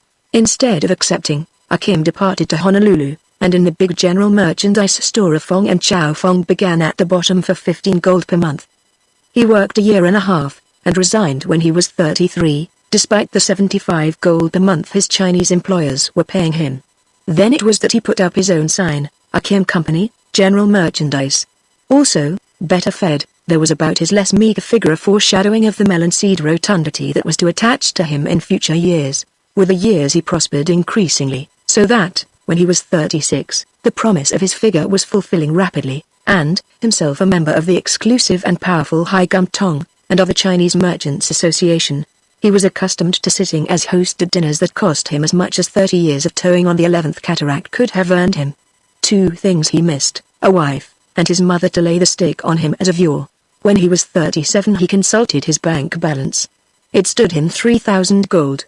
For 2,500 down and an easy mortgage he could buy the 3-story shack building, and the ground in fee simple on which it stood. But to do this, left only 500 for a wife. Fu Yipo had a marriageable, properly small-footed daughter whom he was willing to import from China, and sell to him for 800 gold, plus the costs of importation. Further, Fu Yipo was even willing to take 500 down and the remainder on note at 6%. Kim, 37 years of age, fat and a bachelor, really did want a wife, especially a small-footed wife, for, China-born and reared. The immemorial small-footed female had been deeply impressed into his fantasy of woman. But more, even more and far more than a small-footed wife, did he want his mother and his mother's delectable beatings. So he declined Fu Yipo's easy terms, and at much less cost imported his own mother from servant in a boss coolie's house at a yearly wage of $1.30 dress to be mistress of his Honolulu 3-story shack building with 2 household servants, 3 clerks, and a porter of all work under her, to say nothing of $10,000 worth of dress goods on the shelves that ranged from the cheapest cotton crepes to the most expensive hand-embroidered silks. For be it known that even in that early day Kim's emporium was beginning to cater to the tourist trade from the States. For 13 years Kim had lived tolerably happily with his mother, and by her been methodically beaten for causes just or unjust, real or fancied, and at the end of it all he knew as strongly as ever the ache of his heart and head for a wife, and of his loins for sons to live after him, and carry on the dynasty of Kim Company. Such the dream that has ever vexed men, from those early ones who first usurped a hunting right, monopolized a sandbar for a fish trap, or stormed a village and put the males thereof to the sword. Kings, millionaires, and Chinese merchants of Honolulu have this in common, despite that they may praise God for having made them differently and in self-likable images, and the ideal of woman that Kim at 58 for had changed from his ideal at 37. No small-footed wife did he want now, but a free, natural, outstepping normal-footed woman that, somehow, appeared to him in his daydreams and haunted his night visions in the form of Li Fa, the silvery moon blossom. What if she were twice widowed, the daughter of a Kanaka mother, the wearer of white devil skirts and corsets and high-heeled slippers? He wanted her. It seemed it was written that she should be joint ancestor with him of a line that would continue the ownership and management through the generations, of Kim Company, General Merchandise. I will have no half-pake daughter-in-law, his mother often reiterated to Kim, pake being the Hawaiian word for Chinese. All pake must my daughter-in-law be, even as you, my son, and as I, your mother. And she must wear trousers, my son, as all the women of our family before her. No woman, in she-devil skirts and corsets, can pay due reverence to our ancestors. Corsets and reverence do not go together. Such a one is this shameless Li Fa. She is impudent and independent, and will be neither obedient to her husband nor her husband's mother. This brazen-faced Li Fa would believe herself the source of life and the first ancestor, recognizing no ancestors before her. She laughs at our joss sticks, and paper prayers, and family gods, as I have been well told, Mrs. Chang Lucy. Kim groaned. Not alone Mrs. Chang Lucy, oh son. I have inquired. At least a dozen have heard her say of our Joss house that it is all monkey foolishness. The words are hers. She, who eats raw fish, raw squid, and baked dog. Ours is the foolishness of monkeys. Yet would she marry you, a monkey, because of your store that is a palace and of the wealth that makes you a great man. And she would put shame on me, and on your father before you long honorably dead. And there was no discussing the matter. As things were, Kim knew his mother was right. Not for nothing had Li Fa been born 40 years before of a Chinese father, renegade to all tradition, and of a Kanaka mother whose immediate forebears had broken the taboos, cast down their own Polynesian gods, and weak-heartedly listened to the preaching about the remote and unimaginable God of the Christian missionaries. Li Fa, educated, who could read and write English and Hawaiian and a fair measure of Chinese, claimed to believe in nothing, although in her secret heart she feared the kahunas, Hawaiian witch doctors, who she was certain could charm away ill luck or pray one to death. Li Fa would never come into Kim's house, as he thoroughly knew, and kowtow to his mother and be slave to her in the immemorial Chinese way. Li Fa, from the Chinese angle, was a new woman, a feminist, who rode horseback astride, disported immodestly garbed at Waikiki on the surfboards, and at more than one liu or feast, had been known to dance the hula with the worst and in excess of the worst, to the scandalous delight of all. Kim himself, a generation younger than his mother, had been bitten by the acid of modernity. The old order held, in so far as he still felt in his subtlest crypts of being the dusty hand of the past resting on him, residing in him, yet he subscribed to heavy policies of fire and life insurance, acted as treasurer for the local Chinese revolutionizers that were for turning the Celestial Empire into a republic, contributed to the funds of the Hawaii-born Chinese baseball nine that excelled the Yankee nines at their own game, talked theosophy with Katsu Sugri, the Japanese Buddhist and silk importer, fell for police graft, played and paid his insidious share in the democratic politics of annexed Hawaii, and was thinking of buying an automobile. Kim never dared bear himself to himself and thrash out and winnow out how much of the old he had ceased to believe in. His mother was of the old, yet he revered her and was happy under her bamboo stick. Li Fa, the silvery moon blossom, was of the new, yet he could never be quite completely happy without her, for he loved Li Fa. Moon-faced, rotund as a watermelon seed, canny businessman, wise with half a century of living, nevertheless Kim became an artist when he thought of her. He thought of her in poems of names, as woman transmuted into flower terms of beauty and philosophic abstractions of achievement and easement. She was, to him, and alone to him of all men in the world, his plum blossom, his tranquility of woman, his flower of serenity, his moon lily, and his perfect rest. And as he murmured these love endearments of namings, it seemed to him that in them were the ripplings of running waters, the tinklings of silver wind bells, and the scents of the oleander and the jasmine. She was his poem of woman, a lyric delight, a 3 dimensions of flesh and spirit delicious, a fate and a good fortune written, ere the first man and woman were, by the gods whose whim had been to make all men and women for sorrow and for joy. But his mother put into his hand the ink brush and placed under it, on the table, the writing tablet. Paint, said she. The ideograph of Tamari. He obeyed, scarcely wondering, with the deft artistry of his race and training, painting the symbolic hieroglyphic. Resolve it, commanded his mother. Kim looked at her, curious, willing to please, unaware of the drift of her intent. Of what is it composed? She persisted. What are the 3 originals, the sum of which is it, to marry, marriage, the coming together and wedding of a man and a woman? Paint them apart. The 3 originals, unrelated, so that we may know how the wise men of old wisely built up the ideograph of Tamari. And Kim, obeying and painting, saw that what he had painted were 3 picture signs, the picture signs of a hand, an ear, and a woman. Name them, said his mother, and he named them. It is true, said she. It is a great tale. It is the stuff of the painted pictures of marriage. Such marriage was in the beginning, such shall it always be in my house. The hand of the man takes the woman's ear, and by it leads her away to his house, where she is to be obedient to him and to his mother. I was taken by the ear, so, by your long honorably dead father. I have looked at your hand. It is not like his hand. Also have I looked at the ear of Li Fa. Never will you lead her by the ear. She has not that kind of an ear. I shall live a long time yet, and I will be mistress in my son's house, after our ancient way, until I die, but she is my revered ancestress, Kim explained to Li Fa. He was timidly unhappy, for Li Fa, having ascertained that Mrs. Taifu was at the temple of the Chinese Esculapius making a food offering of dried duck and prayers for her declining health, had taken advantage of the opportunity to call upon him in his store. Li Fa pursed her insolent, unpainted lips into the form of a half-opened rosebud, and replied, "That will do for China. I do not know China. This is Hawaii, and in Hawaii the customs of all foreigners change. She is nevertheless my ancestress, Kim protested, the mother who gave me birth, whether I am in China or Hawaii. Oh silvery moon blossom that I want for wife. I have had 2 husbands, Li Fa stated placidly. One was a Paik, one was a Portuguese. I learned much from both. Also am I educated. I have been to high school, and I have played the piano in public. And I learned from my 2 husbands much. The Paik makes the best husband. Never again will I marry anything but a Paik. But he must not take me by the ear. How do you know of that? He broke in suspiciously. Mrs. Chang Lucy, was the reply. Mrs. Chang Lucy tells me everything that your mother tells her, and your mother tells her much. So let me tell you that mine is not that kind of an ear, which is what my honored mother has told me. Kim groaned. Which is what your honored mother told Mrs. Chang Lucy, which is what Mrs. Chang Lucy told me, Li Fa completed equably. And I now tell you, oh third husband-to-be, that the man is not born who will lead me by the ear. It is not the way in Hawaii. I will go only hand in hand with my man, side by side, 50-50 as is the holy slang just now.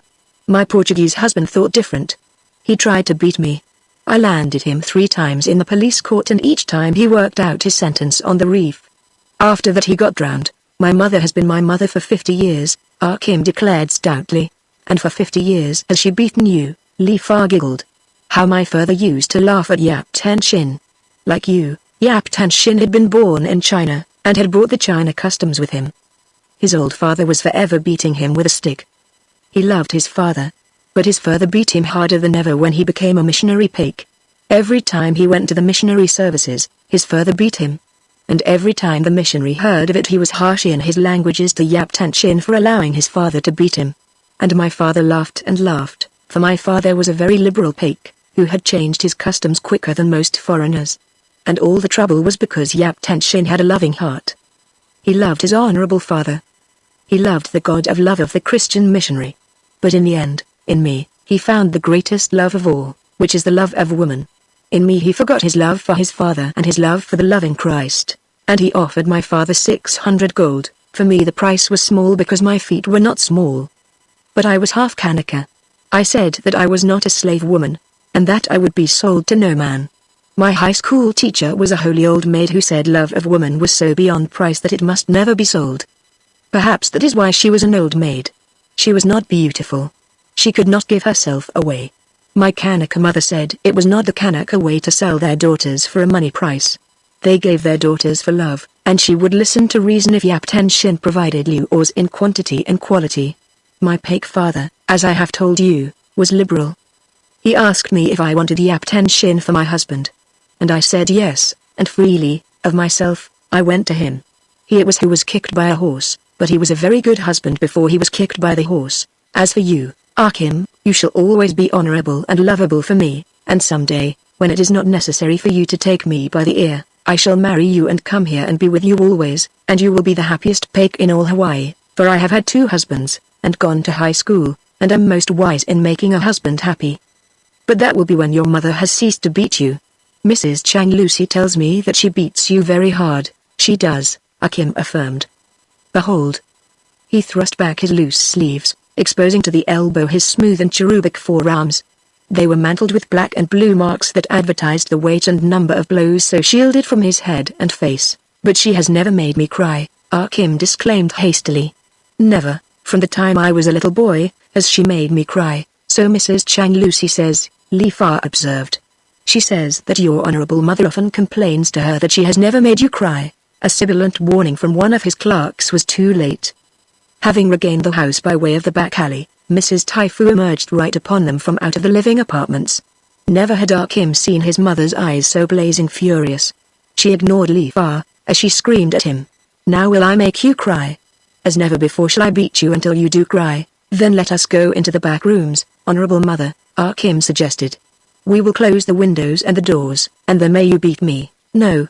Here shall you be beaten before all the world and this shameless woman who would, with her own hand, take you by the ear and call such sacrilege marriage. Stay, shameless woman, I am going to stay anyway, said Li Fa. She favored the clerks with a truculent stare. And I'd like to see anything less than the police put me out of here. You will never be my daughter-in-law, Mrs. Taifu snapped, Li Fa nodded her head in agreement, but just the same, she added, shall your son be my third husband? You mean when I am dead? The old mother screamed. The sun rises each morning, Li Fa said enigmatically. All my life have I seen it rise. You are 40, and you wear corsets. But I do not dye my hair, that will come later, Li Fa calmly retorted. As to my age, you are right. I shall be 41 next came a mere day. For 40 years I have seen the sun rise. My father was an old man. Before he died he told me that he had observed no difference in the rising of the sun since when he was a little boy. The world is round. Confucius did not know that, but you will find it in all the geography books. The world is round. Ever it turns over on itself, over and over and around and around. And the times and seasons of weather and life turn with it. What is, has been before. What has been, will be again. The time of the breadfruit and the mango ever occurs, and man and woman repeat themselves. The robins nest, and in the springtime the plovers come from the north. Every spring is followed by another spring. The coconut palm rises into the air, ripens its fruit, and departs. But always are there more coconut palms. This is not all my own smart talk. Much of it my father told me. Proceed, Honorable Mrs. Taifu, and beat your son who is my third husband-to-be. But I shall laugh. I warn you I shall laugh. Akim dropped down on his knees so as to give his mother every advantage. And while she rained blows upon him with a bamboo stick, Li Fa smiled and giggled, and finally burst into laughter. Harder, oh Honorable Mrs. Taifu. Li Fa edged between paroxysms of mirth. Mrs. Taifu did her best, which was notably weak, until she observed what made her drop the stick by her side in amazement. Kim was crying. Down both cheeks great round tears were coursing. Li Fa was amazed. So were the gaping clerks. Most amazed of all was Kim, yet he could not help himself, and, although no further blows fell, he cried steadily on. But why did you cry? Li Fa demanded often of Kim. It was so perfectly foolish a thing to do. She was not even hurting you.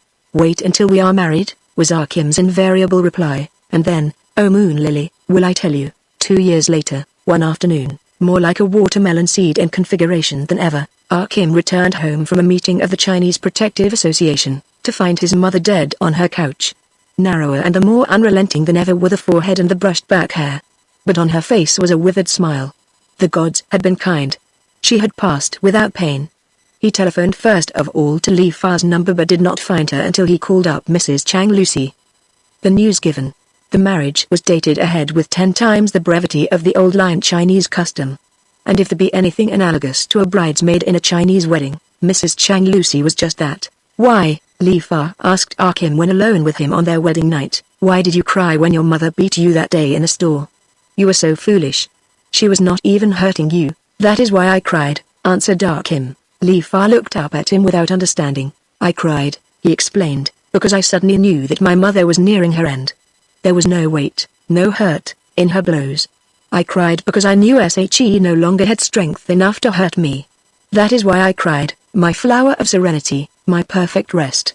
That is the only reason why I cried. Waikiki, Honolulu. June 16, 1916. The Kanaka surf. The tourist women, under the haw tree arbor that lines the Mona Hotel beach, gasped when Lee Barton and his wife Ida emerged from the bathhouse. And as the pair walked past them and down to the sand, they continued to gasp. Not that there was anything about Lee Barton provocative of gasps. The tourist women were not of the sort to gasp at sight of a mere man's swimming-suited body, no matter with what swelling splendor of line and muscle such body was invested. Nevertheless, trainers and conditioners of men would have drawn deep breaths of satisfaction at contemplation of the physical spectacle of him. But they would not have gasped in the way the women did, whose gasps were indicative of moral shock. Ida Barton was the cause of their perturbation and disapproval. They disapproved, seriously so, at the first instant's glimpse of her. They thought such ardent self-deceivers were they that they were shocked by her swimming suit. But Freud has pointed out how persons, where sex is involved, are prone sincerely to substitute one thing for another thing, and to agonize over the substituted thing as strenuously as if it were the real thing. Ida Barton's swimming suit was a very nice one, as women's suits go. Of thinnest of firm woven black wool, with white trimmings and a white belt line, it was high-throated, short-sleeved, and brief-skirted. Brief as was the skirt, the leg tights were no less brief. Yet on the beach in front of the adjacent outrigger club, and entering and leaving the water, a score of women, not provoking gasping notice, were more daringly garbed. Their men's suits, as brief of leg tights and skirts, fitted them as snugly, but were sleeveless after the way of men's suits, the armholes deeply low-cut and in-cut, and, by the exposed armpits, advertised full that the wearers were accustomed to 1916 décolleté. So it was not Ida Barton's suit, although the women deceived themselves into thinking it was. It was, first of all, say her legs, or, first of all, say the totality of her, the sweet and brilliant jewel of her femininity bursting upon them. Dowager, matron, and maid, conserving their soft fat muscles or protecting their hothouse complexions in the shade of the Hawtree arbor, felt the immediate challenge of her. She was menace as well, an affront of superiority in their own chosen and variously successful game of life, but they did not say it. They did not permit themselves to think it. They thought it was the suit, and said so to one another, ignoring the 20 women more daringly clad but less perilously beautiful. Could one have winnowed out of the souls of these disapproving ones what lay at bottom of their condemnation of her suit, it would have been found to be the sex-jealous thought, that no woman, so beautiful as this one, should be permitted to show her beauty. It was not fair to them. What chance had they in the conquering of males with so dangerous a rival in the foreground? They were justified. As Stanley Patterson said to his wife, where the two of them lolled wet in the sand by the tiny freshwater stream that the Bartons waded in order to gain the Outrigger Club beach. Lord God of models and marvels, behold them. My dear, did you ever see two such legs on one small woman? Look at the roundness and taperingness. They're boys' legs. I've seen featherweights go into the ring with legs like those. And they're all women's legs, too. Never mistake them in the world. The arc of the front line of that upper leg.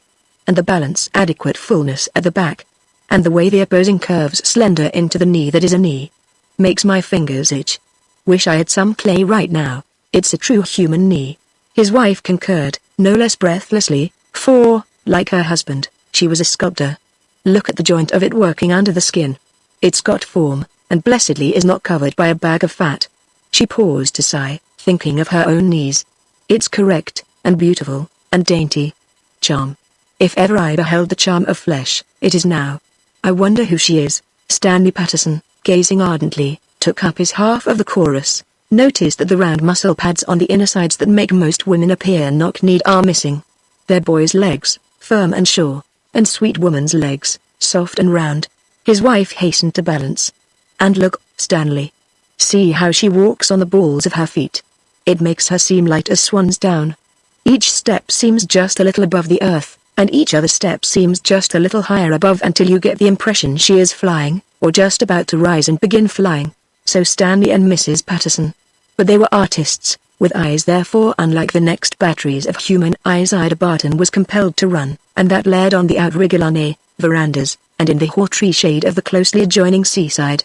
The majority of the outrigger audience was composed, not of tourist guests, but of club members and old-timers in Hawaii.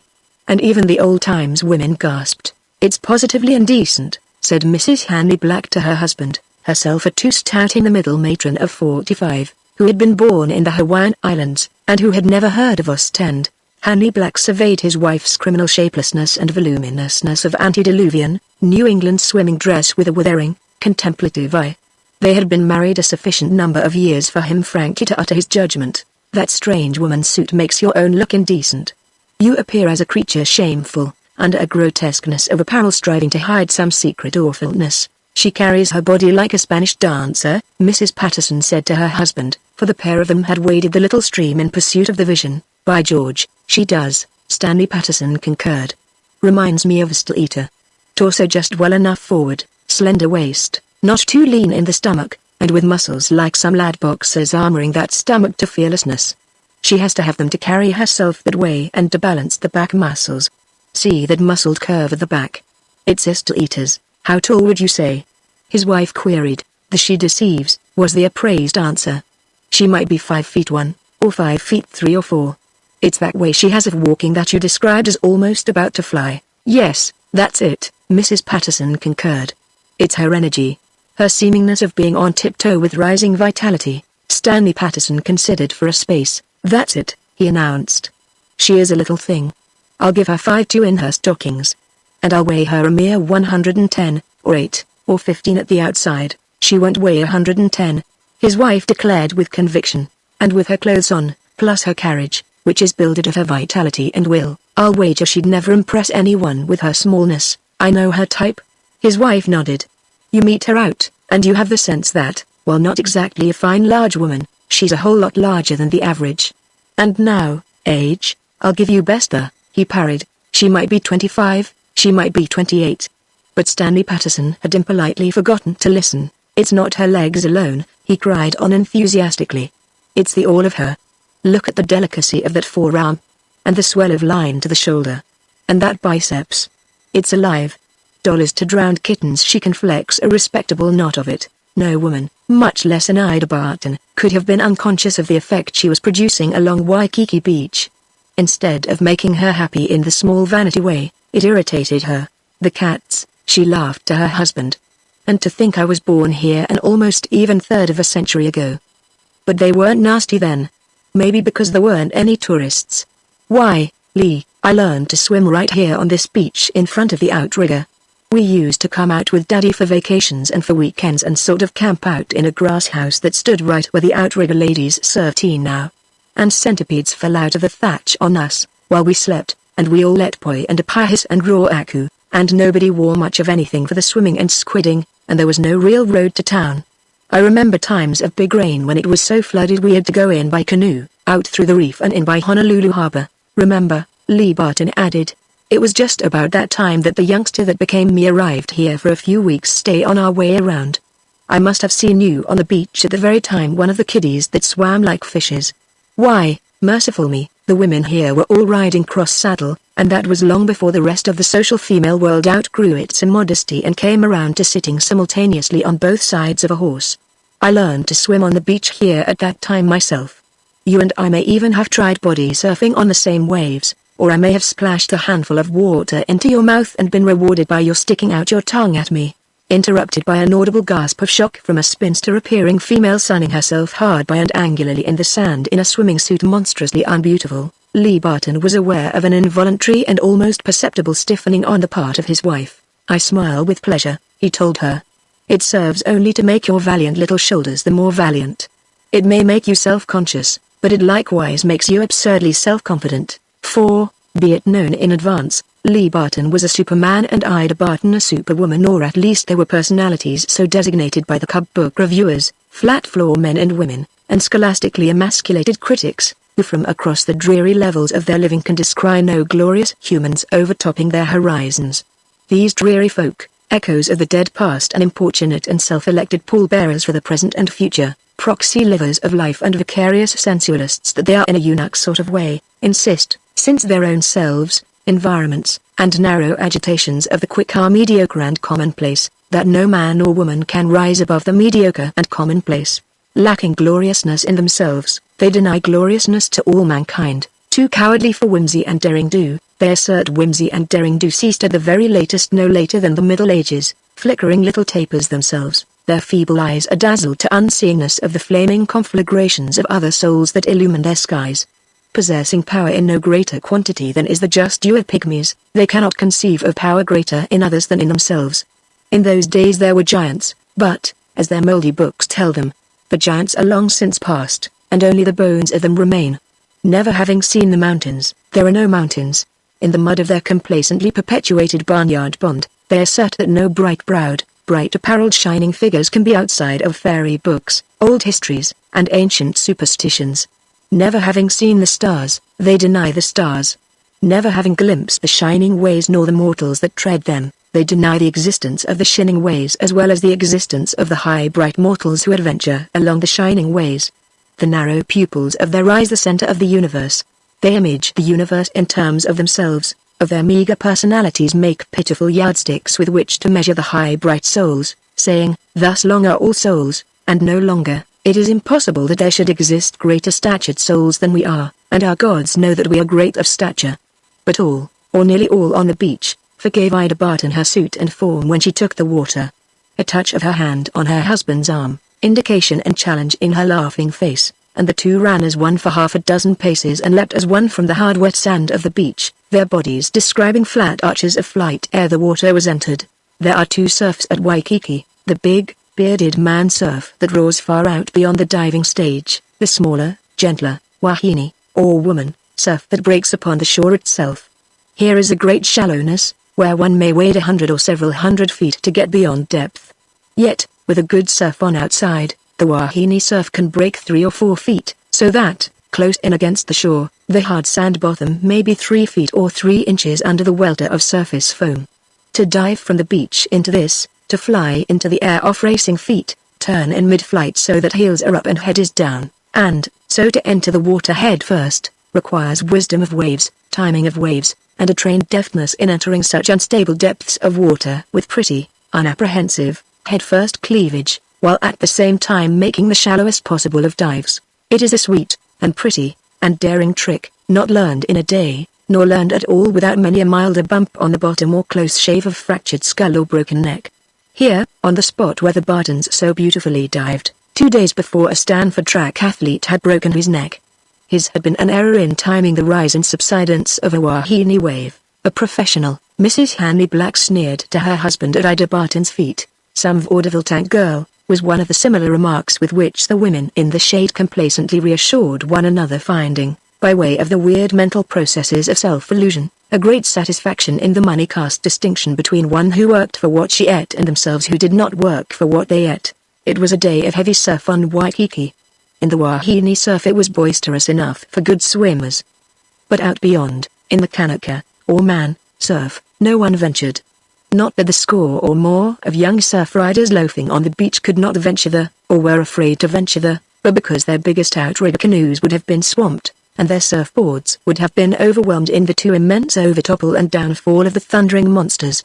They themselves, most of them, could have swum, for man can swim through breakers which canoes and surfboards cannot surmount, but to ride the backs of the waves, rise out of the foam to stand full length in the air above, and with heels winged with the swiftness of horses to fly shoreward, was what made sport for them and brought them out from Honolulu to Waikiki. The captain of No. 9 canoe, himself a charter member of the outrigger and a many times medalist in long-distance swimming, had missed seeing the Bartons take the water, and first glimpsed them beyond the last festoon of bathers clinging to the lifelines. From then on, from his vantage of the upstairs lanai, he kept his eyes on them. When they continued out past the steel diving stage where a few of the hardiest divers disported, he muttered vexedly under his breath, "Damned Malahines." Now Malahine means newcomer, tenderfoot, and, despite the prettiness of their stroke, he knew that none except Malahines would venture into the racing channel beyond the diving stage. Hence the vexation of the captain of No. 9. He descended to the beach, with a low word here and there picked a crew of the strongest surfers, and returned to the lanai with a pair of binoculars. Quite casually, the crew, 6 of them, carried No. 9 to the water's edge, saw paddles and everything in order for a quick launching, and lolled about carelessly on the sand. They were guilty of not advertising that anything untoward was afoot, although they did steal glances up to their captain straining through the binoculars. What made the channel was the fresh-water stream. Coral cannot abide fresh water. What made the channel race was the immense shoreward surf fling of the sea.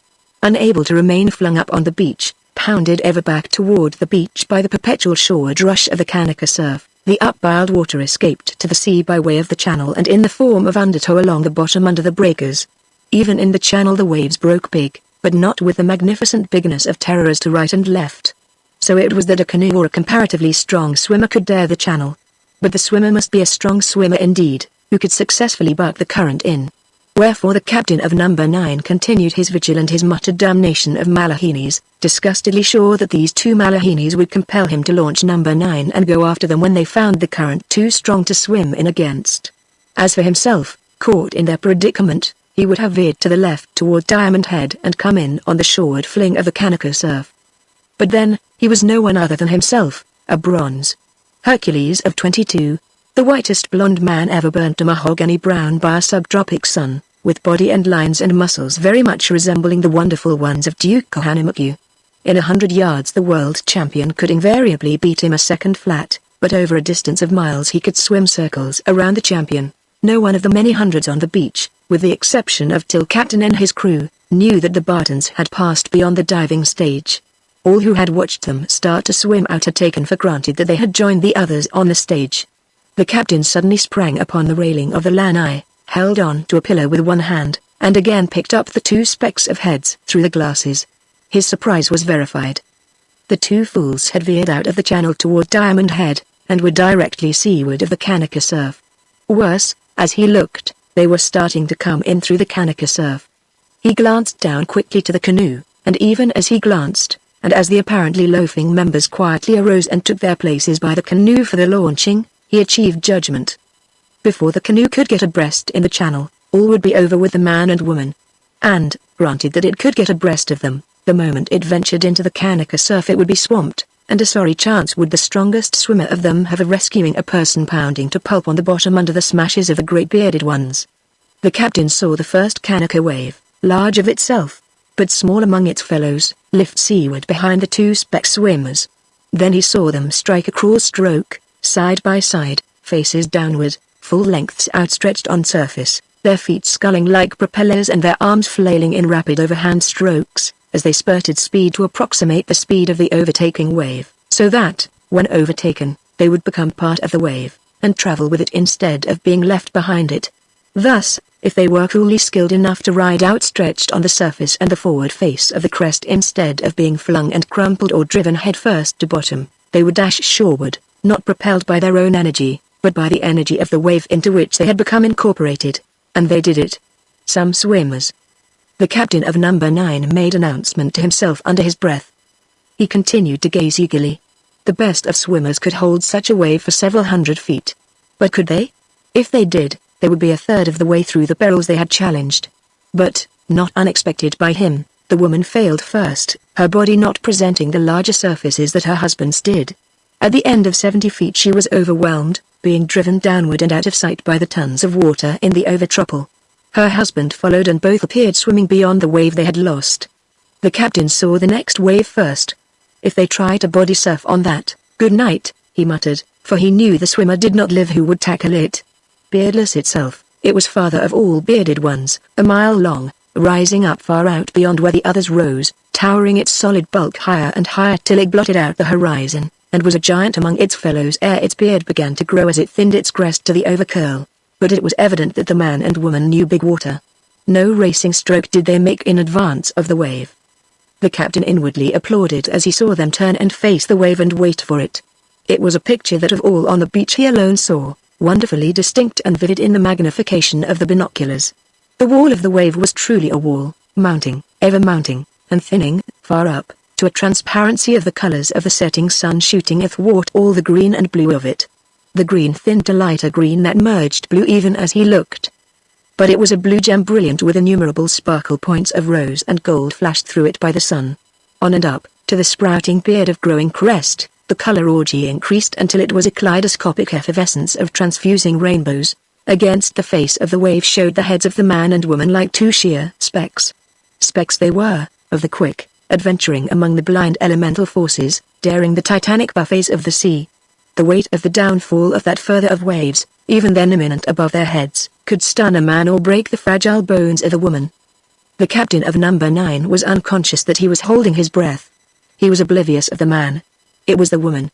Did she lose her head or courage, or misplay her muscular part for a moment, she could be hurled 100 feet by that giant buffet and left trenched, helpless, and breathless to be pulped on the coral bottom and sucked out by the undertow to be battened on by the fish sharks too cowardly to take their human meat alive. Why didn't they dive deep, and with plenty of time, the captain wanted to know, instead of waiting till the last tick of safety and the first tick of peril were won?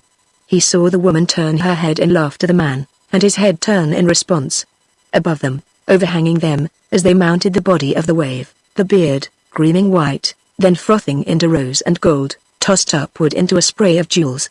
The crisp offshore trade wind caught the beard's fringes and blew them backward and upward yards and yards into the air. It was then, side by side, and 6 feet apart, that they dived straight under the overcurl, even then disintegrating to chaos and falling.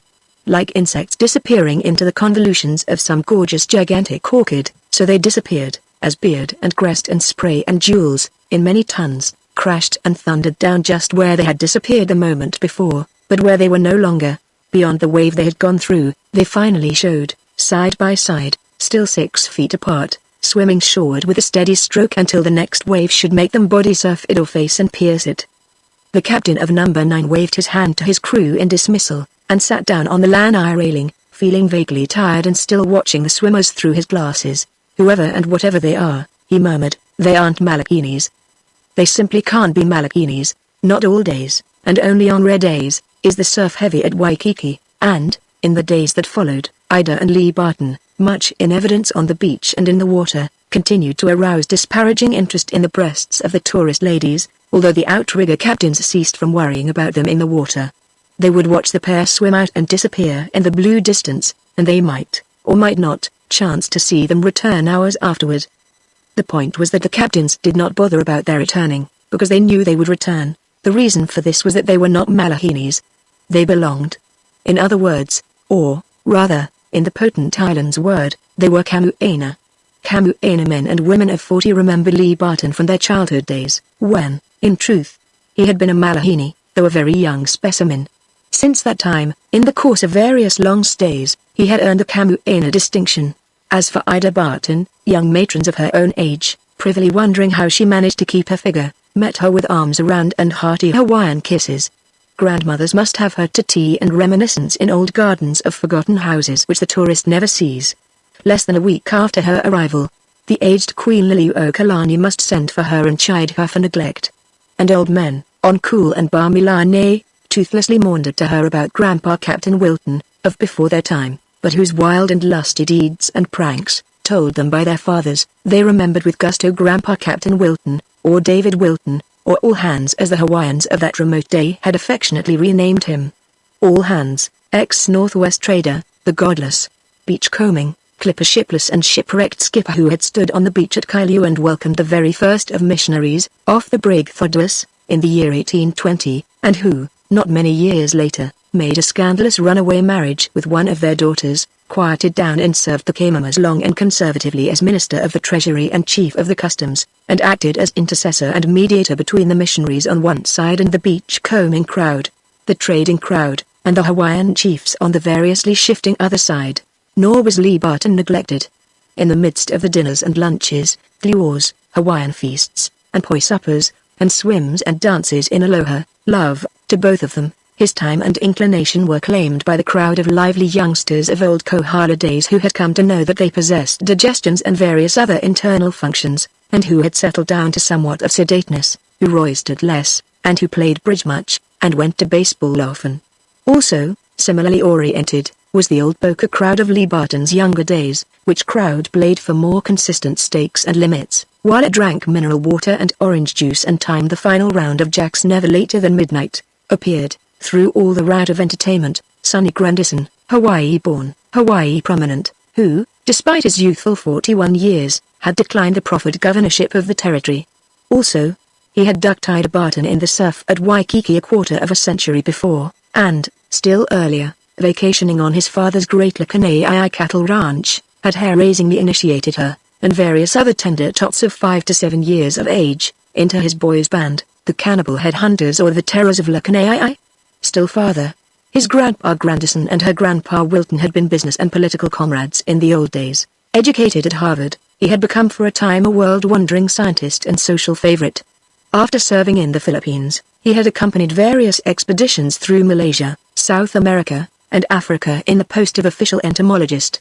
At 41 he still retained his traveling commission from the Smithsonian Institution, while his friends insisted that he knew more about sugar bugs than the expert entomologists employed by him and his fellow sugar planters in the experiment station.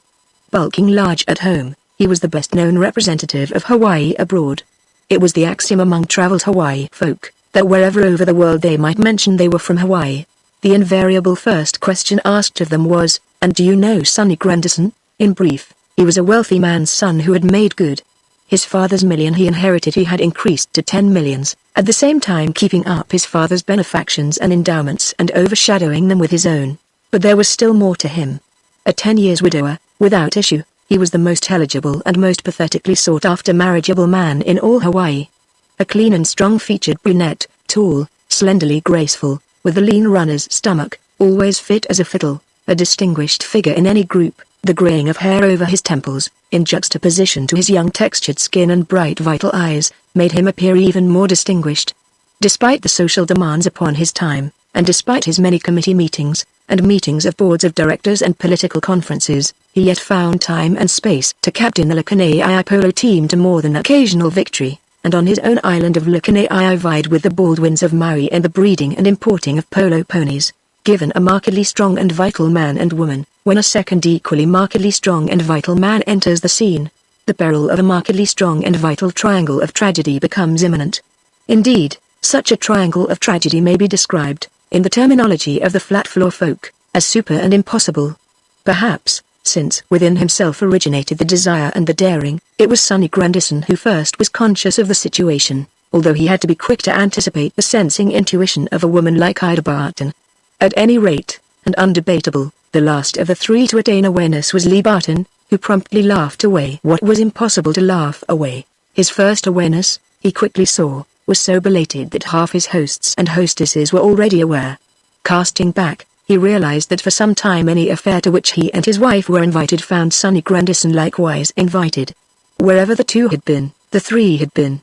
To Ka'aku or to Halewa, to Ahu Imanu, or to Canio for the Coral Gardens, or to Cocoa Head for a picnicking and a swimming, somehow it invariably happened that I'd rode in Sonny's car or that both rode in somebody's car. Dances, luaus, dinners, and outings were all one, the three of them were there. Having become aware, Lee Barton could not fail to register Ida's note of happiness ever rising when in the same company with Sonny Grandison, and her willingness to ride in the same cars with him, to dance with him, or to sit out dances with him. Most convincing of all, was Sonny Grandison himself. 41, strong, experienced, his face could no more conceal what he felt than could be concealed a lad of 20's ordinary lad's love. Despite the control and restraint of 40 years, he could no more mask his soul with his face than could Lee Barton, of equal years, fail to read that soul through so transparent a face. And often, to other women, talking, when the topic of Sonny came up, Lee Barton heard Ida express her fondness for Sonny, or her almost too eloquent appreciation of his polo playing, his work in the world, and his general all-rightness of achievement. About Sonny's state of mind and heart Lee had no doubt. It was patent enough for the world to read. But how about Ida, his own dozen years wife of a glorious love match? He knew that woman, ever the mysterious sex, was capable any time of unguessed mystery. Did her frank comradeliness with Grandison token merely frank comradeliness and childhood contacts continued and recrudesced into adult years? Or did it hide, in woman's subtler and more secretive ways, a beat of heart and return of feeling that might even outbalance what Sonny's face advertised? Lee Barton was not happy. A dozen years of utmost and post-nuptial possession of his wife had proved to him, so far as he was concerned, that she was his one woman in the world, and that the woman was unborn, much less unglimpsed, who could for a moment compete with her in his heart, his soul, and his brain. Impossible of existence was the woman who could lure him away from her, much less overbid her in a myriad, continual satisfactions she rendered him. Was this, then, he asked himself, the dreaded contingency of all fond Benedicts, to be her first affair? He tormented himself with the ever-iterant query, and, to the astonishment of the reformed Kohala poker crowd of wise and middle-aged youngsters as well as to the reward of the keen scrutiny of the dinner-giving and dinner-attending women, he began to drink King William instead of orange juice, to bully up the poker limit, to drive of nights his own car more than rather recklessly over the Parley and Diamond Head roads, and, ere dinner or lunch or after, to take more than an average man's due of old-fashioned cocktails and Scotch highs. All the years of their marriage she had been ever complaisant toward him in his card-playing. This complaisance, to him, has become habitual. But now that doubt had arisen, it seemed to him that he noted an eagerness in her countenancing of his poker parties. Another point he could not avoid noting was that Sonny Grandison was missed by the poker and bridge crowds. He seemed to be too busy. Now where was Sonny, while he, Lee Barton, was playing? Surely not always at committee and boards of directors meetings. Lee Barton made sure of this.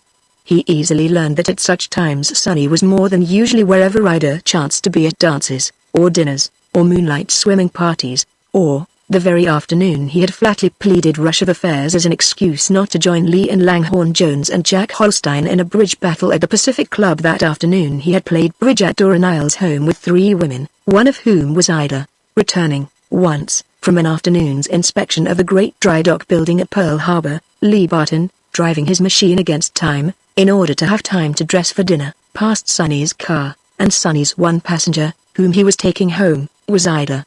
One night, a week later, during which interval he had played no cards, he came home at 11 from a stag dinner at the University Club, just preceding Ida's return from the Allstone Poise Supper and Dance. and Sunny had driven her home. Major Franklin and his wife had first been dropped off by them, they mentioned, at Fort Shafter, on the other side of town and miles away from the beach. Lee Barton, after all mere human man, as a human man unfailingly meeting Sunny in all friendliness, suffered poignantly in secret. Not even Ida dreamed that he suffered, and she went her merry, careless, laughing way, secure in her own heart, although a trifle perplexed at her husband's increase in number of pre-dinner cocktails. Apparently, as always, she had access to almost all of him, but now she did not have access to his unguessable torment, nor to the long parallel columns of mental bookkeeping running their totaling balances from moment to moment, day and night, in his brain. In one column were her undoubtable spontaneous expressions of her usual love and care for him, her many acts of comfort serving and of advice asking and advice obeying. In another column, in which the items increasingly were entered, were her expressions and acts which he could not but classify as dubious. Were they what they seemed? Or were they of duplicity compounded, whether deliberately or unconsciously? The third column, longest of all, totaling most inhuman heart appraisement, was filled with items relating directly or indirectly to her and Sonny Grandison. Lee Barton did not deliberately do this bookkeeping. He could not help it. He would have liked to avoid it. But in his fairly ordered mind the items of entry, of themselves and quite beyond will on his part, took their places automatically in their respective columns. In his distortion of vision, magnifying apparently trivial detail which half the time he felt he magnified, he had recourse to Makaloa, to whom he had once rendered a very considerable service. Makaloa was chief of detectives. "Is Sonny Grandison a womaning man?" Barton had demanded. Makaloa had said nothing. "Then he is a womaning man," had been Barton's declaration. And still the chief of detectives had said nothing. Briefly afterward, ere he destroyed it as so much dynamite, Lee Barton went over the written report. "Not bad, not really bad," was the summarization, but not too good after the death of his wife 10 years before. That had been a love match almost notorious in Honolulu society, because of the completeness of infatuation, not only before, but after marriage, and after her tragic death when her horse fell with her 1,000 feet off Nahiku Trail. And not for a long time afterward, Makaloa stated, had Grandison been guilty of interest in any woman. And whatever it was, it had been unvaryingly decent. Never a hint of gossip or scandal, and the entire community had come to accept that he was a one-woman man, and would never marry again. What small affairs Makaloa had jotted down he insisted that Sonny Grandison did not dream were known by another person outside the principals themselves. Barton glanced hurriedly, almost shamedly, at the several names and incidents, and knew surprise ere he committed the document to the flames. At any rate, Sonny had been most discreet. As he stared at the ashes, Barton pondered how much of his own younger life, from his bachelor days, resided in old Makaloa's keeping. Next, Barton found himself blushing, to himself, at himself. If Makaloa knew so much of the private lives of community figures, then had not he, her husband and protector and shielder, planted in Makaloa's brain a suspicion of Ida? "Anything on your mind?" Lee asked his wife that evening, as he stood holding her up while she put the last touches to her dressing. This was in line with their old and successful compact of frankness, and he wondered, while he waited her answer, why he had refrained so long from asking her. "No," she smiled. "Nothing particular." Afterwards, perhaps, she became absorbed in gazing at herself in the mirror, while she dabbed some powder on her nose and dabbed it off again. "You know my way, Lee," she added, after the pause. "It takes me time to gather things together in my own way when there are things to gather, but when I do, you always get them. And often there's nothing in them after all, I find, and so you are saved the nuisance of them." She held out her arms for him to place the wrap about her valiant little arms that were so wise and steel-like in battling with the breakers, and that yet were such just mere woman's arms, round and warm and white, delicious as a woman's arms should be, with the canny muscles, masking under soft roundness of contour and fine smooth skin, capable of being flexed at will by the will of her. He pondered her, with a grievous hurt and yearning of appreciation. So delicate she seemed, so porcelain fragile that a strong man could snap her in the crook of his arm. "We must hurry," she cried, as he lingered in the adjustment of the flimsy wrap over her flimsy prettiness of gown. "We'll be late. And if it showers up new, putting the curtains up will make us miss the second dance." He made a note to observe with whom she danced that second dance, as she preceded him across the room to the door, while at the same time he pleasured his eye in what he had so often named to himself as the spirit-proud flesh-proud walk of her. "You don't feel I'm neglecting you in my too much poker?" He tried again, by indirection. "Mercy, no. You know I just love you to have your card orgies. They're tonic for you.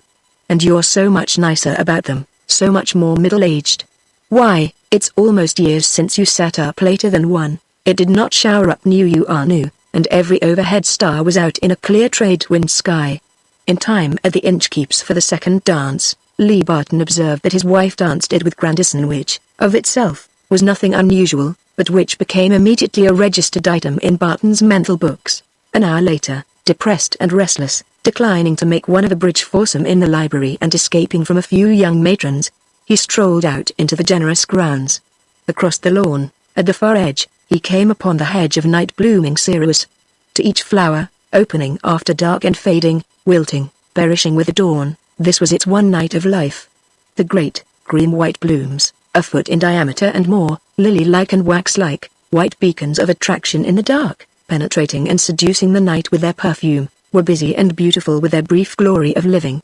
But the way along the hedge was populous with humans, 2 by 2, male and female, stealing out between the dances or strolling the dances out, while they talked in low soft voices and gazed upon the wonder of flower love. From the lanai drifted the love-caressing strains of Hanalei sung by the singing boys. Vaguely Lee Barton remembered perhaps it was from some Maupassant story the abbé, obsessed by the theory that behind all things were the purposes of God and perplexed so to interpret the night, who discovered at the last that the night was ordained for love. The unanimity of the night as betrayed by flowers and humans was a hurt to Barton. He circled back toward the house along a winding path that skirted within the edge of shadow of the monkey pods and algaroba trees. In the obscurity, where his path curved away into the open again, he looked across a space of a few feet where, on another path in the shadow, stood a pair in each other's arms. The impassioned low tones of the man had caught his ear and drawn his eyes, and at the moment of his glance, aware of his presence, the voice ceased, and the two remained immobile, furtive, in each other's arms. He continued his walk, sombred by the thought that in the gloom of the trees was the next progression from the openness of the sky over those who strolled the night flower hedge. Oh, he knew the game well of old. No shadow was too deep, no ruse of concealment too furtive, to veil a love moment. After all, humans were like flowers, he meditated. Under the radiance from the lighted lanai, ere entering the irritating movement of life again to which he belonged, he paused to stare, scarcely seeing, at a flaunt of display of scarlet double hibiscus blooms. And abruptly all that he was suffering, all that he had just observed, from the night-blooming hedge and the 2 by 2 love-murmuring humans to the pair like thieves in each other's arms, crystallized into a parable of life enunciated by the day-blooming hibiscus upon which he gazed, now at the end of its day. Bursting into its bloom after the dawn, snow-white, warming to pink under the hours of sun, and quickening to scarlet with the dark from which its beauty and its being would never emerge, it seemed to him that it epitomized man's life and passion. What further connotations he might have drawn he was never to know, for from behind, in the direction of the algarobas and monkey pods, came Ida's unmistakable serene and merry laugh. He did not look, being too afraid of what he knew he would see, but retreated hastily, almost stumbling, up the steps to the lanai. Despite that he knew what he was to see, when he did turn his head and beheld his wife and Sonny, the pair he had seen thieving in the dark, he went suddenly dizzy, and paused, supporting himself with a hand against a pillar, and smiling vacuously at the grouped singing boys who were pulsing the sensuous night into richer sensuousness with their Onikawa wiki wiki refrain. The next moment he had wet his lips with his tongue, controlled his face and flesh, and was bantering with Mrs. Inchkeep. But he could not waste time, or he would have to encounter the pair he could hear coming up the steps behind him. I feel as if I had just crossed the great thirst, he told his hostess, and that nothing less than a highball will preserve me. She smiled permission and nodded toward the smoking lanai, where they found him talking sugar politics with the oldsters. When the dance began to break up, quite a party of half a dozen machines were starting for Waikiki, and he found himself billeted to drive the Leslies and Bernstons home, though he did not fail to note that Ida sat in the driver's seat with Sonny in Sonny's car. Thus, she was home ahead of him and brushing her hair when he arrived. The parting of bed-going was usual, on the face of it, although he was almost rigid in his successful effort for casualness as he remembered whose lips had pressed hers last before his, was, then, woman the utterly unmoral creature as depicted by the German pessimists. He asked himself, as he trussed under his reading lamp, unable to sleep or read. At the end of an hour he was out of bed, and into his medicine case. 5 grains of opium he took straight. An hour later, afraid of his thoughts and the prospect of a sleepless night, he took another grain. At 1-hour intervals he twice repeated the grain dosage. But so slow was the action of the drug that dawn had broken ere his eyes closed. At 7 he was awake again, dry-mouthed, feeling stupid and drowsy, yet incapable of dozing off for more than several minutes at a time. He abandoned the idea of sleep, ate breakfast in bed, and devoted himself to the morning papers and the magazines.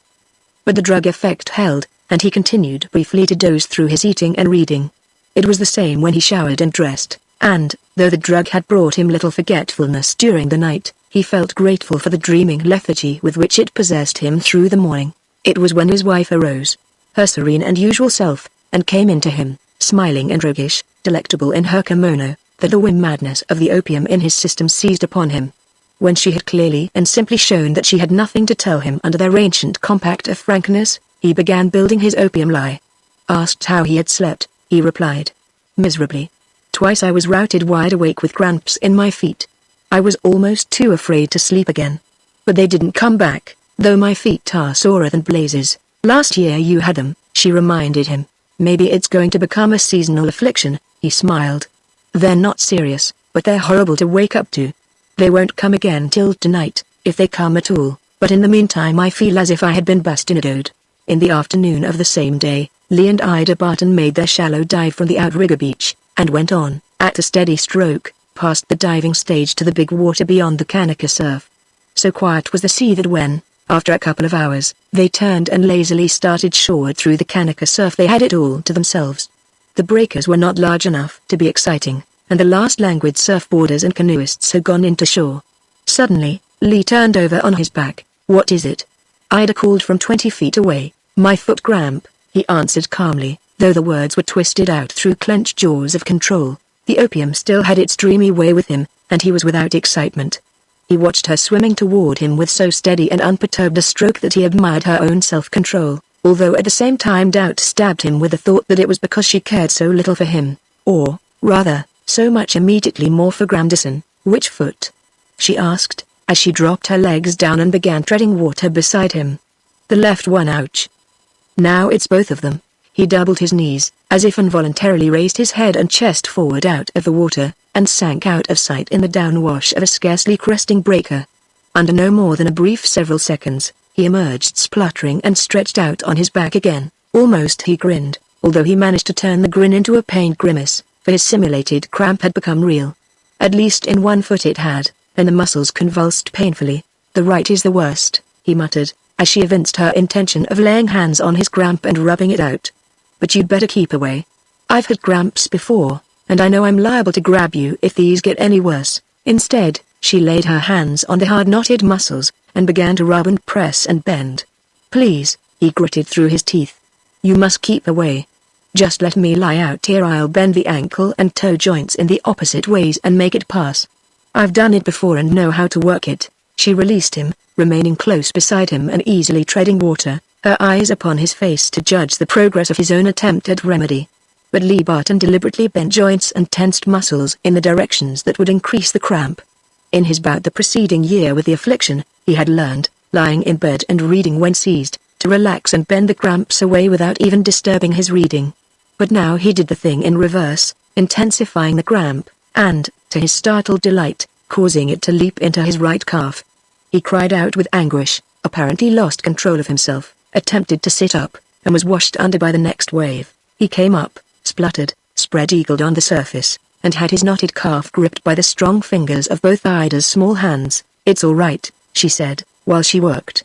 "No cramp like this lasts very long. I didn't know it could be so savage," he groaned. "If only it doesn't go higher. It makes one feel so helpless." He gripped the biceps of both her arms in a sudden spasm, attempting to climb out upon her as a drowning man might try to climb out on an oar and sinking her down under him. In the struggle underwater, before he permitted her to wrench clear, her rubber cap was torn off, and her hairpins pulled out, so that she came up gasping for air and half blinded by her wet clinging hair. Also, he was certain he had surprised her into taking in a quantity of water. "Keep away," he warned, as he spread-eagled with acted desperateness. But her fingers were deep into the honest pain rack of his calf, and in her he could observe no reluctance of fear. "It's creeping up," he grunted through tight teeth, the grunt itself a half-controlled groan. He stiffened his whole right leg, as with another spasm, hurting his real minor cramps, but flexing the muscles of his upper leg into the seeming hardness of cramp. The opium still worked in his brain, so that he could play act cruelly, while at the same time he appraised and appreciated her stress of control and will that showed in her drawn face, and the terror of death in her eyes, with beyond it and behind it, in her eyes and through her eyes, the something more of the spirit of courage, and higher thought, and resolution. Still further, she did not enunciate so cheap a surrender as, "I'll die with you." Instead, provoking his admiration, she did say, quietly, "Relax. Sink until only your lips are out. I'll support your head.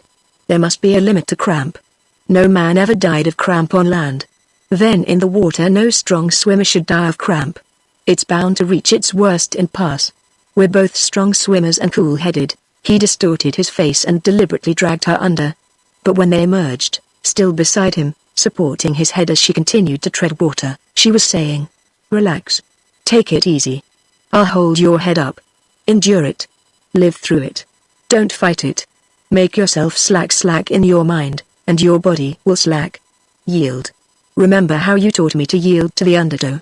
An unusually large breaker for so mild a surf curled overhead, and he climbed out on her again, sinking both of them under as the wave crest overfell and smashed down. "Forgive me," he mumbled through pain-clenched teeth, as they drew in their first air again. "And leave me." He spoke jerkily, with pain-filled pauses between his sentences.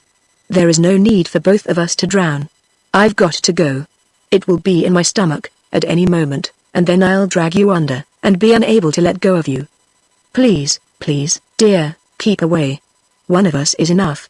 You've plenty to live for." She looked at him in reproach so deep that the last vestige of the terror of death was gone from her eyes. It was as if she had said, and more than if she had said, "I have only you to live for." Then Sonny did not count with her as much as he did ! Was Barton's exultant conclusion. But he remembered her in Sonny's arms under the monkey pods and determined on further cruelty. Besides, it was the lingering opium in him that suggested this cruelty. Since he had undertaken this acid test, urged the poppy juice, then let it be a real acid test. He doubled up and went down, emerged, and apparently strove frantically to stretch out in the floating position. And she did not keep away from him. "It's too much." He groaned, almost screamed. "I'm losing my grip. I've got to go. You can't save me.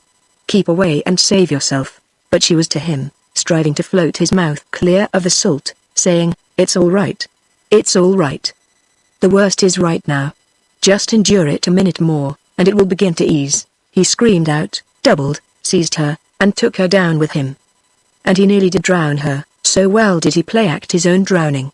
But never did she lose her head nor succumb to the fear of death so dreadfully imminent. Always, when she got her head out, she strove to support him while she panted and gasped encouragement in terms of, "Relax. Relax. Slack. Slack out. At any time. Now. You'll pass. The worst. No matter how much it hurts. It will pass. You're easier now. Aren't you?" And then he would put her down again, going from bad to worse in his ill treatment of her, making her swallow pints of salt water, secure in the knowledge that it would not definitely hurt her. Sometimes they came up for brief emergencies, for gasping seconds in the sunshine on the surface, and then were under again, dragged under by him, rolled and tumbled under by the curling breakers. Although she struggled and tore herself from his grips, in the times he permitted her freedom she did not attempt to swim away from him, but, with fading strength and reeling consciousness, invariably came to him to try to save him. When it was enough, in his judgment, and more than enough, he grew quieter, left her released, and stretched out on the surface. He sighed long, almost luxuriously, and spoke with pauses for breath. "It is passing. It seems like heaven. My dear, I'm waterlogged, yet a mere absence of that frightful agony makes my present state sheerest bliss." She tried to gasp a reply, but could not. "I'm all right," he assured her. "Let us float and rest up. Stretch out, yourself, and get your wind back." And for half an hour, side by side, on their backs, they floated in the fairly placid Kanaka surf. Ida Barton was the first to announce recovery by speaking first. "And how do you feel now, man of mine?" she asked. "I feel as if I'd been run over by a steamroller," he replied. "And you, poor darling?" "I feel I'm the happiest woman in the world. I'm so happy I could almost cry. But I'm too happy even for that. You had me horribly frightened for a time. I thought I was to lose you." Lee Barton's heart pounded up. Never a mention of losing herself. This, then, was love, and all real love, proved true the great love that forgot self in the loved one. And I'm the proudest man in the world, he told her, because my wife is the bravest woman in the world. Brave? She repudiated. I love you. I never knew how really much, I loved you as when I was losing you. And now let's work for sure. I want you all alone with me, your arms around me, while I tell you all you are to me and shall always be to me. In another half hour, swimming strong and steadily, they landed on the beach and walked up the hard wet sand among the sand loafers and sunbaskers. What were the two of you doing out there? Queried one of the outrigger captains. Cutting up, Ida Barton answered with a smile. We're the village cut-ups, you know, was Lee Barton's assurance. That evening, the evening's engagement cancelled, found the two, in a big chair, in each other's arms. Sonny sails tomorrow noon, she announced casually and irrelevant to anything in the conversation. He's going out to the Malay coast to inspect what's been done with that lumber and rubber company of his. First I've heard of his leaving us, Lee managed to say.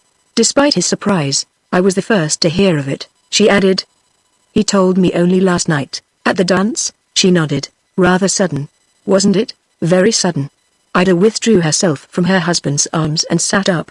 And I want to talk to you about Sonny. I've never had a real secret from you before. I didn't intend ever to tell you.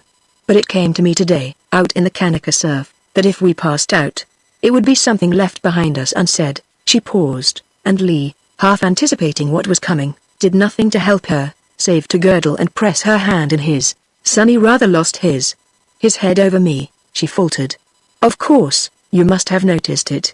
And last night, he wanted me to run away with him. Which isn't my confession at all. Still Lee Barton waited. My confession, she resumed, is that I wasn't the least bit angry with him, only sorrowful and regretful. My confession is that I rather slightly, only rather more than slightly, lost my own head. That was why I was kind and gentle to him last night. I am no fool. I knew it was due. And oh, I know, I'm just a feeble female of vanity compounded. I was proud to have such a man swept off his feet by me, by little me. I encouraged him. I have no excuse. Last night would not have happened had I not encouraged him. And I, and not he, was the sinner last night when he asked me. And I told him no, impossible, as you should know why without my repeating it to you. And I was maternal to him, very much maternal. I let him take me in his arms, let myself rest against him, and, for the first time because it was to be the forever last time, let him kiss me and let myself kiss him. I know you understand. It was his renunciation. And I didn't love Sonny. I don't love him. I have loved you, and you only, all the time. She waited, and felt her husband's arm pass around her shoulder and under her own arm, and yielded to his drawing down of her to him. You did have me worried more than a bit, he admitted, until I was afraid I was going to lose you. And he broke off in patent embarrassment, then gripped the idea courageously. Oh, well, you know you're my one woman. Enough said. She fumbled the matchbox from his pocket and struck a match to enable him to light his long extinct cigar. Well, he said, as the smoke curled about them, knowing you as I know you, and all of you, all I can say is that I'm sorry for Sonny for what he's missed, awfully sorry for him, but equally glad for me. And one other thing, 5 years hence I've something to tell you, something rich, something ridiculously rich, and all about me and the foolishness of me over you. 5 years. Is it a date? I shall keep it if it is 50 years, she sighed, as she nestled closer to him. Glen Ellen, California. August 17, 1916.